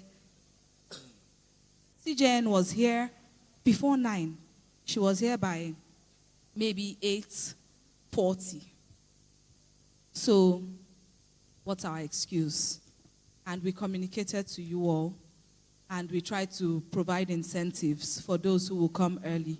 So for those who came early, by 9 o'clock, so that's what the raffle is. There are a few numbers in there. We'll continue tomorrow. Please, they wrote a list, and we went according to the list, how people came for the conference, and that's how the numbers are in there. Please come early tomorrow so that you'll be, I think there are more gifts for tomorrow. Come early tomorrow so that you can stand the chance to win one of these amazing, you can see the laptops live. Law Pavilion live. Kenyan Airways, they're outside. So, and you stay till the end, you stand the chance to win one of these. Thank you. Thank you, Madam Chair. I think just to add that only those who remained and who win will get their prizes. So there's no carryover. So if your name is called, Madam Chair, I still require you, sorry. Yes. So if your name is called and you are not here within 1 minute or 2 minutes, we'll move on to the next raffle draw. So please call your friends. If you came early, if you wrote your name, you do have a stand a chance. If the ushers can kindly help me with people outside. I see people coming in. Thank you very much. Come in. Yes, about to be very exciting. And so, Madam Chair, can you help us with our very first raffle draw? We have 1 year subscription for Law Pavilion. We have 5 HP laptops. As you can see, we have a very transparent box. Numbers are just contained there, and those numbers match to names that I have. Once I'm shown the name, I will cross-check with the number, and we'll announce that name. Well, we have number 2 on the list. It's Ejaidoro Ekpo. That's the reward for coming early. She's number 2 on the list. Fantastic, fantastic. Can I have Mrs. Obosa Akpata to kindly help with the presentation of the gifts? Thank you so much, ma.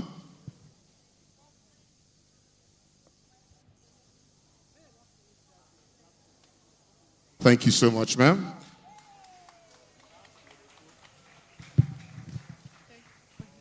Thank you.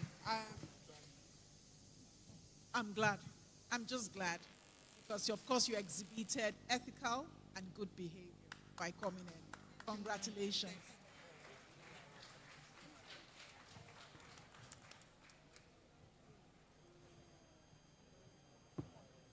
Yes. One more. Yes. So we're moving on. The next gift is going to be a 1-year subscription for Law Pavilion Primsol, the advocate version. If a rep of Law Pavilion is around to help with this presentation, would appreciate that. Madam Chair, if you can just roll for us, please.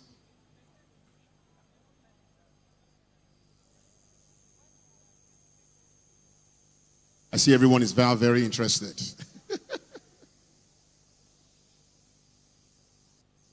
Drum rolls. Madam Chair, what lucky number do we have there? We have number 40. And that is Ola Olichuku. Is Ola Olichuku in the building? Going once? Going twice? Okay, let's try again, Madam Chair. Can I have that number so we don't put it back in there? Okay. Thank you.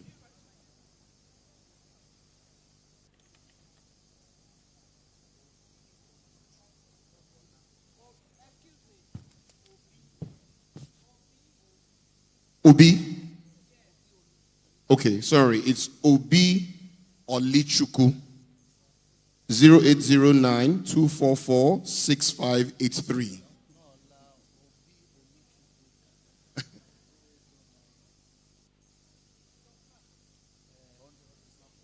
Okay, I have number 43. It's Moloku.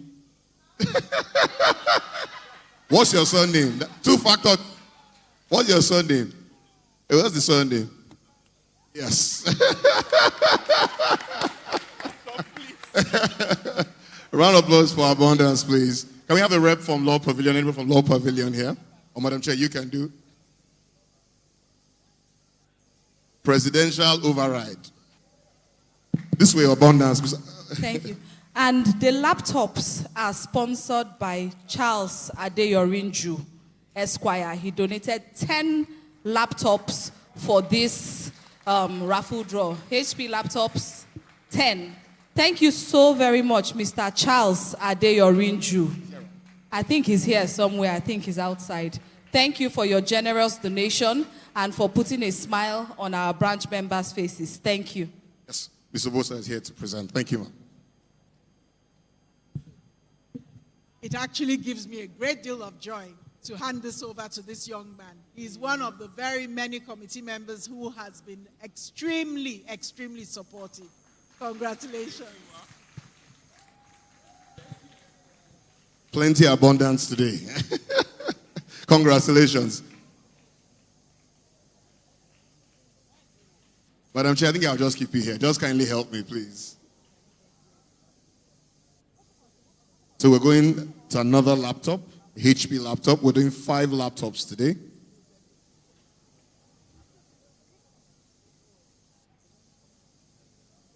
So I guess everybody that came early are being rewarded. We have number 5, Blessing Joseph.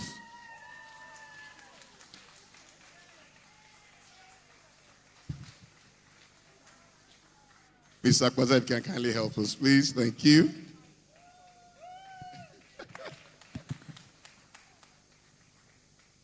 And my joy here is that she obviously looks like a young lawyer.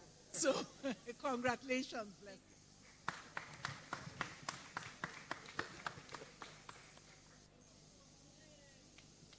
Please, Mr. Charles Adeyorinju, if you're here, please come forward so that once we exhaust the laptop, so you can present 1 or 2 of them if you're here. He's not here? Okay. Fantastic. Okay, we have another number loading. Let's see who the lucky winner is. Dr. Kubi, please be on standby. You'll be presenting this laptop. I have number 27, Sarah Indudim. Sarah Indudim, 07064872984. Going? Going? Gone.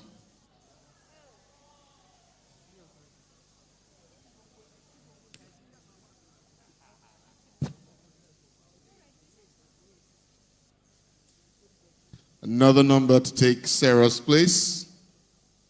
Well, if 27 doesn't work, let's try number 26. We have Adeniran Olushola. Well, 26 worked. Dr. Kubi, please, if you can step up to kindly present. So I need to explain our excitement. We deliberated, should committee members participate in this raffle or not? But we said, why not? Shola deserves a laptop. She's been in the engine room, all the communications that have been going out. What a way, what a reward. Congratulations. On behalf of MBA Lagos, I present this to you. Congratulations and thanks to Charles. Thank you very much. A reward for all your hard work. It wasn't rigged though. We may have to change Madam Chair because women are just winning. Let's go. Madam Chair, let's have one more. Who is the lucky person? And don't forget, tomorrow we continue. The idea is please come early. This is for those who came before 9 o'clock, wrote their names down, and this is the reward for coming early. What number do we have, Madam Chair? 37. We have lucky 37. Oluwatomi Bamishaye.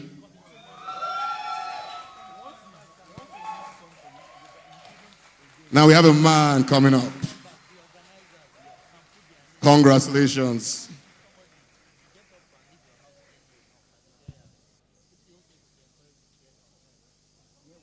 On behalf of MBA Lagos, I present this to you. Congratulations.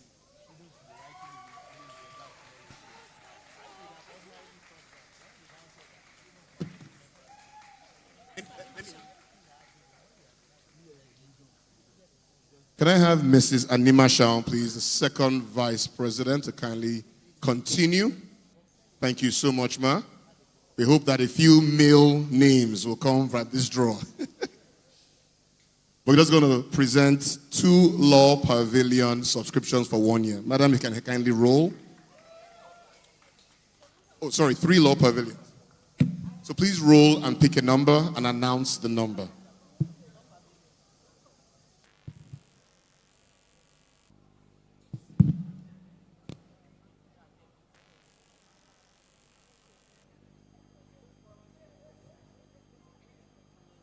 Number 20.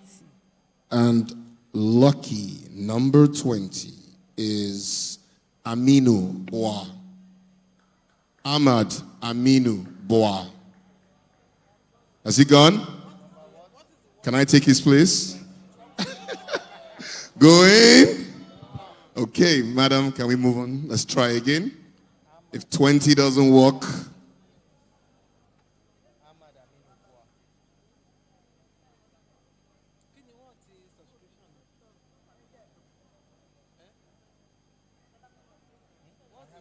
thank you, Ms. Anima Shaun. What do we have there? So if 20 doesn't work, we're trying 15. We have Michael O. Iliroma. Well, by that response, Kubi, can you come and take a picture with him quickly? Dr. Kubi, if you can kindly just help. You'll be presented with your login details after this.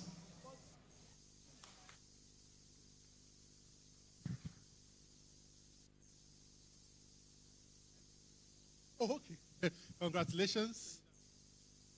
And thanks to Law Pavilion.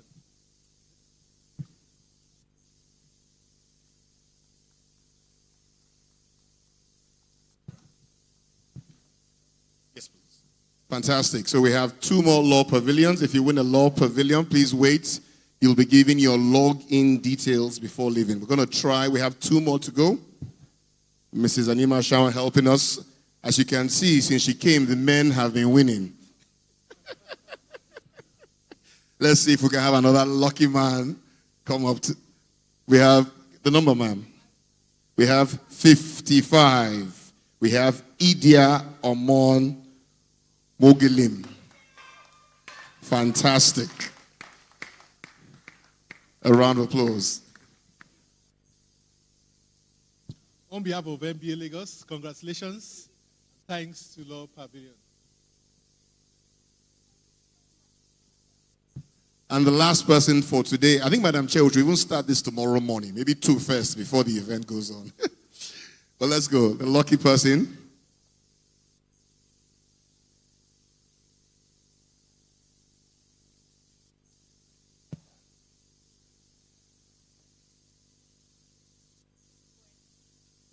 We have 22. lucky number 22.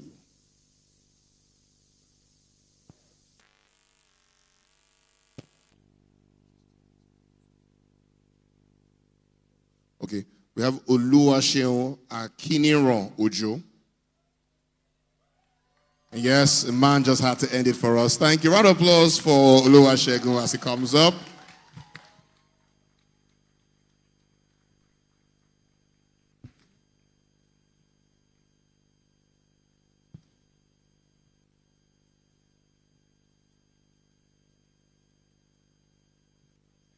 Congrats on behalf of MBA Lagos, and thank you to Law Pavilion.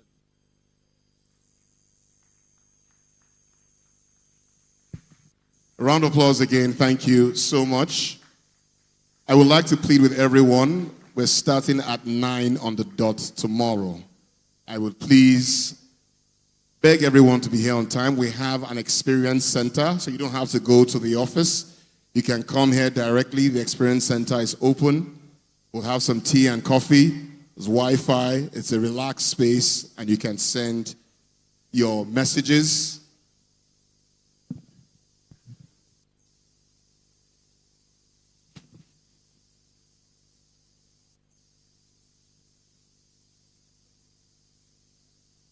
I'd like to call on Mr. Kelechi Uzoka, the branch secretary, to kindly help us with the vote of thanks.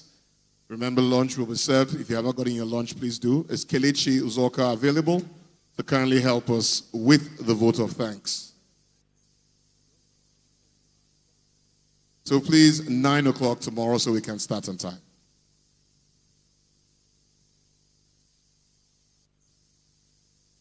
Good evening, Leonard Silks, senior colleagues, ladies and gentlemen.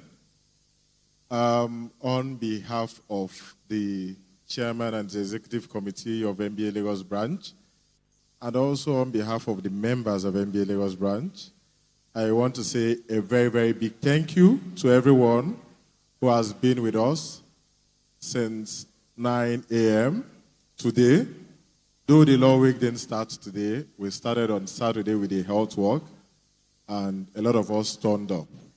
It's a long week of activities. So while today's own has ended, we are enjoining you to join us tomorrow from 9 o'clock for another wonderful, intellectual, stimulating plenary sections. Please do not miss any of our activity. Thank you very much for staying with us up to this time. As you go, I wish you a safe journey to your home. And as you come in tomorrow, I also wish you safe journey back here. Thank you very much. Good evening, everyone.